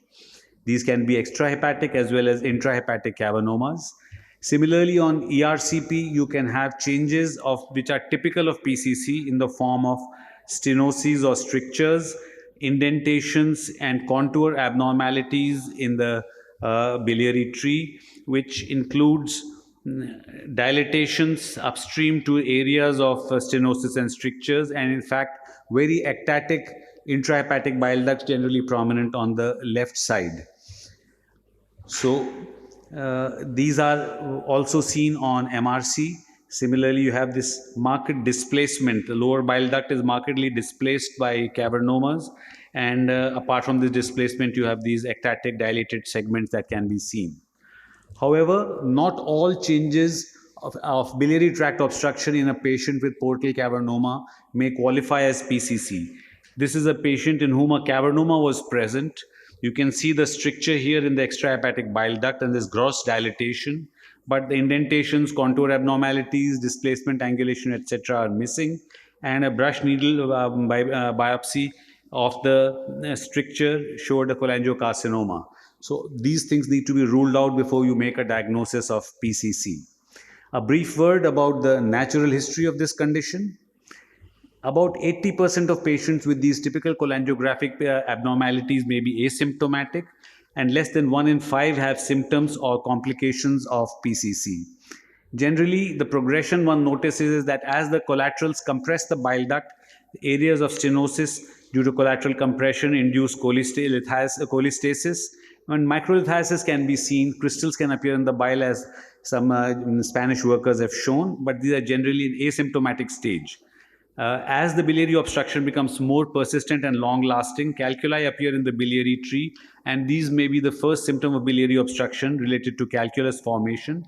Eventually, long-standing compression by the collaterals of the biliary tree leads to multifocal extrahepatic and intrahepatic strictures, often complicated by upstream calculi, which makes the whole anatomy very difficult to handle. And these stages can be summarized in as a preclinical, asymptomatic, symptomatic, and complicated stages, as shown in this diagram with the relation to the presence of cavernoma, cholangiopathy, liver biochemistry, symptoms and complications. And it is generally the symptomatic and complicated patients with a cavernoma with cholangiopathic changes, abnormal biochemistry and symptoms with or without complications who are in need of biliary tract drainage and endoscopic management. So a word about the endoscopic management in PCC. The idea is that biliary tract obstruction only needs management in the symptomatic patient with PCC and should not be offered to asymptomatic individuals. Common scenarios in which endotherapy is required is the presence of symptomatic biliary calculi which need to be removed, and in presence of cholangitis, biliary drainage is the priority and has to be offered. As a preoperative procedure prior to the portosystemic shunt surgery, biliary compression and some degree of control over the biliary obstruction is required, so drainage is to be done. And in patients who have no shuntable veins or who have blocked portosystemic shunts, there really is no other option than endoscopic management of these conditions. And also, once a portosystemic shunt has been done, one need not fall back again on surgery for drainage and management of strictures and calculi in the bile duct, which can now quite easily be undertaken by the endoscopist. The endoscopic strategies, the one that is most often performed is on-demand drainage. You have a patient with cholangitis, you place a stent, you relieve the patient and nothing much happens till he comes back with blocked stents or more calculi, and you keep repeating this procedure, which is really not moving forward in the management. Something that we have tried at Lucknow and that I'll be talking about is using the Costa-Mannia protocol for benign biliary strictures by placing stent bundles, and lately there has been experience with the placement of SEMS, which is only possible in the extrahepatic biliary tree. Now for biliary calculi, these can be quite difficult. As you can see, upstream to a stenosis, a large stone blocking the entire biliary tree and extending down into the intrahepatic branches, concretions have developed. And another example of stenotic compression because of a cavernoma with upstream calculi, multiple calculi and large stones, all of which qualify as difficult biliary calculi. Biliary calculi can be seen in up to 20% of patients with symptomatic PCC and are very difficult, multiple, large, often intrahepatic and above strictures or sites of stenosis. The management is much more straightforward once an effective portosystemic shunt has been done to relieve the pressure within the compressing collaterals and thus allow relatively safe endoscopic management. The standard procedures for calculi are generally what one follows in this situation: sphincterotomy followed by balloon and basket extraction. And the more aggressive things like mechanical lithotripsy with large balloon sphincteroplasty, generally one is more confident of using if a successful portosystemic shunt is in place. However, for biliary calculi, before a PSS is done, preoperative biliary drainage to relieve the cholestasis cholangitis is something that can be offered, while after early elective PSS, biliary clearance can then be carried out. In patients with no shuntable veins or blocked shunts, a cautious case-by-case approach has been followed, and some of these patients can benefit with the use of a combined intervention radiology endoscopic approach with the rendezvous procedures. So endotherapy for biliary strictures, well, this is something that we have done here. You have a long hilum to papilla stricture with a CRE balloon has been placed for dilating the stricture, followed by the placement of stents, bilateral wires and stents placed, and 6 stent French stents have been placed because these are generally fairly pliable strictures. There's a component of extrinsic compression, and they are not, some of them are not very tight and fibrotic strictures, allowing placement of multiple stents. Another example of a stricture here that we have in this patient, and the placement balloon dilatation followed by the placement of stents. Overall, endoscopic experience in the management of PCC is relatively limited. And the search that we had done way back in 2013, there were only about 9 small series ranging in from 4 to 20 patients and about less than 100 cases, with a mixture of procedures and obtaining mixed results. We had 2 large series, a surgical series and another endoscopic series from Lucknow. In the last 5-7 years that I've looked at, generally single or case reports or a small case series in small numbers only have been published, and no large experience has been added to the endoscopic management. Now, over the course of about roughly 25 years, from 97 to 2021, while I've been managing these patients at SGPGI in Lucknow, we had performed till then, till I left the department, over 400 procedures in about 52 patients. And these were included 21 patients in whom 78 procedures were attempted for stone extraction, with success achieved in 18 of 21 patients, balloon dilatation of biliary strictures in 32 patients, and placement of multiple stents with serial exchange of stent bundles over a period of 12 to 15 months, with up to 6 stents being placed as a median number, 6 stent French stents. Combined procedures we were needed in less than about 5% of our patients. Complication that we did encounter was hemobilia during placement and removal of stents in about 8% of these total number of procedures. These were all amenable to standard endoscopic management with vasoconstrictor therapy, and we've also used in the lower parts of the bile duct, packing the duct with multiple 10 French plastic stents to achieve internal tamponade, which has been a successful approach to achieving hemostasis. 10% of patients we have lost to complications such as liver failure, cholangitis, cancer, and bleeding that was procedure related. We have completed treatment in 38 of these patients. That is, at the end of treatment, we have stricture resolution with no biliary tract obstruction in about 3/4 of our patients. We required a median of 8 sessions. Some of them required a very large number of sessions in the early part of the experience, but a median number was around 8. And the same stent size that I mentioned, stent number that we placed with these exchanges over a period of about 15 months.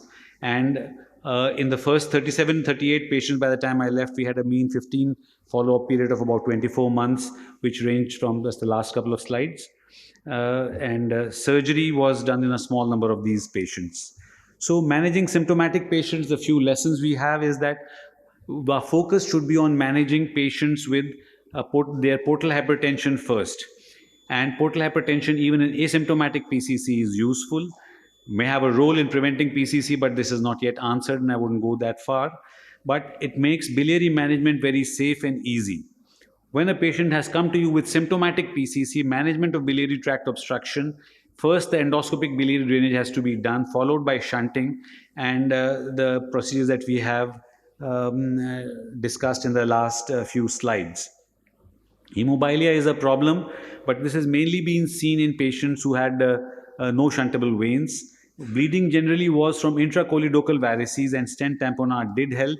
Sphincterotomy and large balloon sphincteroplasty often did not cause much more than average results, and the effort has been endoscopist, intervention radiologist, and surgeon working together and making decisions together. So, in summary, asymptomatic PCC, those with shuntable veins can be offered, should be offered a shunt. Often biliary tract obstruction is relieved. Dr. Gaur Chaudhary and his workers, and similarly Dheeman and workers from Chandigarh have shown that shunt alone can relieve in about half the patients. Biliary obstruction can be relieved. But those who have symptomatic obstruction should have biliary drainage followed by shunt in those who have shuntable veins. But if there is no shuntable vein and a non-anatomic shunt is not possible, and in many patients, splenectomy alone does help in decreasing biliary compression and should be offered and follow up. For persistent biliary tract obstruction, then by case endoscopic management, often with combined procedures and rendezvous measures, maybe in some patients with the help of SENS placement can be done. Thank you very much for your attention. I draw your attention to this supplement of the JCH, in which you will find details about all the information that I have presented in just the brief 12 minutes I had. Thank you very much. Thank you, Dr. Saraswat, for an excellent talk. I think due to paucity of time, we can only take one or two questions. And before that, I want to ask Dr. Akash Dr. Akash Shukla, a small question. Is he here? Oh, he has gone. Anyway, any one or two questions? I think if there are no questions, then we will close this session. And thank you all the speakers. Can I ask one question? You said Please, two. please. I want to ask one. Yeah. My question is to Shalimar. As Shalimar, if the patient is having Budd-Chiari, chronic Budd-Chiari asymptomatic, no ascites, no varices, will you offer endovascular therapy? So, if it is asymptomatic, no ascites, never bled, Doppler shows you good amount of collateralization, blood flows there's no evidence of portal hypertension, you can follow up such patient. That's my personal way how I manage. If a patient has, say, varices, asymptomatic, I'll still go for an intervention. So there is not much of data available to your question, sir, but that's a personal way how I've been managing such patients. But I think that would be more of an expert advice. I think thank you everybody, and thank you all the speakers, and thank you my co-chairperson for conducting this session. Well, we'll end this session here. Thank you very much. Thanks to our chairpersons and the speakers for conducting the session. Before we move on to our next session, there are a few announcements. At the end of today's session, tomorrow morning, session will start with CPC at 8 a.m. at Hall A. And you all are invited for the dinner at the banquet and musical evening at 8 p.m. onwards tonight. The entry will be there with your badge, so you can get your badge scanned for the entry for tonight's show. Now let's move on to our next session, which is all about management of complications of cirrhosis. Our chairpersons are Dr. K. Pandu Rangarao, Dr. I.K. Tiwari, Dr. Deepak Lahoti, and Dr. Atul Shinde. May I request our chairpersons to kindly join us on the stage. Dr. K. Pandu Rangarao, Dr. I.K. Tiwari, Dr. Deepak Lahoti, and Dr. Atul Shinde. May I request the chairpersons to kindly take the session forward. Good evening, everybody. Now we are coming to the session of management of complications of cirrhosis.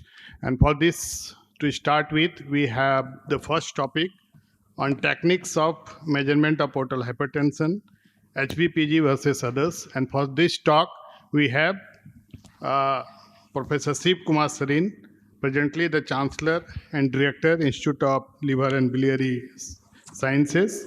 Sir has received lots of awards, including the Padma Bhushan by Government of India, recipient of Shanti Swarup Bhatnagar Award, the World Academy of Medical Sciences International Prize, EAGLE International Recognition Award, Om Prakash Bhasin Award, Dhanvantri Medical Awards, and Ranbaxy Medical Science Ward, and lots in the talk. Sir, please. Thank you. The topic is on techniques, so I'll try and spend some time. Greetings from ILBS. I have nothing to disclose. Portal hypertension is when the pressure in the circulation is more than 5 and it is clinically significant, which is about 10. We would redefine sometimes later that it should be 8 millimeter. And the pressure rises when coughing, abdominal pressure rise, alcohol, heavy meals. Please remember, these are physiological rises, but that is not portal hypertension.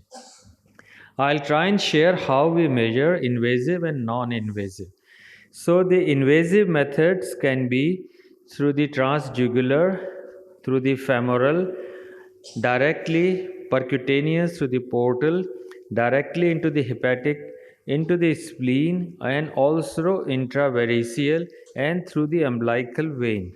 We generally use HVPG, and this is a video where Dr. Chitranshu, my colleague, is showing how we do it. So you have a Swan-Ganz catheter which is going in. I'll run it in the interest of time. This catheter goes in. Now you will be seeing this catheter. This is through the femoral vein, and we will pass it on and hook it into the hepatic vein. You can see it is getting hooked into the hepatic vein. Sorry, the contrast is not coming out very well. How do I move it fast? And once it goes into the, all right, as I had said, I'll just rush it through to the next slide. So we go and hook it into the hepatic vein. Can you see the catheter? I'm going through the femoral vein.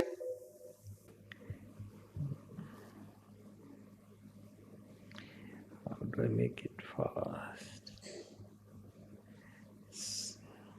Sorry, it's not moving well, but you can see it is very easy to do it. Yeah, just hook the catheter into the hepatic vein, and then you have a flat line.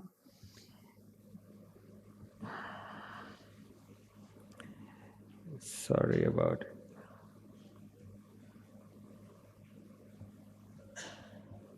This is in one of the Asian conferences that it was being demonstrated. But I am sorry it is not coming out so well. I'll wash.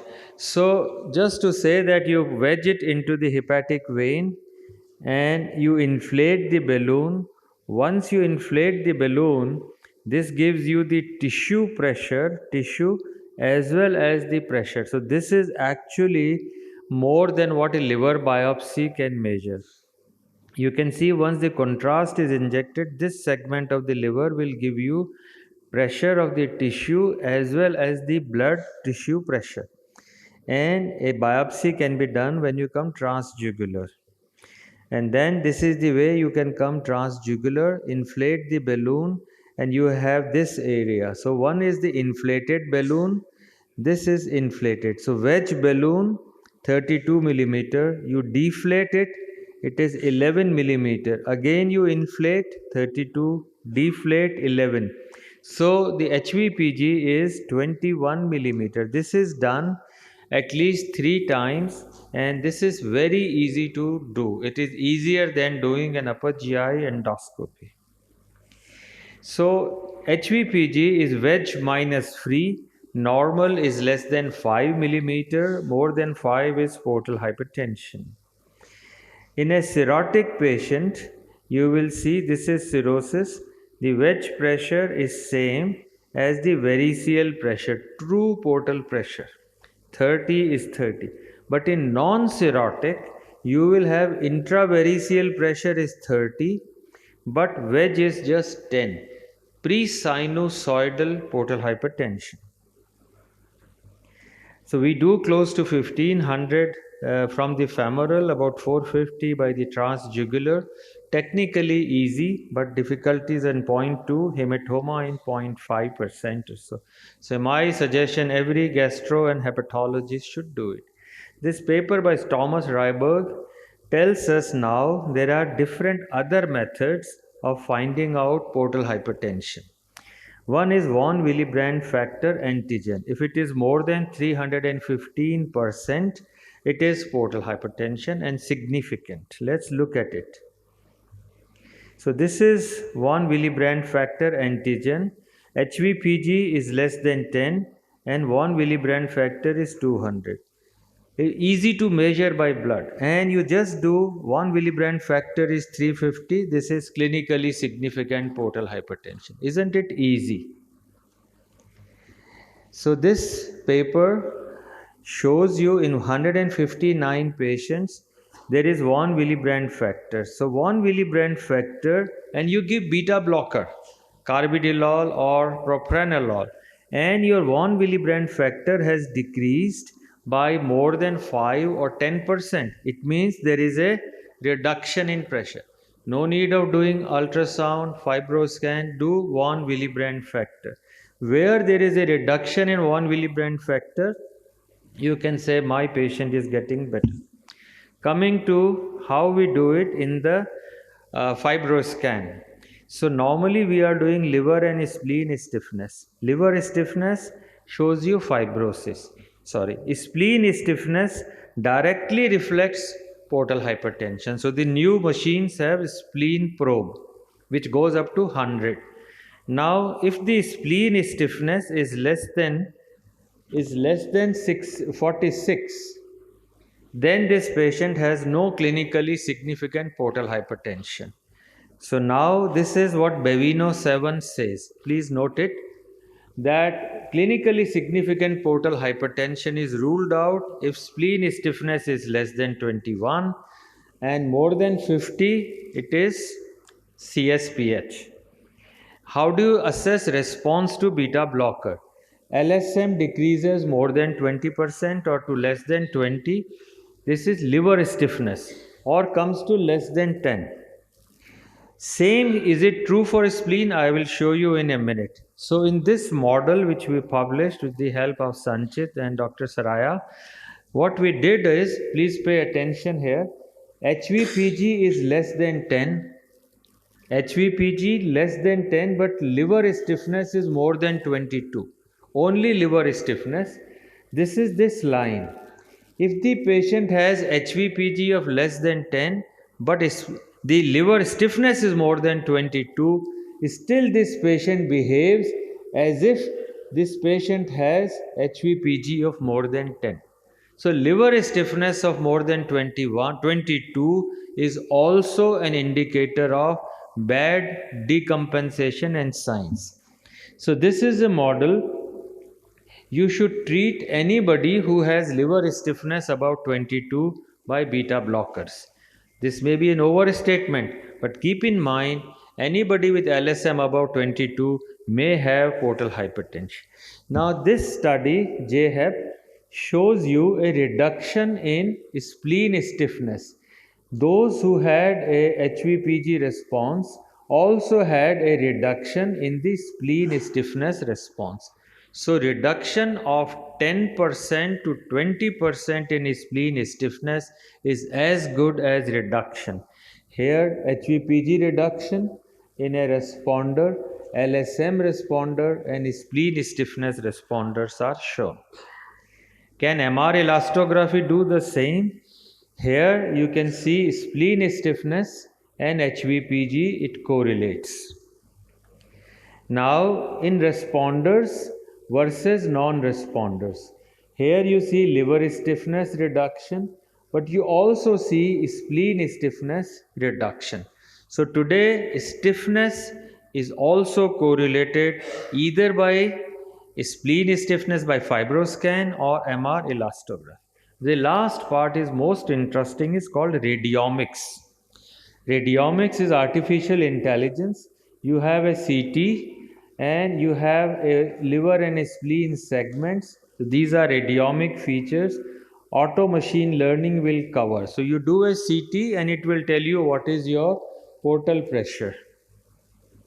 Now using just simple radiomics AI, If the HVPG is above 10, again it correlates. HVPG above 12, HVPG above 16. So at all portal pressures, this radiomics worked very well. And the diagnostic accuracy at all different pressures was around 90% and plus.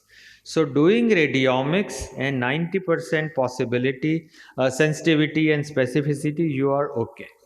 So with this, I'll try and say why we should do a HVPG measurement. This is my last slide because it helps you classify portal hypertension. Cirrhotic, HVPG and wedge is correlating with your pressures. In non-cirrhotic, your variceal pressure is high, but your portal pressures, your wedge pressures are low. So you can classify. Fibrosis assessment, you all know, LSM helps. Acute bleeds. Now pay attention to each of these. Acute bleed, 20 millimeter. And early tips can be planned. Patient has come, he has bled, he is not rebleeding. But if his pressure is 20, in the discharge summary it is written, plan for early tips in future before second bleed. That is preemptive tips. Growth of varices. We require 20% pressure reduction to prevent bleeding. But for growth, 10% reduction is enough in pressures. Now, primary prophylaxis, you require 20% reduction. Non-response is 50%. Secondary prophylaxis, 20%. SBP prevention, just 10% reduction. You're discharging a patient for SBP. If the pressures are okay, ask him to continue on beta blockers, and 10% reduction is good enough. PHG, colopathy, I don't know. Gastric varix, no benefit. With this, I think pressure is the biggest determinant of outcomes of cirrhotic patients, and everyone should invest, whether invasive, by von Willebrand factor, splenic stiffness, MRI, or by radiomics. Thank you. Thank you, sir. Thank you for your nice talk. So we can allow 2 or 3 questions if you have to sirs, you can ask from the audience. So if there is no question from the audience, yeah, one question. No.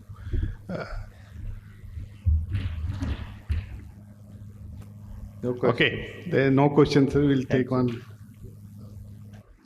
Now I welcome Dr. P.N. Rao. And Dr. P.N. Rao is Director and Chief of Hepatology at AIG Hospitals, Hyderabad. He'll be speaking on hepatopulmonary syndrome. Are we missing the obvious?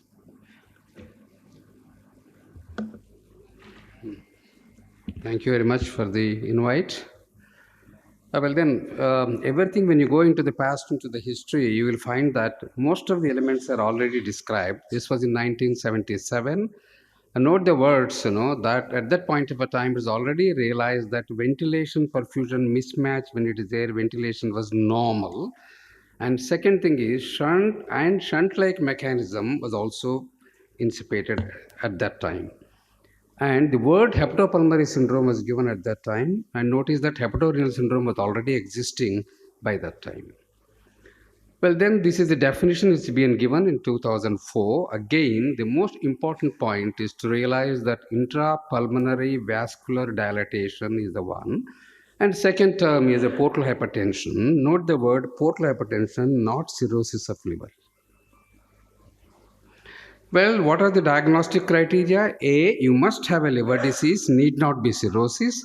The other conditions which have been described, including biliary atresia in pediatric population, hepatopulmonary syndrome has been described. Second thing is, you should be able to demonstrate that there is been a intrapulmonary vascular dilatations by the contrast enhanced echocardiography. Third thing which you have to show is that the gradient between the alveolar and the arterial gradient is more than 15 and more than 20 who are above the 65 years of age. Well, there's a wonderful artistic diagram, a cartoon which shows on the top is the normal and the below is the hepatopulmonary syndrome.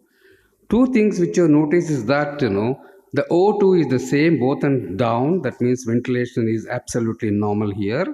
What is wrong with it is the pulmonary vascular features.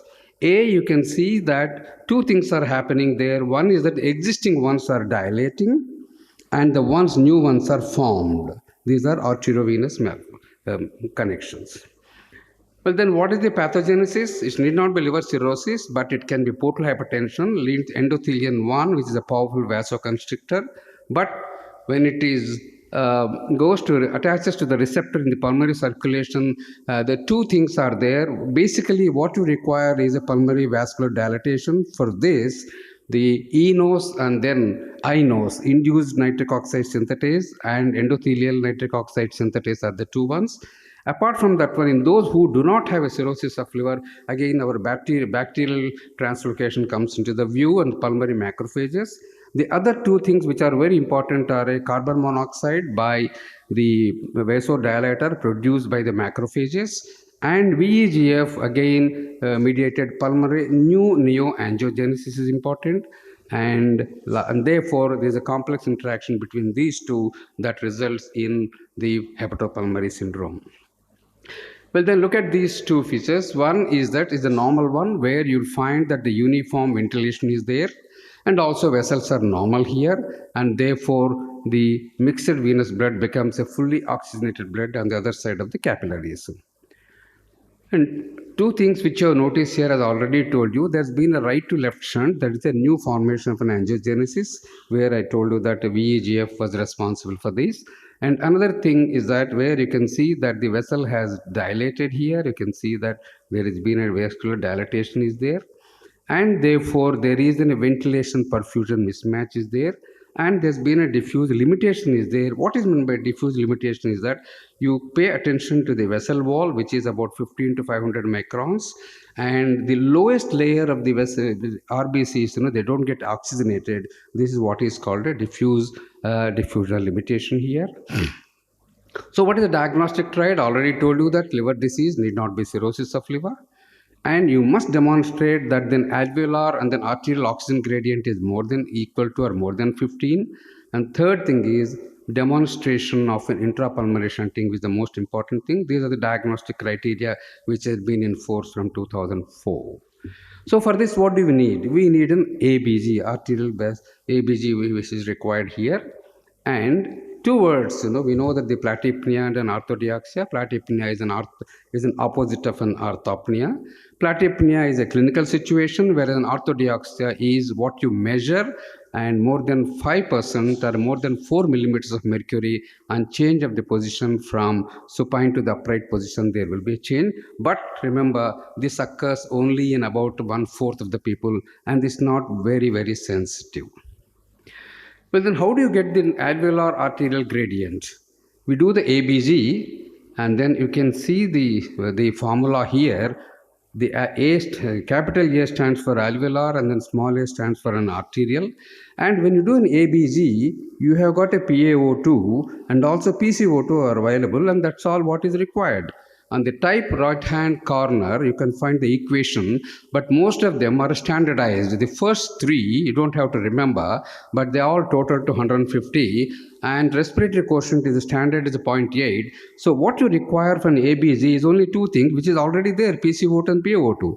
And for us to help, we got an app is there where you have to feed the data and get these things, because we are not intense, all are not intensivists to do all these things, but it's very simple for us to do.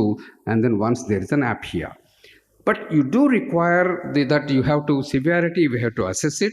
That's important because of the transplantation, which of the patients whom you can say no futility, or which of the patients have to go for the transplant. And however, there is no clear correlation between the HPS and the etiology or underlying disease. Next thing is we have to do is that, and what you have to do is that by contrast echocardiography or by the MA, the radioactive lung perfusion scan using the macro aggregated albumin, you should demonstrate that there has been intrapulmonary shunts are occurring here. And just see the size of the bubbles is more than 25. On the right side, you see the amount of the dilatation which can occur in the pulmonary vascular dilatation is about 500 microns, whereas the bubbles are only more than 25. And everything depends upon the size. The clinical correlation depends upon the size of the dilatation and the number of the neoangiogenesis, and therefore you can have a variety from asymptomatic to the totally symptomatic with the cyanosis and clubbing of the fingers. And you can see here it's very easy to do the contrast echocardiography. You can see on the right hand side and the bubbles appearing on the left side. This has to occur more than 3 beats to up to 6 beats. Less than 3 beat cycles, it is meant that there is an ASD or VSD, and that's inside the cardiac. Well, then the MAS scan, we know for TARE also we do that one, and but that's not available every place. When do you do pulmonary angiography? This is only the type 2, where you will find that the patient is not responding to 100% for the oxygen. Then you must suspect that is a very rare one. There only you have to do, but there is a therapeutic potential here because you can do coiling and then close these channels, and therefore you should be able to do if it's not a type 1. Well, then why do all these things? Why don't you do simply saturations, which we have been accustomed to do after the COVID has come? Everybody knows about the saturations here. And the pulse oximetry, again, is highly sensitive and specific. Less than 96, in a patient who has got a PaO2 of less than 70 millimeters, that's been quite a specific one. But otherwise, as I told you, the measuring of supine and then upright position is only about 20%. It is not a specific one. And therefore, the recommendation is that pulmonary oximetry is a reasonable screening test to detect hypoxemia in adults and who are otherwise suitable candidates. But however, ABG has to be done in these people. So then what is the diagnostic algorithm? It all depends upon which patient you get. If you are screening, then what you require is only saturations. If it is less than 90, more than 96, you don't have to do anything. Less than 96, then you can do the contrast echocardiography, and therefore afterward confirming that, you have to do arterial blood analysis to differentiate whether they're severe or a moderately severe or a very severe, to decide whether the patient has to be just observed or he has to go for the transplant. On the other hand, if the patient is an OLT candidate, the algorithm starts with, because they are usually symptomatic, and therefore the algorithm starts with the ABG, and it depends upon the ABG after confirmation, then ruling out the other pulmonary diseases, you do the contrast enhanced echocardiography, and if it is a negative, then you have to look for other pulmonary disorders. If it is a positive, then again pulmonary function test and rule out the other disorders based on the severity of the disease. Either you follow the patient up or you can take him for transplant. And prognosis, obviously on the top on the right side, you could see that the median survival and the 5-year survival is much poorer with the hepatopulmonary syndrome. Not only that, when they compared the pre-MELD era with the post-MELD era, and definitely the survival has increased, has been shown to increase in people who have got hepatopulmonary syndrome who have been transplanted. Well, then what is the medical management? Medical, we got an empty number of, based on the pathogenesis, everything has been tried in these, but none of them have been successful. Today, we can say that there is no medical management for hepatopulmonary syndrome.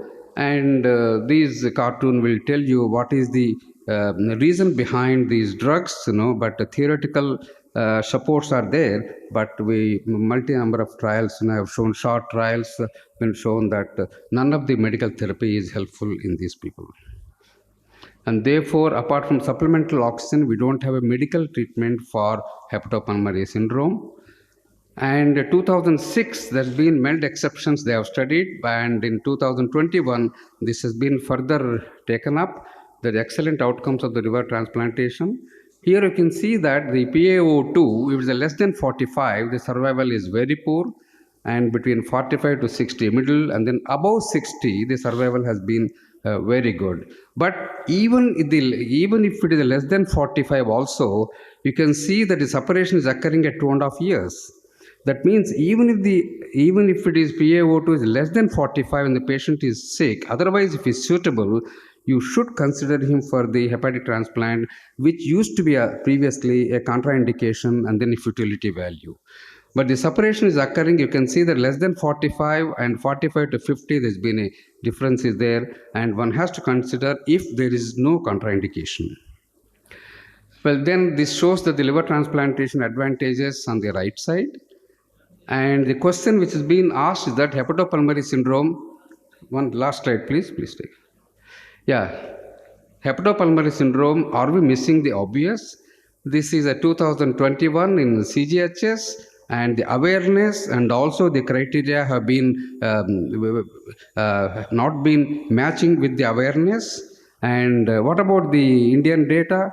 There has been, even from 2001, from various places, hepatopulmonary syndrome. Mostly some are reviews are there, some are case reports are there, and prospective studies have shown clearly two things. One is that it can be asymptomatic, and the other thing is that you can have a non-cirrhotic, other non-cirrhotic liver diseases like a extrahepatic also has been described. And one of the papers, which really mentions is from Dr. Sarin's group, when they have done the pentoxylin therapy, because as you know that they never do only clinical, is always associated with some kind of a background. The first time they also described what is a complete response, incomplete response, and poor response.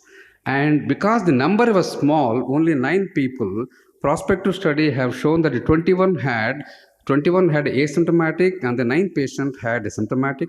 Pentoxylin therapy, TNF alpha has also been done in these people, but because it's a small number of the patients, otherwise that could have been.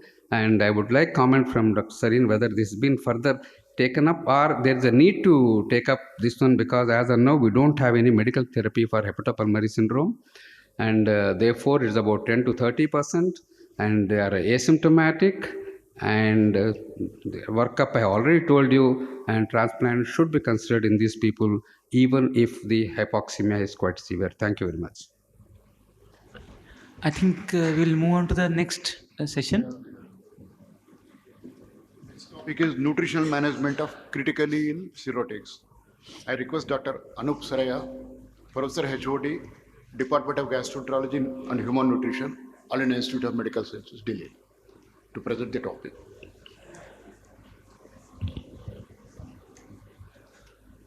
At the outset, I would like to thank the organizing committee for giving me this opportunity to share my views. It's not moving. Yes. So, who are the critically ill cirrhotic patients? Patients hospitalized for severe complication of disease, having acute and chronic liver failure, having admission in intensive care unit, or those with acute alcoholic hepatitis. Every patient who is admitted in ICU for more than 48 hours is considered to be at risk for malnutrition. There are various tools for assessment I will not discuss because there is another talk on assessment of nutrition and nutrition in ACLF, so I will skip that. So traditional concept was of giving nutrition was to avoid metabolic complication,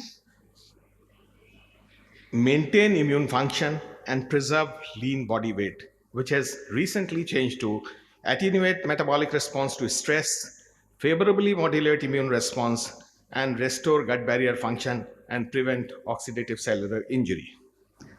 So this is the definition everybody knows. I can skip this. As far as malnutrition is concerned, it depends. If a patient is having a compensated cirrhosis, then the incidence is around 20%, and with decompensation, it rises to 60 to 90%. And the consequence of malnutrition was clearly shown by both the leading groups, by Montana-Loza group, that it has an adverse impact on survival, and by Punita Tandon group, where they have shown that cirrhotic with low MELD score on waiting list have high mortality. These are the assessment tools, and this, as I have already told, that this can be skipped because another talk is there.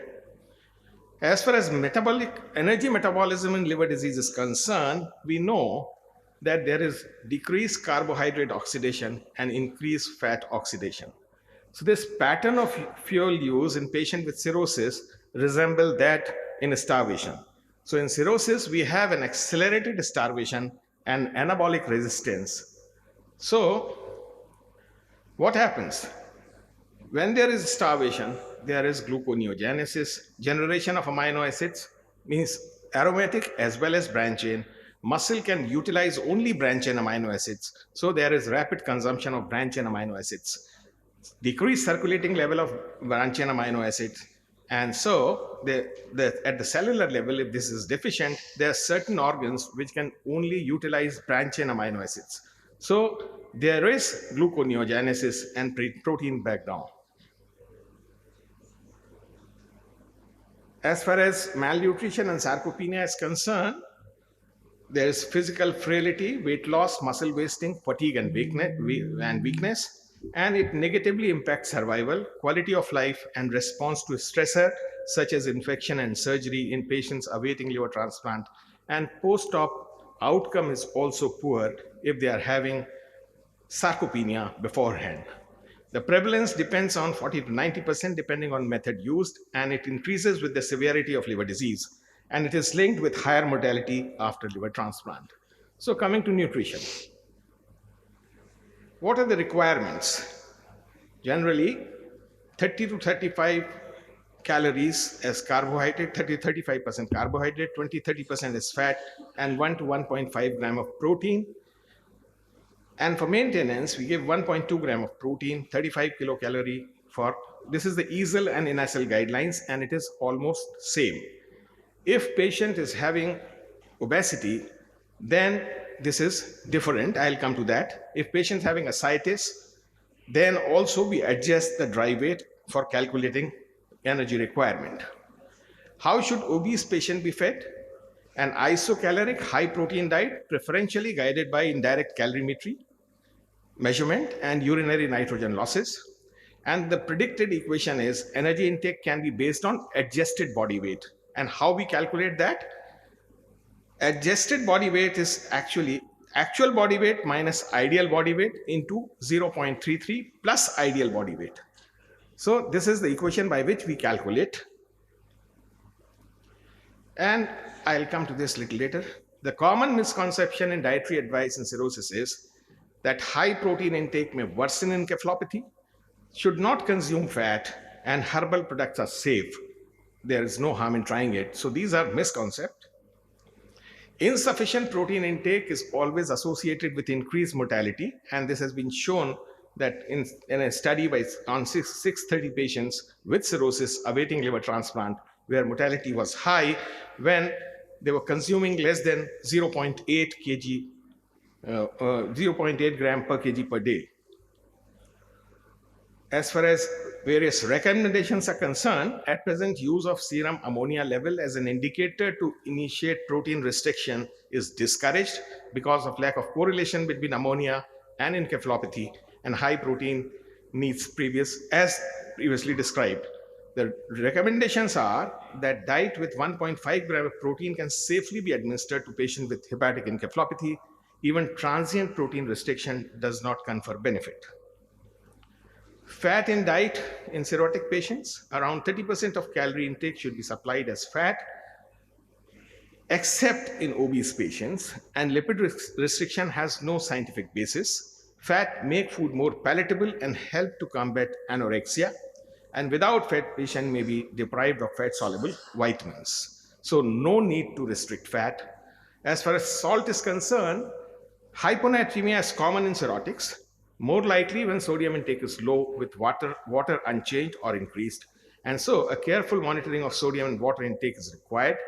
Cirrhosis with ascites with sodium restriction take care to provide diet as palatable, and this may cause a reduction in calorie intake. Recommended intake is around 80 millimole, that is 2 gram per day of sodium as per EASL guideline, and moderate salt restriction can be advised as per INASL guideline 2020. Now coming to late evening snack. As I have said that there is accelerated starvation and anabolic resistance in patients with cirrhosis. So what happens? During prolonged fasting, after dinner, and between lunch and dinner, there's a state of prolonged fasting. So we have to give calories during this period also to avoid protein breakdown. And late evening meal limits overnight fasting period, prevent progression to early onset of nocturnal gluconeogenesis from amino acid, and improve net nitrogen balance. So dietary recommendation for patients with CLD should include a nocturnal feeding between 9 p.m. to 7 a.m. of around 710 kilocalories and 26 grams of protein, 475 ml drink comprising of 53% of carbohydrate, which is utilized initially, and 15% of protein and 32% of fat. This was review, which has 15 studies were included in this review, and they have clearly shown that decreased lipid oxidation and improved nitrogen balance irrespective of composition, decreased skeletal muscle proteolysis, improved quality of life, and daytime snack did not have metabolic or clinical benefit as of late evening snack. And when nutritional therapy be initiated and through which route? When we give, we prefer to give oral diet over enteral nutrition or parenteral nutrition in critically ill patients who are able to eat. If oral intake is not possible, early enteral nutrition within 48 hours in critically ill adult patients should be performed.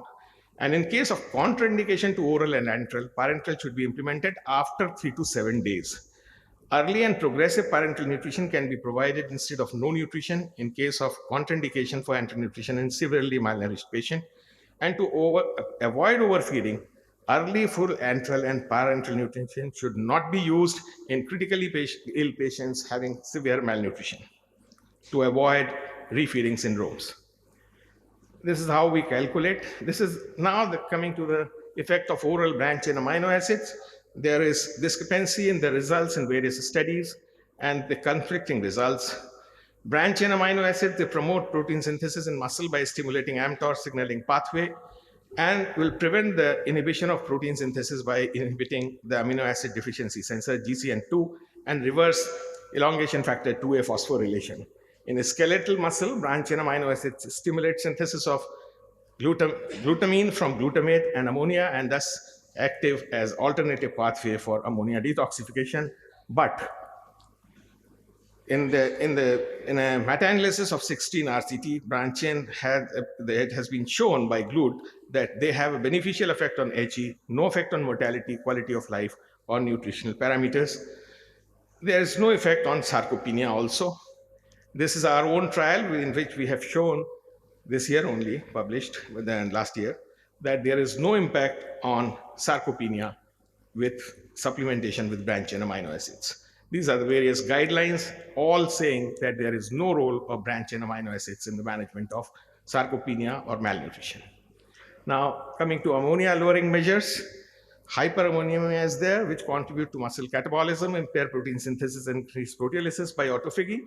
So lactulose and rifaximin have been used. Alpha-ketoglutarate is a non-hepatic ammonia that disposes ammonia in the muscles. So branch chain amino acids, especially isoleucine, has shown that it may be of some use. Coming to micronutrients, there is deficiency of micronutrients. This we have shown in our own data. There is deficiency of various micronutrients, and there is deficiency progressively as the severity of disease increases. This also increases. So then vitamin D deficiency is also quite common in cirrhotic, especially with decompensated cirrhosis. But when we give vitamin D supplementation, then this RCT, which has been published in American Journal last year, we have shown that there is no impact of giving vitamin D on bone density in these patients. This is again the post hoc analysis, and where we have shown that even after 1 year, there is no impact on clinical outcome and clinical parameters as well. As far as immunonutrition is concerned, I think there are multiple studies, and it has been shown that there is no role of immunonutrition in managing chronic liver disease. Coming to alcoholic hepatitis, intensive enteral nutrition is not very beneficial, but low caloric intake is associated with increased mortality. So calorie intake should not be too low in patients with acute hepatitis. This is, okay, can I have 1 minute extra?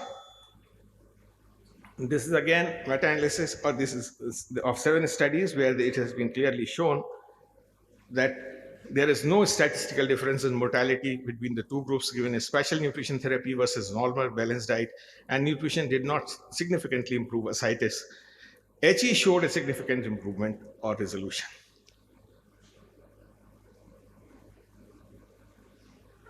As far as GI bleed is concerned, there is no need to hold nutrition in patients with GI bleed. This we have shown in a randomized trial recently in 80 patients, that early initiation of NG tube-based feeding after endotherapy is safe without any additional risk.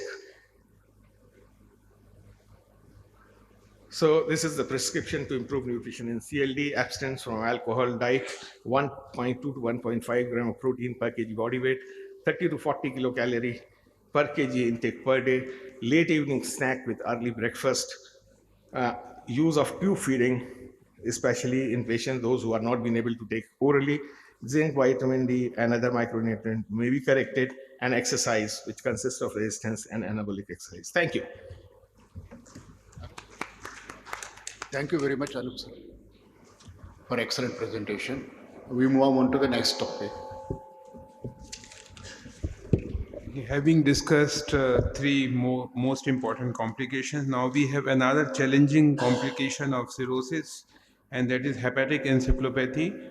I invite Professor B.C. Sharma, who is Director Professor and Head of Department at prestigious G.B. Pant Hospital, New Delhi, and he has published extensively in various topics of hepatology and especially hepatic encephalopathy. Professor Sharma, please. Thank you, Mr. Chairperson. Good evening, ladies and gentlemen. I am thankful to organizing committee for giving me this talk. During this talk on management of hepatic encephalopathy with special reference to combination therapy.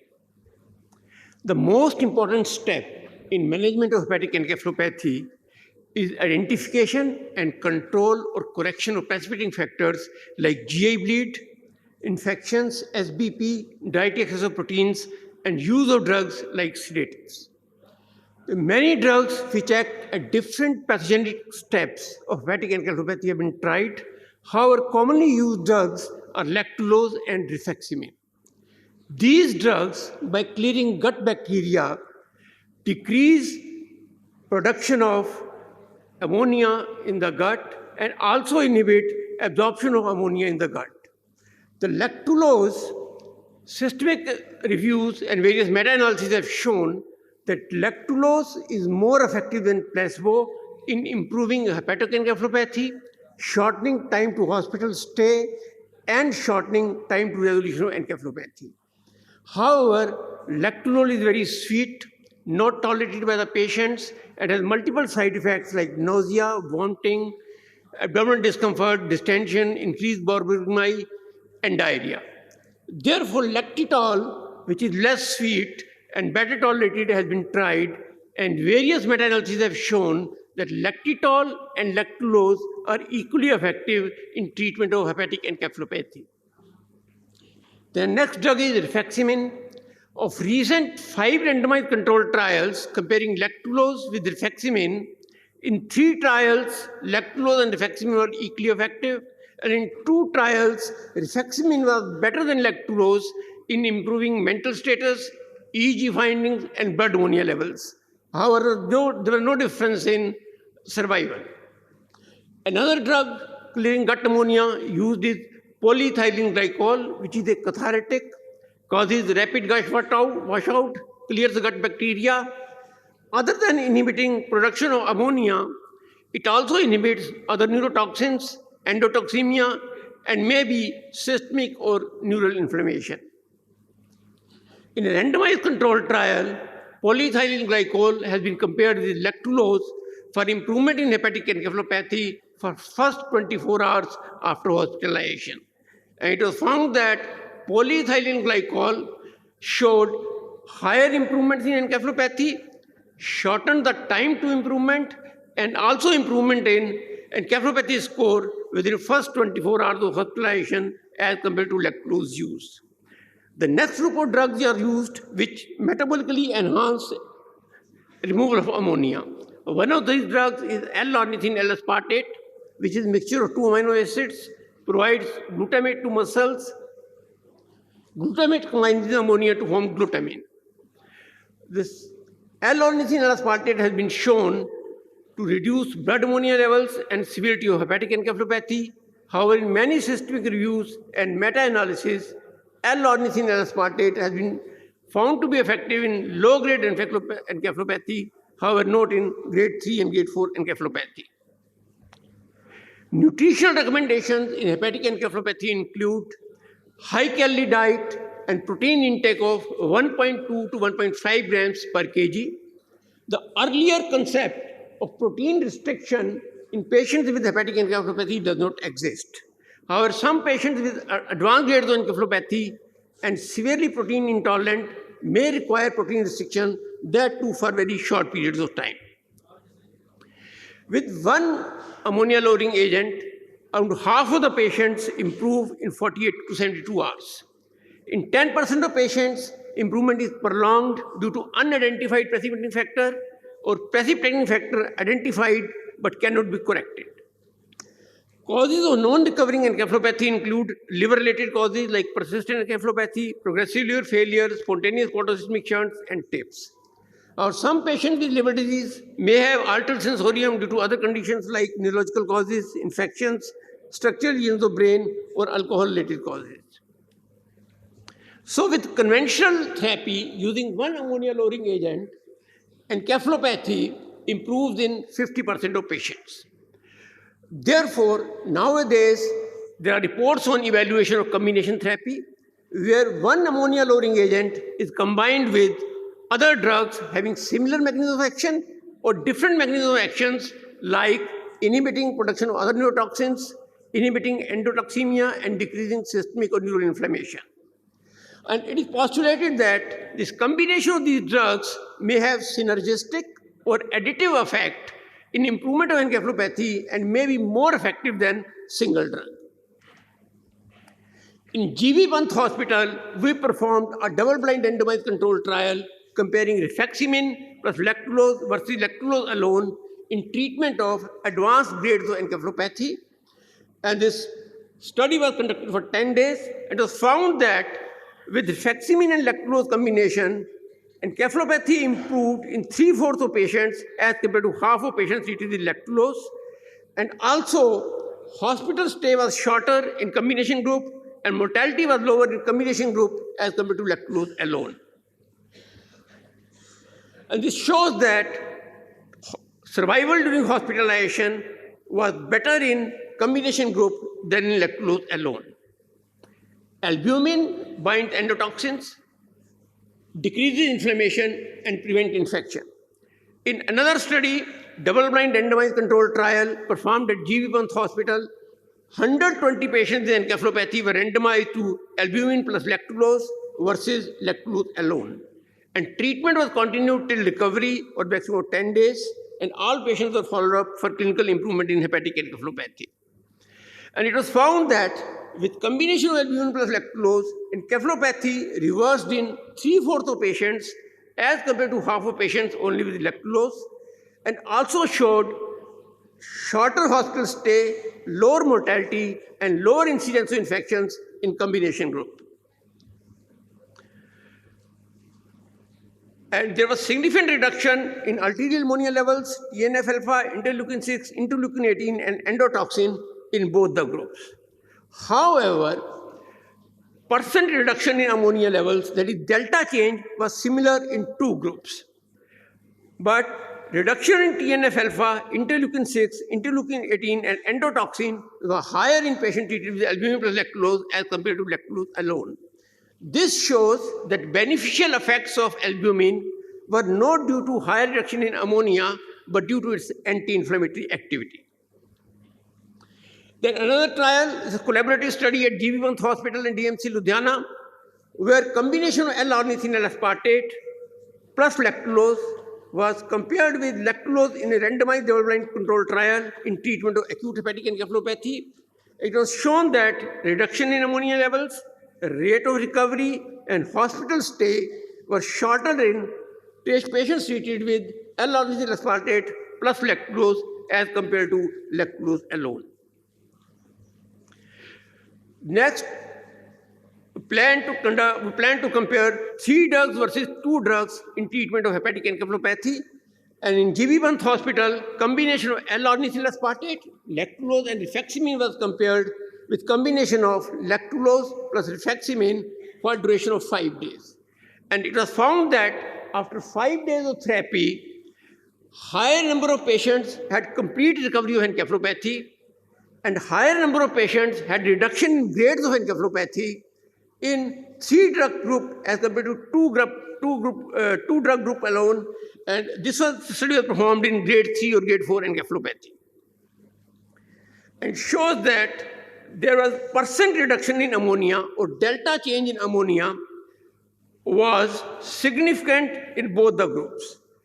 And also there was higher reduction in interleukin 6 and TNF-alpha in 3 drug combination group than 2 drug combination group, which shows that in 3 drug combination group, other than causing higher reduction in ammonia, the anti-inflammatory activity of L-aspartate also helped in improvement of encephalopathy. 30-day survival was higher in 3 drugs group as compared to 2 drugs group. L-ornithine phenyl acetate is similar like L-ornithine L-aspartate, provides glutamate to muscles, which is converted to glutamine with ammonia. Phenyl acetate combined with glutamine and phenylestoglutamine is readily excreted in the urine. L-ornithine L-phenyl acetate in experimental studies has been shown to act synergistically and decreases brain ammonia levels, its metabolite content, and brain water content in experimental animals with cirrhosis. In this phase 2b double-blind randomized controlled trial, ornithine phenyl acetate was compared with placebo, and in addition, in both the groups, patients were treated with lactulose with or without rifaximin. And efficacy endpoints were in this study confirmed clinical response of encephalopathy, time to complete response, length of hospital stay, and adverse events. What this study found was that there was no difference in 2 groups in confirmed clinical response of encephalopathy, time to resolution of encephalopathy, hospital stay, adverse events, and median length of hospital stay. And this shows that hazard ratio of 0.9 and 95% confidence interval of 0.7 to 1.2 indicated 25% increase in probability of effectiveness of ornithine phenyl acetate as compared to placebo. However, final conclusion of this study was that there is no significant difference in clinical improvement between ornithine phenyl acetate and placebo. However, further trials are needed with large sample size. In this study from PGH Chandigarh, 60 patients were randomized to polyethylene glycol plus lactulose versus lactulose alone. In group 1, on day 1, 2 doses of polyethylene glycol were given 12 hours apart, and day 2 onwards lactulose plus standard medical therapy was given. And in group 2, polyethylene glycol was not given, only lactulose and standard medical therapy was given. And what they found that resolution of hepatic encephalopathy was higher in combination group, and also encephalopathy improved at shorter time of interval, and duration of hospital stay was also shorter in combination group. And this is an important slide which shows that in both the groups, reduction in ammonia levels was seen over 7 days of treatment.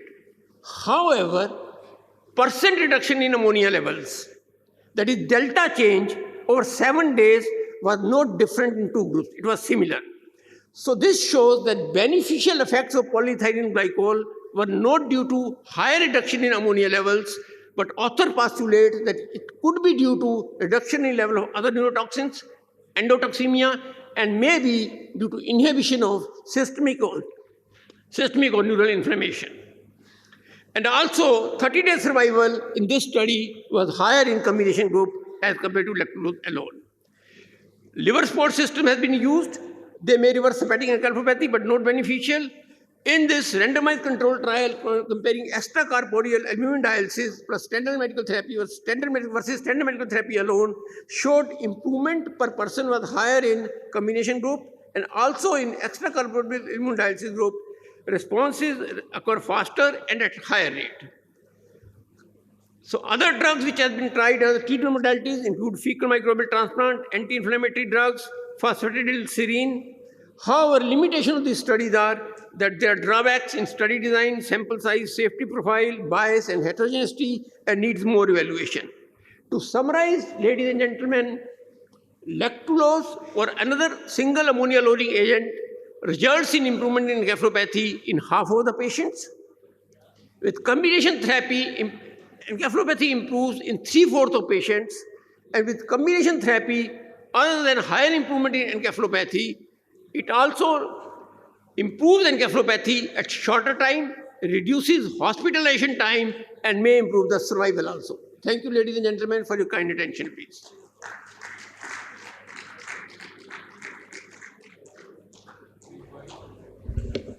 We invite questions. So if, I just want to ask them. I want to ask Professor Saraya one question. Is he here? Yeah. Okay. Dr. Saraya, we see a lot of obese compensated cirrhotics. So on one hand, we are trying to reduce the weight for them. And at the same time, we have now specific recommendations for dietary management. Yes. What is your view? You have to give them calories means protein more and carbohydrate less. So if you are giving them less of carbohydrate, then and I have already given you that formula to calculate total daily requirement. You have to reduce from the weight, the expected weight, and then multiply it by 0.33 and add the expected weight for that height. And that much you can give. So hypocaloric, but protein should be more. Okay. Right? Okay. One more question, Professor Raya, from me. What is your take on SPN, supplemental parenteral nutrition? Because this is a new entity. When you are unable to feed with enteral and total parenteral nutrition after 72 hours, when you are considering, what is your take on this supplemental parenteral nutrition? Definitely, if we cannot give enough calories through oral route, then it should not be started immediately in ICU, but you can give in a malnourished person supplemental parenteral nutrition, So it has but advantage. not in initial 72 hours. So it has advantage using supplemental parenteral nutrition. But rather before than that, the total parenteral nutrition. an attempt should be made to give through antral route. If patient has not been able to tolerate having vomitings, then give prokinetics first. If there is intolerance to oral feed, then and only then, after 72 hours, you should start So supplementing. it has advantage over total parenteral nutrition. Because we are using some part of nutrition from our enteral part, not totally, but some part. If you are giving initially some part as antral nutrition and patient is malnourished, you should avoid giving supplemental parenteral nutrition. Otherwise, in a malnourished patient, if you are giving more calories initially, there is a risk of refeeding syndrome. Okay, thank you. I have a question for, rather a comment for Professor Saraya's lecture. Unfortunately, although these guidelines of the amount of proteins 1.2 to 1.5 and 35 to 40 kilocalories per kg are always given by everybody, but has anybody done a review the next day by a nutritionist whether the patient has actually taken that or not? The actual fact is that if this is done as a regular exercise, we will all be horrified. The patient often does not take even 1/10 of what has been written for the patient. That is why I think it's a good habit for all of us that we should have a nutritionist who should interview the patient the next day and find out whether he has retaken the stuff or not. Otherwise, all this exercise is just an academic exercise. Yeah, I agree. My question to Dr. What about vitamin D? Vitamin D does not help our patients, you showed. All our cirrhotic patients have osteopenia and osteoporosis, so why aren't we giving them zoledronic acid? It's so cheap, you can give it once a year, all the orthopedicians recommend it.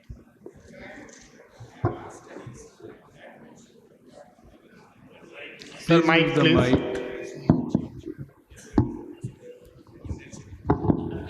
Even after giving that, for that also you have to give for more than a year. Yes, and so that is one thing which can be given, but actually we have done the FREX score also in these patients, and we have followed these patients. That a cohort of 362, almost 108 patients we have followed for more than 4 or 5 years, but in none of them we have seen spontaneous fractures. So, and there was no change in the clinic, in the clinical parameters also. So, no, we have given for 1 year in that randomized trial, and then we were giving them some supplement. There was no benefit of giving calcium and vitamin D for 1 year. That, and then the same cohort we have followed up for a longer period of time because they are coming to our clinic. There was no benefit in them even after 5 years. Those few were taking calcium on their own. In fact, there are trials in osteodystrophy, especially with zoledronic acid, and there also they have shown that it has to be given for more than a year or two, then and only then there will be some change. Just wanted to answer the question of hepatopulmonary syndrome, which Dr. Rao had raised. So after the first trial in 2009, we used rifaximin plus pentoxifylline in a large RCT, which unfortunately was presented orally at ASLD but not published. In this trial, 63 patients were taken and were randomized to either pentoxy alone and pentoxy plus rifaximin.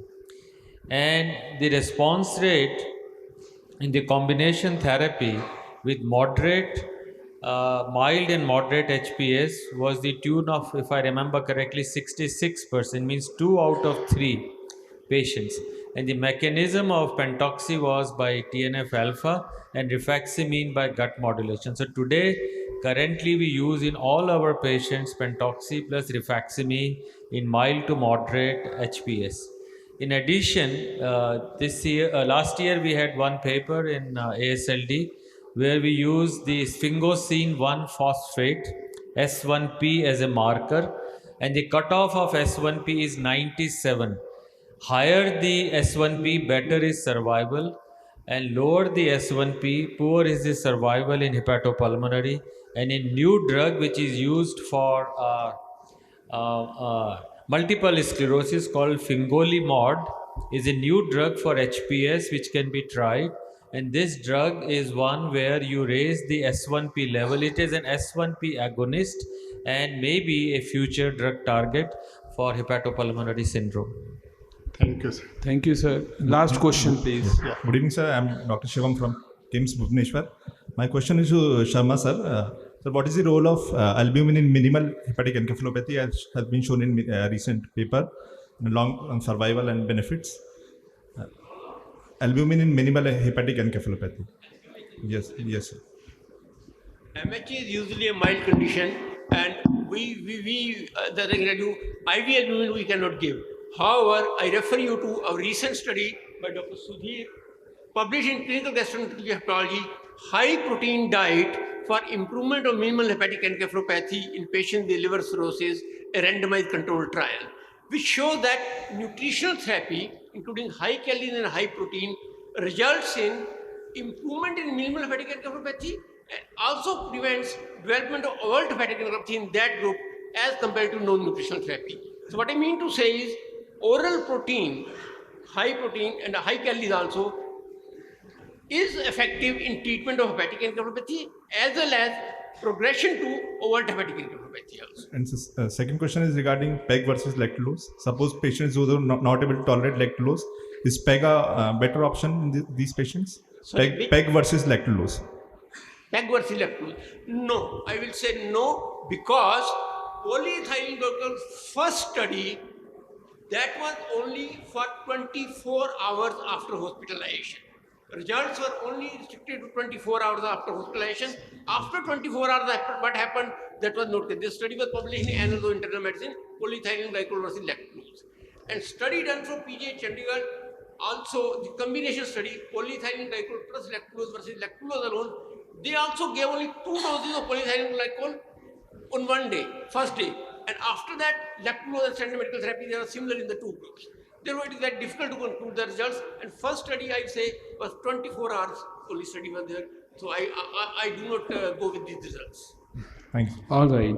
All of us will agree that this was a very useful and informative session. And I thank all 4 speakers, my fellow panelists, and we close this session. Thank you very much.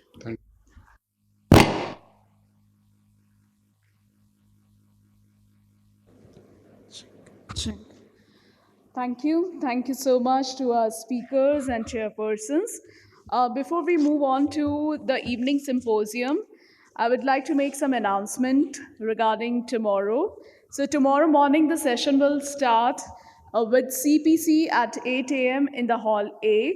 And for tonight, you all are invited at the banquet for the musical evening, which is going to be with singer Shan in Dome 2 at 8 p.m.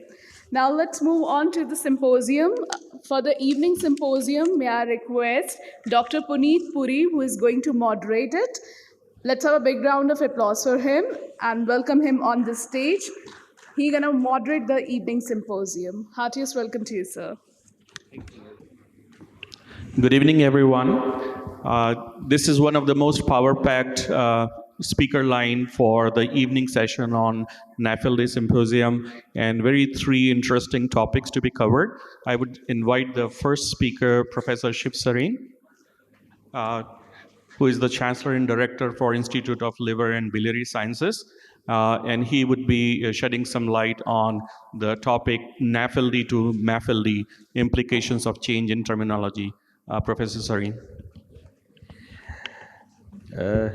Thank you, Dr. Puri. What is there in a name, and you will come to know it. First, I'll go, what does surplus fat do? It causes inflammation and high ALT and extrahepatic organ involvement. Please pay attention. This is a steatotic liver with more than 10% fat, and this leads and invites injury of these abnormal cells by innate immune cells, leading to healing by repair, which is fibrosis, cirrhosis, and even liver cancer. And hepatitis means there is a high ALT, but also that the insulin cannot enter into these ballooned cells, and therefore more and more insulin is produced, leading to exhaustion. Possibly this is too simplistic, and therefore we believe that over a period of time diabetes is a liver disease. Also, if somebody goes to get a blood test done and has high cholesterol and triglyceride, remember this comes from an overflow from the liver. This can get deposited into the arteries, heart, brain, and have atherosclerosis, heart disease, and even the gallbladder stone is a liver disease. So what I want to imply is that all these are results starting from the niche in the liver, fat and extra surplus fat. So this is a hepatometabolic syndrome and inflammation in the body.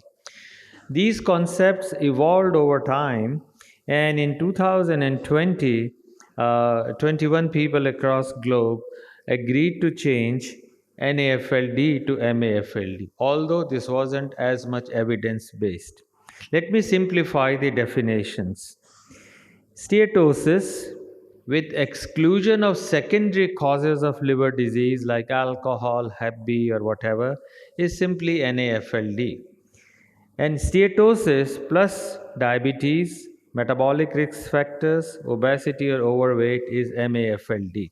I'll go into it in further details. So simply inclusion of other entities is MAFLD.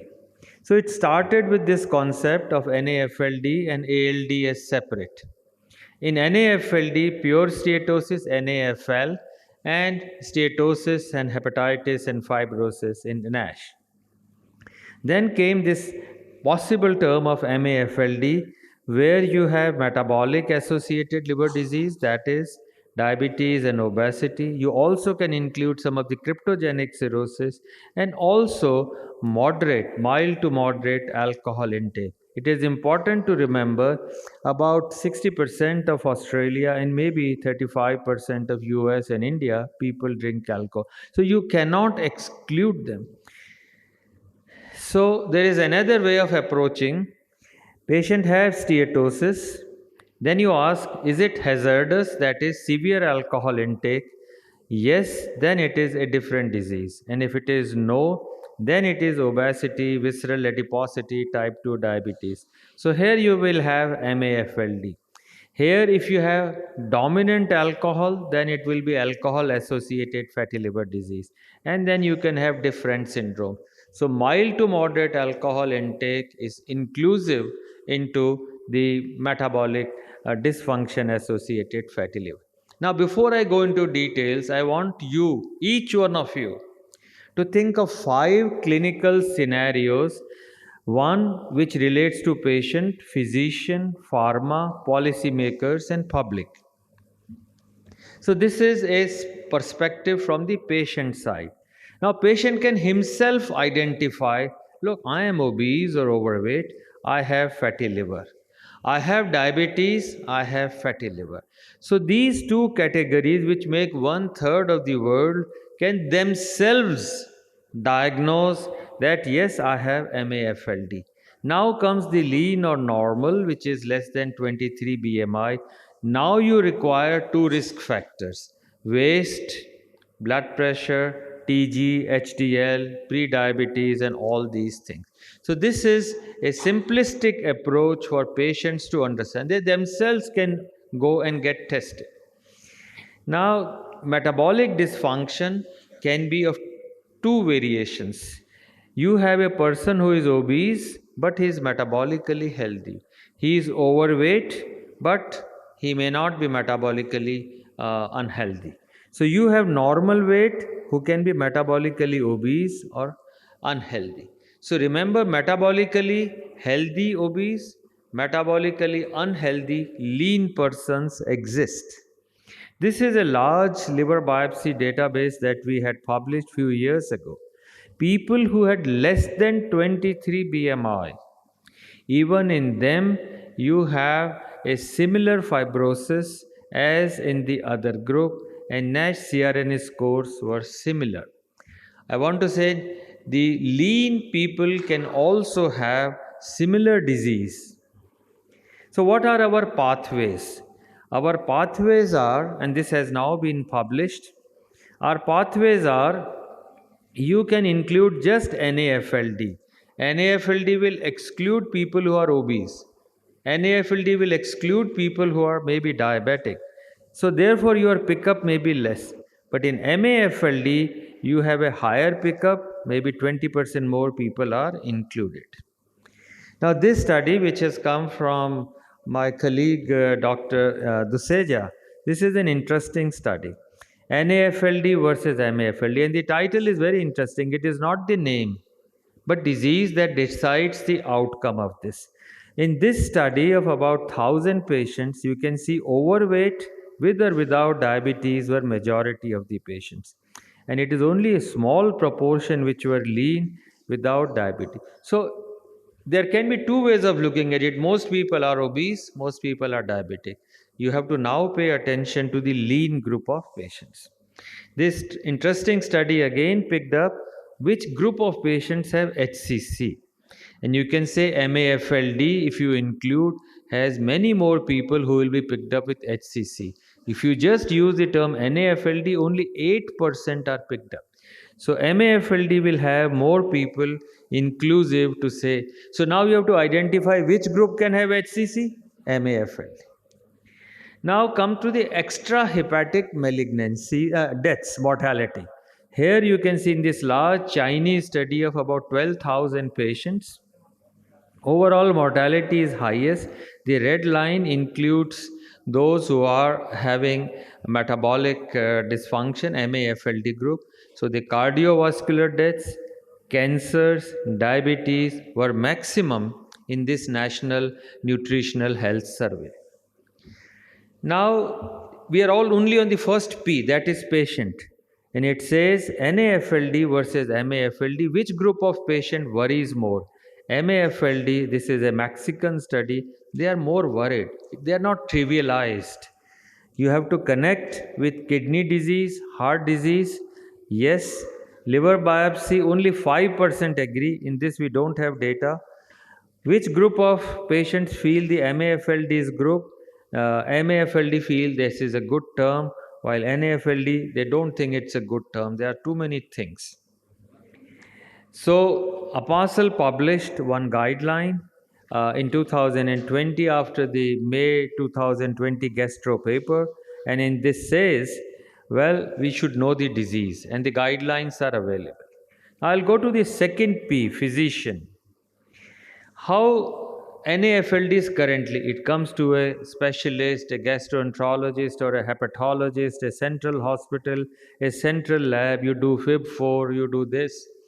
In MAFLD, it is totally primary care physician, a mobile service, a decentralized community, and a small lab. This is what we published in Lancet a year ago, bottom-up approach. So the community worker, the ASHA worker, will just ask questions from the families. Do you have anybody with family history of diabetes, blood pressure, risk factors, and refers them to the next level of PHC. The PHC will identify who goes next, then the community health center and the district level. So the bottom-up approach, the primary care, it is easy to understand MAFLD. Let's go to the drugs, the pharma. Pharma wants to know which category. Is it obese? Is it diabetic? It is metabolic, lean, normal weight, or has dual pathology? Of course, drugs have to come. I'm not going into details, but you have to have your own phenotype and then only you can describe. I can only say those who are diabetic and have NAFLD or NASH, you have several drugs, but none is successful. Same is true for obesity, where of course weight loss and newer drugs like SGLT2 inhibitors can work. But we are not there. We have not even started with phenotypes. Of course, this paper by Aslam tells you which type of trials.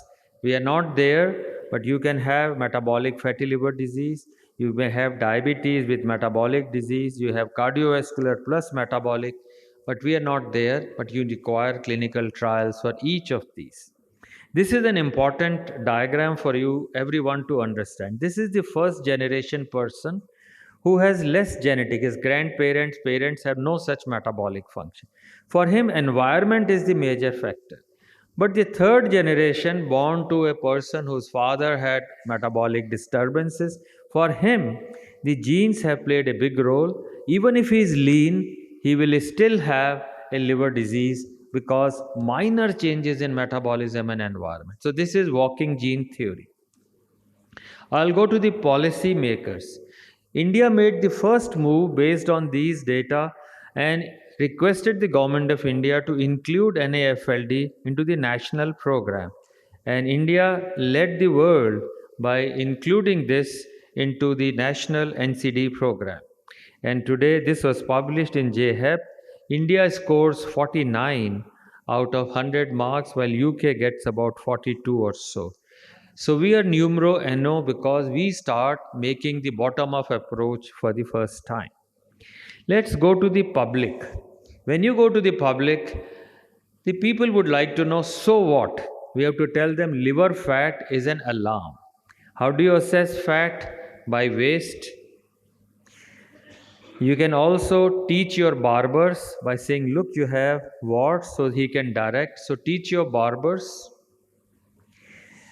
You can ask yourself, the patients can be taught or the general public can be taught family history of metabolic syndrome, diabetes, BP, heart disease, gallstone cancers, weight, ultrasounds, or simple, you go for your blood test, high ALT, high lipids, high sugar. So by going this way, we can involve the community. Also, this is a very important paper to say, if you have a family history, small amount of alcohol, shorter duration of alcohol, younger age, more disease. So while the jury is out on each of these 5 P's, we have many unanswered questions. Do we have a MAFLD phenotype which gives you more risk of inflammation, fibrosis, liver cancer? We don't know. But yes, genetically if predisposed. Which phenotype can respond best to weight loss, PNPLA3, GG, or which one? To exercise, to drugs? We don't have answers to this. And now with Nora and Arun being here from ASLD side, there is a new terminology overarching is steatotic liver disease, whether that will be of help to us or not. But finally, it is not the disease name, it is the disease characterization and entity. So I'll leave it for you to decide which is a good entity, but try and answer not just from the patient but policy. Can you get money?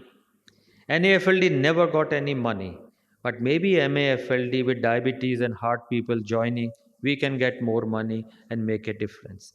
Thank you all. Thank you, Professor Sareen, for that enlightening talk. I have the next speaker, who is probably the world's legend in fatty liver disease, Professor Sanyal, my mentor also, who would be shedding some light on assessment of treatment response in NASH, the role of digital pathology and artificial intelligence. Professor Sanyal. Thank you, Puneet, and thank you, Shiv. That was a great talk.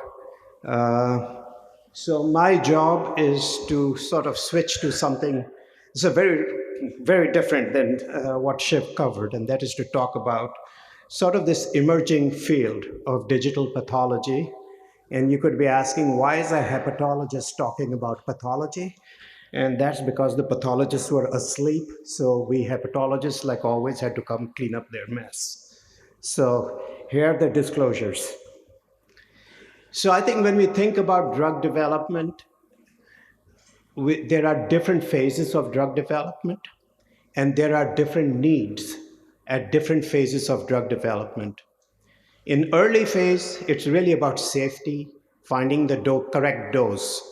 Once you have that, then you move to phase 2 with proof of mechanism, proof of efficacy, and then from early proof of concept, then you go to phase 3 trials, which is when you generalize, when you go to a much larger population to see whether the benefits you see in phase 2 can be recapitulated, and you have a better understanding of benefit versus risk. And then that leads to drug approval, and then phase 4 is post-approval. So at each of these steps, when you're developing a drug, you have to make a go, no-go decision based on the total amount of data, because usually you never get a very clear answer. Sometimes you do, but many times you don't. So histology has been the reference standard by which we have been looking at this. And now histology really in phase 1 and in phase 2A is not an issue, because we don't really use histology-based outcome measures. But once you start looking at clinical benefit or efficacy in phase 2B, then you start looking at histology. So here are the problems. One, that pathology, when you do a biopsy, you're taking a small amount of tissue and you're trying to make an assessment about what is happening in the entire liver. Of course, we know that fibrosis and even the other histological features are not synchronized across every lobule in the, you don't go to bed with one stage and wake up next morning with your entire liver in the next stage. It's a continuum process. So there are problems with the histologic classification systems, which were originally developed really building on what we had learned in viral hepatitis, but really are not that useful when you come to drug development. Plus, there's sampling variability, there is observer variability. So that has led to an unmet need to develop more precision around how we assess histology. Okay, so there are different approaches that are being taken.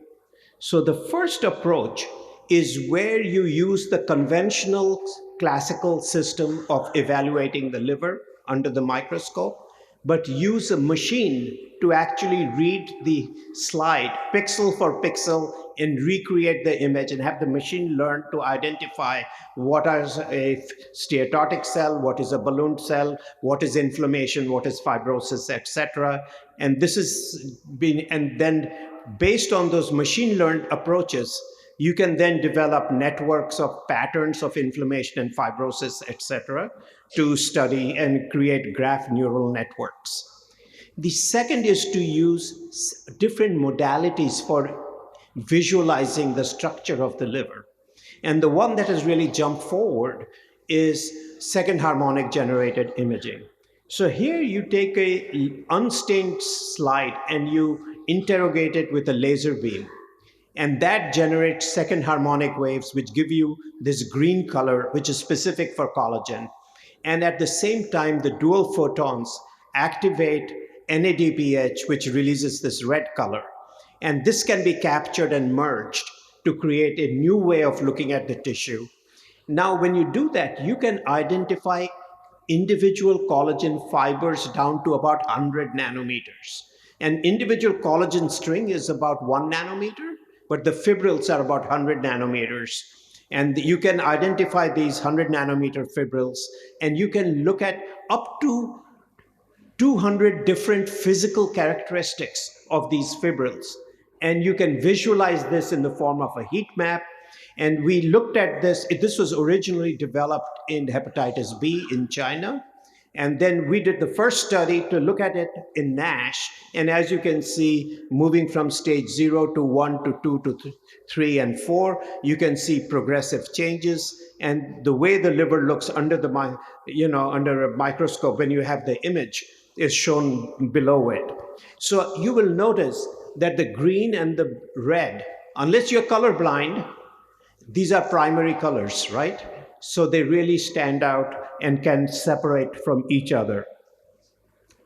Now, the third approach is to move from what we learned in second harmonics and actually use standard scanning of regularly stained slides, but then have such high resolution of scanning that you can see the individual collagen fibers. And this has been developed by a group from FibroNest, and it uses a platform that is funded through the National Science Foundation and essentially is available as a research tool worldwide.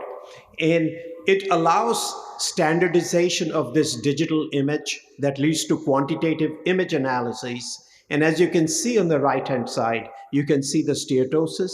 You can see patterns of inflammation, which is shown as a heat map, where blue is no inflammation and red is inflammation. You can similarly see ballooning. And then when you overlay these one on top of the other, you can create a composite image, very much like what we see in confocal microscopy, where you take different types of images and you can merge them. So you get this picture at the bottom, and that's a representative picture of a stage 3 NASH with assembled collagen fibers in purple, loose collagen fibers at the edge in yellow of the septa, and the blue dots in the middle are the steatotic cells. And then you have some additional pink dots in the middle that are actually the ballooned cells. So how do you apply all these different technologies? So I will talk about, in the setting of clinical trials, 2 specific applications. One is to gain certainty about the reproducibility of histologic analysis. One of the biggest problems in conventional histologic reading is that if you get 2 pathologists, you frequently get 3 answers, and you're not sure about whether you are really seeing something that's a generalizable truth or not. So let's talk about that first. So these are data from Path AI, and this is with their machine learned approach, or it's called the AIM approach. And what they did was over here is they took 631 biopsies from the Gilead simtuzumab and Stellar trials, read by machine learned models, and then separately by 3 expert hepatopathologists. And then they compare, and each pathologist read it independently. So if you look at the mean pairwise pathologist, they're comparing 3 of them, so each one in their 3 multiple pairs. You get the kappa or the concordance score for each of the major features: inflammation, ballooning, steatosis, fibrosis. And then you look at the consensus read. Then they had the pathologists get together and read it as a consensus. So when you compare the mean pathologist-wise reading to the mean machine learned versus consensus, you can see that the machine learned starts outperforming the pathologist reading. So this is sort of their basis for how they are using this to further improve upon the fidelity of the readout using conventional staging and grading systems, but getting more fidelity. Now, HistoIndex, which is the 2nd generation harmonic generated imaging, what they did was they provided the imaging system and they used their reading as an aid to the pathologist to make a final decision. And they had pathologists look at a bunch of biopsies without aiding, then they jumbled them up again. They were reread with the aiding, then they were reread again, jumbled up without. And so when you look at the percentage agreement, and this is a study we did in collaboration with a group in Singapore and China, and what we found here is that you can see that the mean percentage agreement improves modestly from 89 to 92%, but the kappas improve by almost 10 points from 0.7 to 0.82, and particularly for both the intra and the inter-observer, you do see some improvement. But the greatest improvement was in people who were pathologists who had less than 10 years of experience. They actually found the greatest benefit of this AI aiding. So these are giving us some new ways. This is a very fast-moving field. All of these things are likely to change as more data come out. But what it is doing is this showing you an idea of what people are doing to increase the reliability of the readout using conventional approaches. Now, the second point then is to assess in a treatment trial whether drugs are actually working. And you do that by assessing 2 things. One, NASH resolution, and the second, you do it by looking at improvement in fibrosis. So let's talk about NASH resolution. How do we do this today? So the current definition of NASH resolution by the regulatory agencies, by FDA, is that they want ballooning to become 0 because it's the hallmark lesion of NASH. Lobular inflammation has to be 0 or a 1. They don't care about steatosis. But now remember, as NASH progresses into cryptogenic cirrhosis, your fat can disappear, your ballooning can disappear. So if your fat, ballooning, and inflammation improve, you could either have people getting better or you could have people progressing into cirrhosis. So to capture actual improvement, it has to be without worsening of fibrosis, okay? Now, the problem is this. It's an absolute definition, which means you need a ballooning of 0. So this is from a very early study we did of pioglitazone and vitamin E. And you're seeing this is the same patient, pre-treatment and post-treatment. And you can see that the liver on the right looks much cleaned up, that you don't have to be a hepatopathologist to see that you have had substantial improvement. Yet, if you look, there are actually 1 or 2 ballooned cells hidden in there. So does that mean because you saw 1 ballooned cell or that you no longer have NASH resolution, you missed the endpoint? So we are always complaining, oh, these drugs are not so effective. Actually does translate into improved fibrosis. This is a study with 454 pairs, almost 900 biopsies, where we see that if your disease activity goes down, your fibrosis over time improves. If your disease activity goes up, your fibrosis gets worse. Similarly, in treatment trials, and these are data from Pivens and Flint, and what you see is that those who improved their NAS had much more likely to have fibrosis improvement compared to those who did not. And if you look at the multivariate regression, you can see both resolution of NASH and improvement of NAS were significantly related to fibrosis improvement. So, about 10 years ago, there were a cluster of papers which said steatosis is irrelevant, NAS is irrelevant, it's just fibrosis. So everybody went off running, trying to do trials just to treat fibrosis. All of them failed. Not one positive trial out of the whole bunch. Why? Because they forgot, as Shiv said, they forgot the disease. The disease is the underlying injury from the metabolic disturbance and overload to the liver. And so the disease activity drives the fibrosis. So which is why you have to treat the root cause. So ballooning, which is the hallmark lesion on which we are now putting all our money on, is a moving target. Because when you have steatosis, in a hepatocyte, normally you don't see visible fat. So if there's a fat globule, it's visible. You can see that, oh, something I don't expect to see, I'm seeing it, it's easy to identify, which is why the concordance for steatosis is good. But ballooned cell is like calling somebody fat. How fat is fat? I may look at somebody and say, this person is fine. The next person may look at the same person and say, oh, you're a little fat. So this is a landmark study where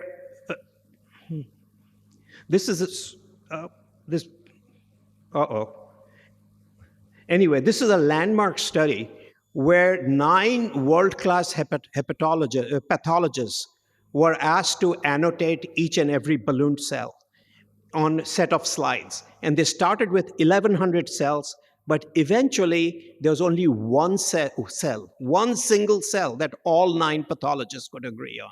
So it shows you that it's in the eye of the beholder. But from these, there were machine-learned tools that were developed to identify which of these characteristics actually are associated with ballooning. And this will lead to developing machine-learned balloon number. And you can actually show that these, in the clinical trials, these actually work quite well. So these are giving us tools to evaluate ballooning in a quantitative way, and so that in the future, I think we will be looking at ballooning in a very different way. Moving on to fibrosis, we assume that fibrosis regression retraces the path of progression, that you go from 1 to 2 to 3 to 4, you go from 4 to 3 to 2 to 1. Let's look at that. So this is a patient in a tropifexor clinical trial. This is now accepted in publication in JHEP. Nature Medicine. So these are baseline fibrosis, no change in fibrosis stage in both of these. So top panel before treatment, lower panel end of treatment, and the blue shows the fibrosis. In the basically, you're seeing the collagen in the sinusoids. And what you see is that with treatment, it's not the septal collagen, it is the sinusoidal collagen that improves. And particularly in areas where the steatosis gets better, that's where the fibrosis first gets. So the way up is not the same as the way down. The two are different. And you can see differential changes in the portal, sinusoidal, periportal, septa, and pericentral areas. And this can be visualized in the form of a radar map. And you can look at how these change before and after treatment. And you can see very nicely then over here that you get a more accurate assessment of changes in fibrosis over time, both in placebo and in treatment trials. There are some additional research applications where we can now identify ballooned cells, particularly ballooned cells surrounded by collagen, which appear to be the most clinically relevant type of ballooned cells, because those are the ones where you're seeing the fibrosis being laid down right around the balloon cell. The reason balloon cells are important is because they drive fibrosis, and you can actually quantify these. And it may be that we may have different types of balloon cells that we may end up with in the future. And we've shown that using the Q-fibrosis scores, we can actually assess in people who have no change with conventional fibrosis, you can actually identify and reclassify patients to have either progressive disease or regressive disease. Similar changes are seen in changes in septal width and in the cellularity of the septa. So with that, you can see over here that you can actually reduce the number of people who have had no change in their fibrosis stage and reclassify these patients to get a more sensitive and granular understanding of benefit. And this allows us to, of course, develop a model of fibrosis where progressive septa are characterized by increasing cellularity, septal width. Eventually, the cellularity decreases. You just have stable collagen. And then when you start treating, the septa start thinning out and they break up and they start seeing regenerative hepatocytes within the septa. And this is the dynamic model of how fibrosis develops and evolves. And this is coming out from all these digital tools. So in summary, digital approaches allow a more robust readout of fibrosis. A combination of collagen burden and distribution and characteristics of collagen properties in different regions allow one to assess fibrosis is progressing or regressing in the context of clinical trials and can be used to develop a scoring system along a continuous axis. Long-term studies, of course, are needed to see whether these short-term changes translate into less progression to cirrhosis. That's where the rubber meets the road. Thank you. Thank you so much, Professor Sanyal, for such an enlightening talk again and sharing the novel insights about transforming technology. Looking forward from future to the present, I invite our next speaker, Professor Duseja, who is the professor and head at the Department of Hepatology at PGI and would be sharing the management decisions in NAFLD INSAL recommendations in 2022. Professor Duseja. Thanks, Puneet, and good evening, ladies and gentlemen. At the outset, again, my sincere thanks to the ISG Governing Council and the Rajasthan chapter of ISG for giving me this opportunity to be part of this wonderful meeting and this evening symposium. So, last 2 days we have been hearing about, the epidemiology of fatty liver disease in India, and we've learned that I think this is a real problem.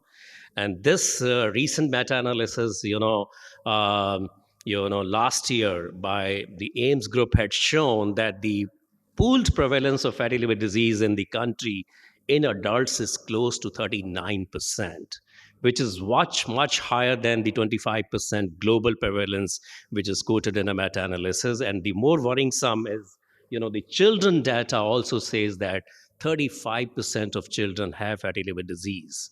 No, but then, all fatty liver we understand are not same. And we also learned in last few days, and you've seen this slide again and again, which is our ICON-D or Indian Consortium on NAFLD data, which shows that both the histological severity, I think you can have more than 50% having NASH or advanced fibrosis. And again, based on NITs or non-invasive tests, I think close to, 30% of our patients do have what we call significant fibrosis, and around 10% of these patients, when they present to hepatologists in the liver clinic, may actually have cirrhosis, which they really don't know.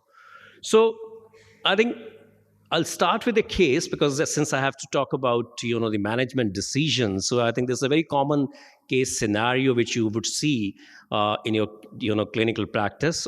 Say a 51-year-old gentleman who's a diabetic, hypertensive, has been, say, obese, has been detected to have fatty liver for his dyspeptic symptoms. He comes to you, you do an anthropometry, you found that he's obese and he just has hepatomegaly, you do some labs, and what you find was that the platelets around 1.5 or 150,000, enzymes minimally elevated, but he had, the triglycerides which were elevated, HDL low, his viral profile was all negative. So the problem which comes, it's a very day-to-day, as I said, clinical scenario, which you see what to do in these patients. What kind of management decisions need to be taken? How do you assess the severity in particular patient, especially about, the referral and the risk stratification? How do you give him the lifestyle interventions about management of his obesity, diabetes, hypertension, and dyslipidemia? what kind of pharmacotherapy you should be using to control his metabolic risk factors, because he has fatty liver disease in addition. Does he really require pharmacotherapy for his fatty liver disease? I think that's another question. Does he require a liver biopsy for management? I think so many questions do come to out, and then we understand from Dr. Sanyal's talk, fatty liver disease is not only liver disease. You need to have a holistic approach. So how do you address his extrahepatic organs? What kind of assessment is required for his cardiovascular assessment, for his renal assessment? I think all these, issues come in.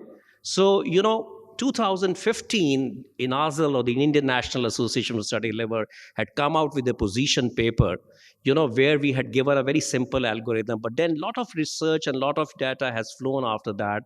So in 2020, the INASL has a task force on NAFR. So we actually kind of realized that time that yes, new data is coming up.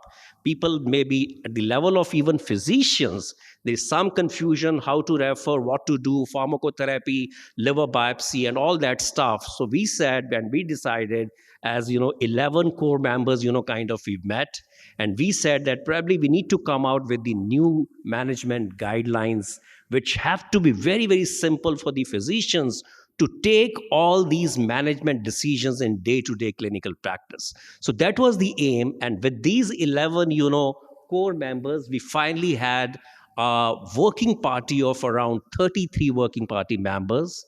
And this was a COVID time. As I said, we started in 2020.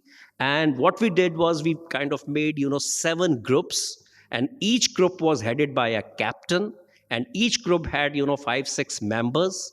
Right? And then each group was given a research question, or rather multiple research questions in that particular area, starting from, as I said, nomenclature to, the diagnosis, to non-invasives, to histology, to liver transplant, and everything, I was given. And then we had multiple virtual meetings. As I said, this was a COVID time.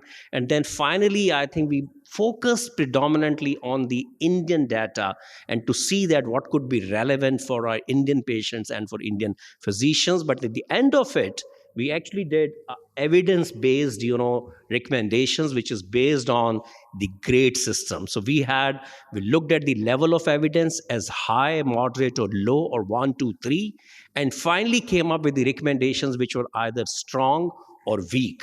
So this is what we followed. And as I said, multiple virtual meetings. And I think the guidelines have now seen the light of the day. And I'm very happy to say that today afternoon, we have released these guidelines. And these are now available online, free on the journal.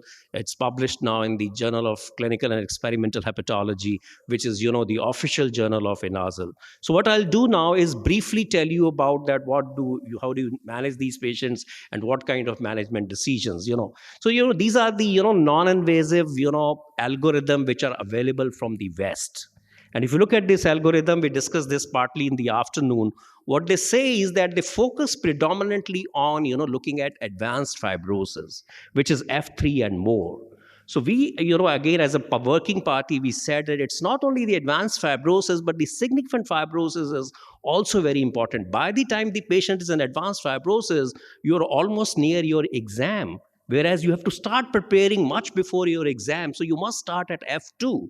So we said that yes, significant fibrosis is very important. And let's look at how can you exclude significant fibrosis at a community level, at a primary level. And if you can do that, those patients can be managed at a primary level, need not be referred. That is number one. So then we said, how do you do that? So we said, yes, simple would be to look at the age of the patient, metabolic risk factors, but maybe 2 very important NITs. We said, even though we know there are issues with using APRI, there are issues of using FIB-4, which can change with your age. There could be problem of sensitivity and specificity of using FIB-4 with change of age. But then we said these are very simple scores, which are available on everybody's mobile or laptop, and we said that we probably need to use these 2. And to exclude significant fibrosis, based on the Indian data, we said if somebody has a FIB-4 which is less than 1, I think you can reasonably rule out significant fibrosis, and these patients can be managed at primary healthcare level. Also, if you look at these again algorithms, after these scores, they do suggest that if somebody falls in intermediate risk, you need to do certain more non-invasive tests like ELF score FibroTest, FibroSure, HepScore, all these are, patented tests. These are commercial tests. They cost money. So we were looking for something, which were very simple. So non-patented tests, which I said, EPRI and FIF4. And again, in the high risk, they were suggesting liver biopsy. And what we realized was that probably the, acceptance of liver biopsy in the Indian, population was not great. So we were looking for non-invasive. So we said liver biopsy maybe only when there is discordance of the data. At the end of it, finally, they were saying the use of MRE to confirm about that. Again, I think MRE is a costly affair, not available in most of the centers in India. The expertise may also not be available. So we said it has to be elastography or transient elastography rather than MRE in our patients. So based on this, as I said, I think we came out with this very simple algorithm, which I discussed in the afternoon also, that you exclude significant fibrosis based on FIF4 and this thing. And if it is, you are excluded the significant fibrosis, just manage them with lifestyle interventions at the primary care level, and then reassessment can be done at 1 or 2 years. But if you are not able to exclude and you think that your patient could fit into intermediate or high risk, no need for any other further tests or patented tests. Just refer him for a transient elastography to a center where the transient elastography is available, which has now become, widely available, at least in this country. As I said, this gentleman, we calculated the APRI score and the FIF4. And when you look at his APRI was 0.8 and FIF4 was 2.45, and we were not sure that whether, we could not exclude, as I said, significant fibrosis. So obviously he required another level of tests. I do agree and understand that the adding elastography in these NITs may not, give you a very, increase your sensitivity too much. But yes, this is what we have available, at least in the Indian context. So we said that a transient elastography should be done at this stage. So which was done in this patient, and he turned out to be having an LSM of 9.1 with a cap of 3.10. So any LSM which is 8 or more kilopascal, as I said, we define it as significant fibrosis. So what do you do clinically in these patients? So as I said, had his LSM being less than 8.2, he could have been referred back to the primary health care and managed only with lifestyle intervention. If he was a cirrhotic with LSM more than 13.6, I think then he would need, management of cirrhosis with different lines. But at this stage, we said that in addition to the lifestyle interventions, a decision to use a NASH-specific pharmacotherapy can be taken by in an individual. I think this is what we are suggesting in the guidelines. Now, as I said, based on, since this patient had not only, the liver disease, he had diabetes, he had obesity, hypertension, all these, I think as a group, we had discussed all that. And then finally, looking at the data, we had suggested that the diabetes and all these risk factors need to be managed in these patients on usual guidelines, and especially the use of statins in these patients, even if they have underlying fatty liver disease or elevated ALT, is not contraindicated, and these can be used. For the lifestyle interventions, I think there was nothing different what we proposed. I think this was all, about the exercise, weight reduction of maybe 7 to 10%, and aerobic and anaerobic exercises. I'll not go into these details. But as I said, the major question which comes in, whether to do a liver biopsy in these patients and whether this patient requires pharmacotherapy. So as I said, we had decided that if your LSM is more than 8, and if the patient is not agreeing for liver biopsy, a decision to use NASH-specific pharmacotherapy can be taken even without liver biopsy. That is number one. And secondly is that if the patient falls into this group, again, as I said, you can use any of these drugs. So how to choose between different drugs? Again, if you look at the literature, I think the only drug which is approved, at least by a regulatory agency in India, we know is saroglitazar. But in the other two drugs which are, which are promoted or which are suggested by different societies, one is the vitamin E and other is pioglitazone. So based on this, I think we had given an algorithm that how to choose a particular drug depending upon, suppose somebody has a diabetic dyslipidemia, I think your choice for saro becomes easier. Right? And if somebody doesn't have doesn't have diabetic dyslipidemia, then your choice is wider. Somebody has a cardiovascular issues, you may like to avoid, pioglitazone. Similarly, if somebody is an elderly male because of slight risk of maybe CA prostate, you may like to avoid vitamin E in that kind of setting. So that kind of we had given that how to choose a particular drug in a particular patient. Finally, extrahepatic evaluation, I think, is, as I said, it has to be a holistic approach. So we again looked at the literature, and as mainly on the Indian literature, and where the Indian literature was missing, we even looked at the global literature, and we said that anybody who has advanced fibrosis with concomitant type 2 diabetes, they may be evaluated for impairment of renal function by doing a routine, urine examination, or if possible, calculate the GFR. But those with advanced fibrosis and diabetes, I think we suggested that they should be evaluated, if possible, for cardiovascular disease. So based on this, I think, ladies and gentlemen, as I said, I think I would like to conclude by saying, or like to summarize what all the recommendations we have come up, is that all fatty livers are not same, and the assessment of severity of fatty liver disease is very, very important, and that risk stratification will decide whether you need to manage that patient at your center or you want to refer him to a secondary or at a tertiary care center.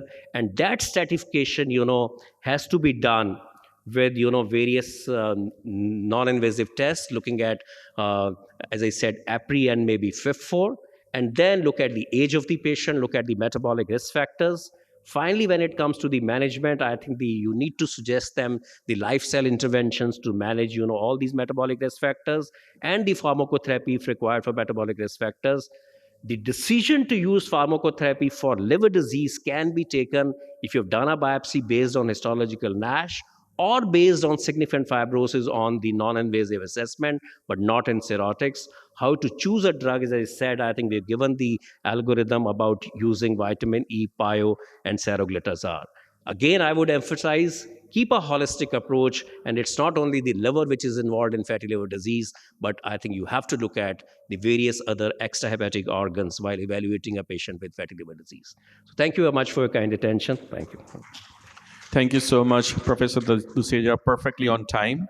And now I would like to invite all the speakers to the podium, and the audience can also ask questions. Deepika. Wait for them to go on stage. Query here. We're talking about NASH patients with diabetes. We should do this. We know what to do. We have to check their heart out. We have to check their kidneys out. But the other way around, why aren't we going to the diabetes doctors, the endocrinologists, and telling them to do liver function tests and fibroscans on all the patients? They don't do it. In spite of me going and talking to them and saying, please do it, he's saying, how many organs are we going to check? They don't want to share their patients with the liver doctors because they think they're going to, lose their patients. I think there, in India at least, where we have like more than 60 million diabetes patients, and obese patients, and the diabetic patients are not controlled, the diabetes is not controlled, there is a maximum volume load. I mean, these are the patients who get heart disease, these are the patients who get kidney disease, and these are the very patients who get significant fibrosis and cirrhosis. So, I know what we are doing is right, but we have to involve them so that they get all the patients, to be screened, so that we can catch them early. So I absolutely agree with you. I think so. It's not only the, as I said, I think it's not only the lack of knowledge. Only when I said physicians, it means everybody. So they include, endocrinologists, diabetologists, everybody. So it's our duty, obviously, to educate them. And things are getting better, I would say. If you look at our algorithm, we had actually suggested that, yes, possibly, if possible, diabetics and those with metabolic syndrome need to be screened for fatty liver. But we can't come out with, without any, data, we can't really do that. But then if you look at the American College of Endocrinology have recently come out with these guidelines where they have suggested all patients with diabetes to screen them for fatty liver disease. Yes, I think there is a need to sensitize our diabetologists. Since we've introduced it in the national, disease control, I think we have to suggest to the government so that they come out with these guidelines. Absolutely. I think if you look at the algorithm, we have suggested that. Okay, There's a comment from Professor Sari. Just to add on to that, that is the whole of society approach. If you have the MAFLD terminology, you invite diabetologists or cardiologists to be part of it. Otherwise, as a liver guy, either you get support nor the patients come to you. So I think it is a collective approach that we require. And another, sir, what is your take on for SGLT2 inhibitor, dapagliflozin or other gliflozin in case of pre-diabetes or insulin resistance or in a patient of diabetes? It is a very cardiologist and nephrologist people are very used to drug, and this is we have seen that there is a response in the fatty liver also. Professor Sanyal. So the data for SGLT2 for the heart is and the kidneys is actually quite clear. If you follow evidence-based medicine, that data is primarily in people who have already progressed to diabetes. I suspect it would also work in a pre-diabetes state, especially in those whose renal function has started beginning to decline. The EGFR is beginning to decrease, but we need to do more studies to make sure, what the benefit risk analysis in those populations actually is. Just because it sounds like a good idea does not necessarily always mean that it is. So you have to practice evidence-based medicine. Sir, good evening. This is Dr. Nihal from Raipur. My question is about the use of alcohol, mild to moderate alcohol intake. As we had a debate with our cardiologist, the people who are taking alcohol, they tell them to continue mild to moderate drinking for cardioprotection in metabolic syndrome patients, and what to do if they have fatty liver as well, and when this turns the tables. A very good question, and this has eluded the hepatologist, cardiologist. There was a beautiful paper in hepatology which said that drinking alcohol reduces NAFLD. This was a paper in hepatology, but this is it's a kind of J-shaped curve, or rather U-shaped curve.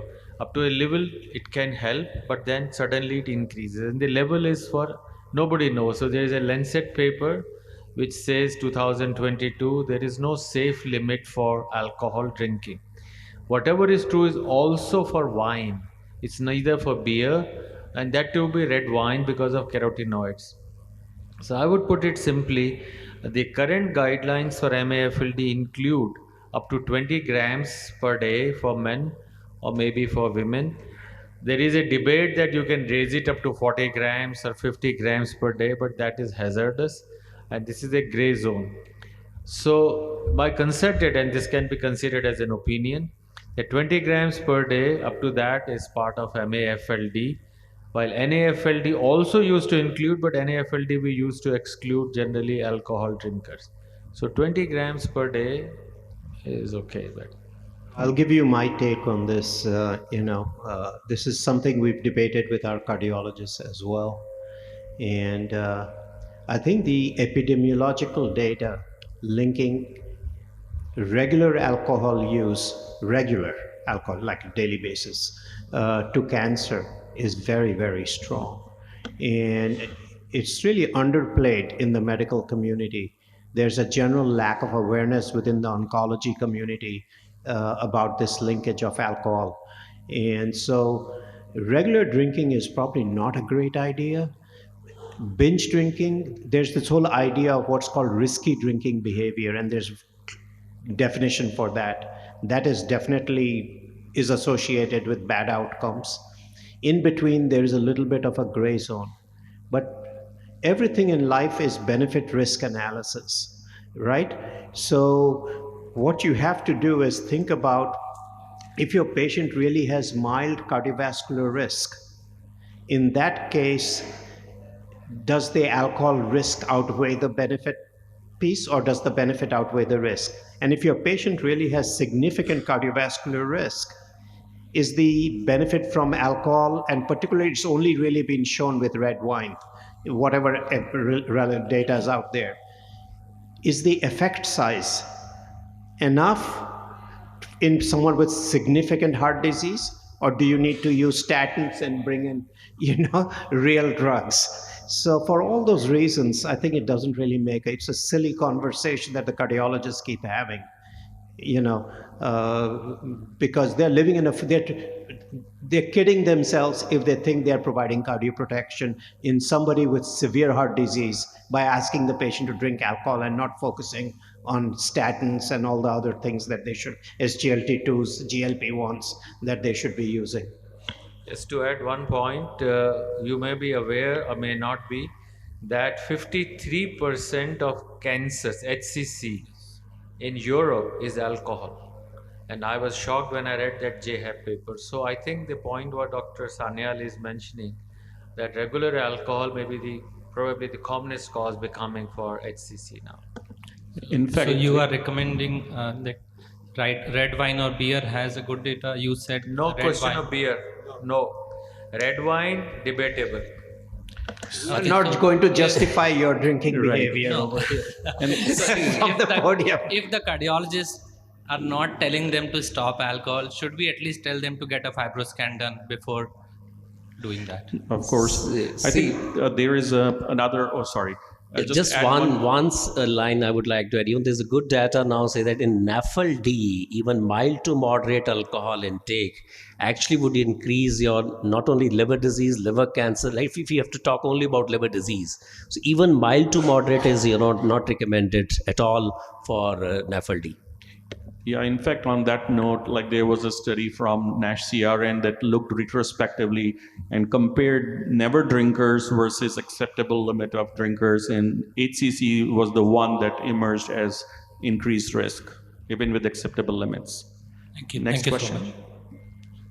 much. So when we are talking about NAFLD or maybe MAFLD, we are trying to say that the person is metabolically unhealthy, right?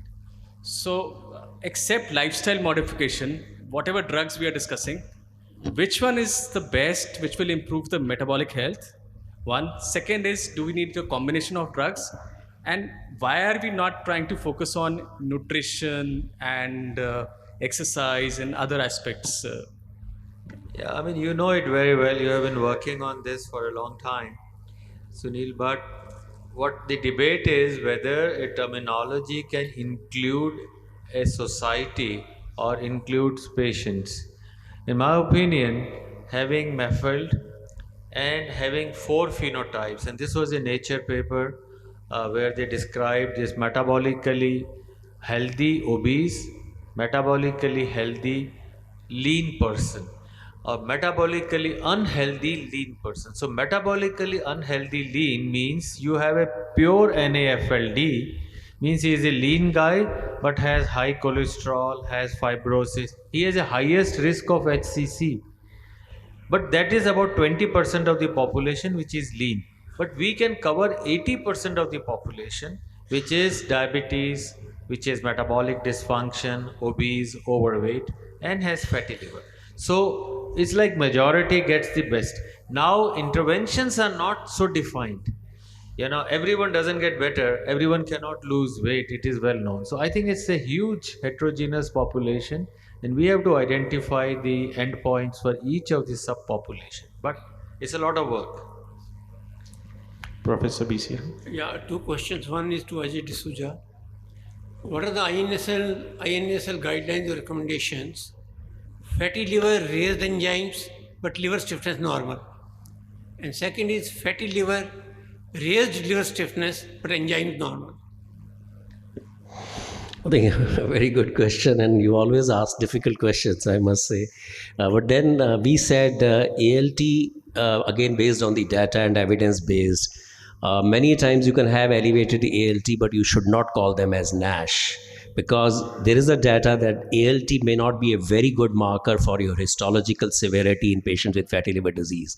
That ALT may be elevated, but the biopsy may not show you NASH. On the other hand, your ALT may be normal and the biopsy may show you high fibrosis or NASH, right? So we said not to focus. Yes, ALT is important for excluding secondary causes or other causes for raised ALT, but not to take a decision about, Sorry, lifestyle interventions to continue. Yes. My question is not clear to you still. Liver biopsy, you said, forget, based on liver stiffness. Liver biopsy not indicating If the liver stiffness is elevated. If ALT is raised, liver stiffness is normal, will you not do liver biopsy? And second thing is, if ALT is normal, liver resistance is raised, then will you not do liver biopsy? Yes. This INS guidance, I want to know the evidence, this thing you said. I got your question, and yes, if you're not sure and if there are any confounders and you're not sure what is leading on to what, raised ALT or this thing, we have recommended liver biopsy at that stage. No, we have I'm recommended. silent on that. No. Liver biopsy, if there's I didn't discuss the indications for liver biopsy. But And if you look then at the you said- indications, if there are any confounders, yes, biopsy has Second, to you be. said NAFLD, diabetes, strong evidence for statins. That I think is also questionable. What is the strong evidence for statins in diabetes with NAFLD? You yourself No, mentioned. the recommendation is that statins can be used in patients with fatty liver even if they have elevated ALT. There's nowhere diabetes mentioned there. But you mentioned strong this thing, no? Evidence. That is for statins usage in patients with fatty liver with or without raised ALT. Okay, a question to Professor Sareen. Is it right to ask NAFLD being replaced by MAFLD, then certain entities like I earlier asked drug-induced fatty liver disease, Reye syndrome, acute fatty liver pregnancy, they fall into which category then? If we classify alcohol versus MAFLD, then there are certain non-alcoholic fatty liver disease which are not MAFLD actually. For example, drug-induced. For example, acute fatty liver pregnancy. For example, Reye syndrome. These fall into this. Which area these will be subclassified then? Very important point, but all these are acute injuries. For example, Reye syndrome or acute fatty liver of pregnancy. These are like acute syndromic diseases. But one point which you said, which is doubtful, is the drug-induced. Several of these drugs like steroid-induced or immunosuppressant-induced, Sodium valproate. valproate-induced, these drug-induced injuries are certainly there, but you cannot put all of them into one basket. They are there. So the spectrum of fatty liver is very big.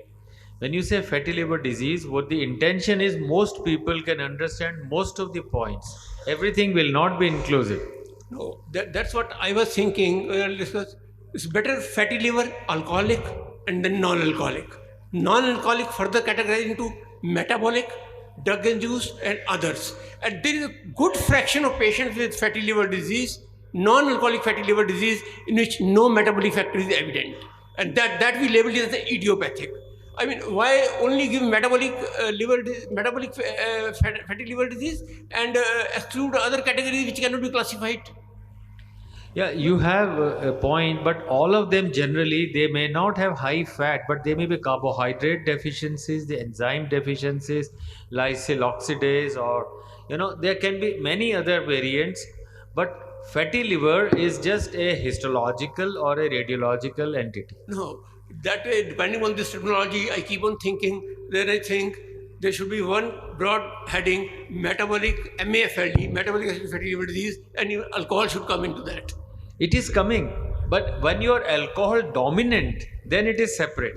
But mild to moderate is part of MAFLD. Alcohol also causes fatty liver disease by leading to metabolic alterations. Like, for example, patient chronic pancreatitis, alcohol-related chronic pancreatitis, diabetes, directed to find fatty liver. You will label it as alcoholic fatty liver, or you will label it as metabolic because of diabetes. Dr. Shanai, Arun Sanyal, based on your quantification using the AI, what change will it bring to all the clinical trials which have told there is no improvement with the drugs? For example, Pivens, tonic, or for that matter, even the current study of Regenerate. Well, the first thing I want to tell you is that the Pivens trial was not a negative trial. It was a No, very we know that. positive But in trial. terms of fibrosis, which you mentioned, the various types of fibrosis. So actually, important point, even in Pivens was not powered for fibrosis. It's an early phase, it was a phase 2B trial, right? So it was not powered for fibrosis, and at that time we had no idea what even the placebo fibrosis change rates would be.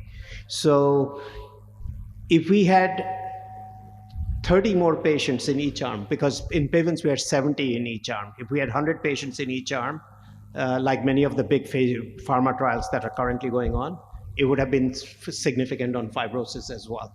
So, what the new things are doing is in the early phase studies, which are, 12-month studies. They give you sort of a more granular understanding of whether you are shutting off the fibrogenic engine, because where we run in, we can see changes in fat, we can see changes in ballooning, which happen very quickly, but we have difficulty seeing changes in fibrosis because the majority of patients they were whatever stage they were at baseline, end of study after 12 months, they are at the same stage. You can reclassify a lot of those patients. And that gives you more confidence because, my question is when you reclassify them, for example, you mentioned ballooning. There is improvement in ballooning, but we are not able to detect it. There is improvement in fibrosis around the balloon cells. Right. Because that may be the early change. Right. See, when there is disease in transition over a period of 1 or 2 years, the early change may be a driver for the full improvement. That is correct. So that gives you more confidence to move to the next phase in your clinical trial. No, but looking back. Oh, looking back to the old studies, the drugs that we threw away. Yes. Well, somebody was going to have to go back if they're interested enough and pull out all the slides and look at it again. No, you are now looking into the PIVEN study slides. No. But what is the We're not. Centaur study? The Centaur, no, those are all dead and done. No, these slides which you have used for the... Oh, these are the Gilead studies. These are from, stellar studies. So these were done primarily to develop the technology. So it was not really to go back and say that nobody is going to say that selonsertib is an effective drug. Okay, but do you think, hypothesize that with this new definition of quantification, would it have made a change? Not for selonsertib, it would not. Maybe for tropifexor it might have, but certainly for selonsertib it would not. You have to look at each molecule separately. Okay, thank you. I'm Dr. Vijay from Patna. I have one query. Reports are there of patients having insignificant fibrosis F2 and less are developing SCC.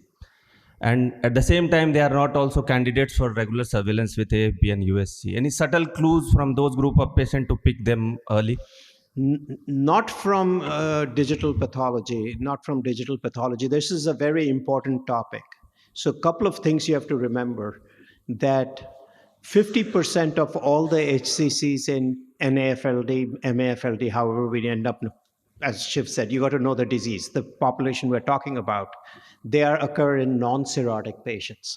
However, the denominator, that the people at risk, is very different.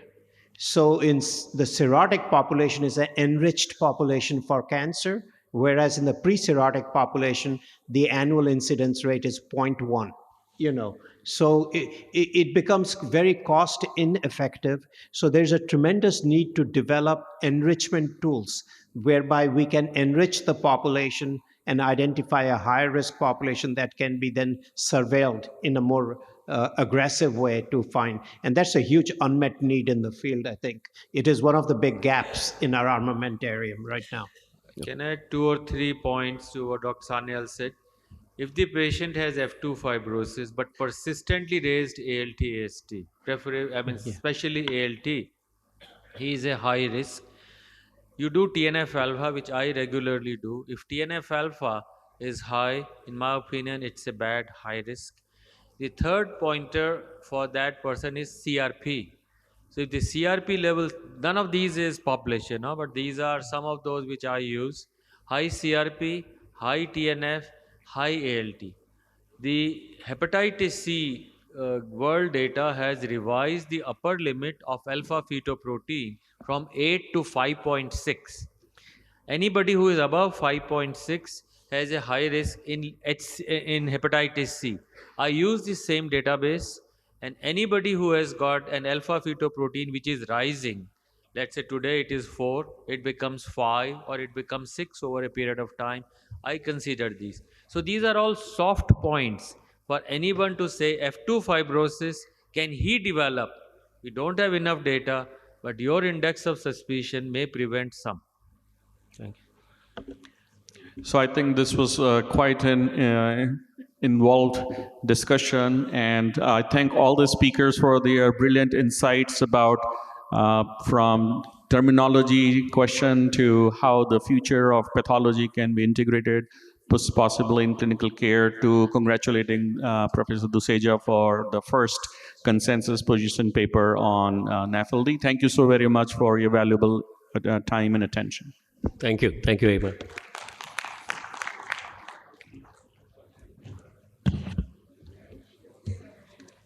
Well, thank you so much to our moderator, Dr. Puneet, and thanks to our speakers and chairpersons.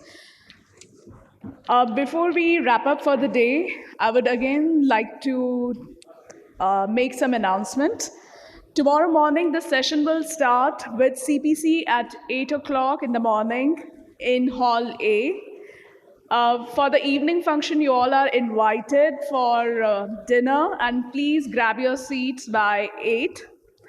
The musical evening is going to be with the Bollywood singer, Mr. Shah, as you all know him through his many popular songs.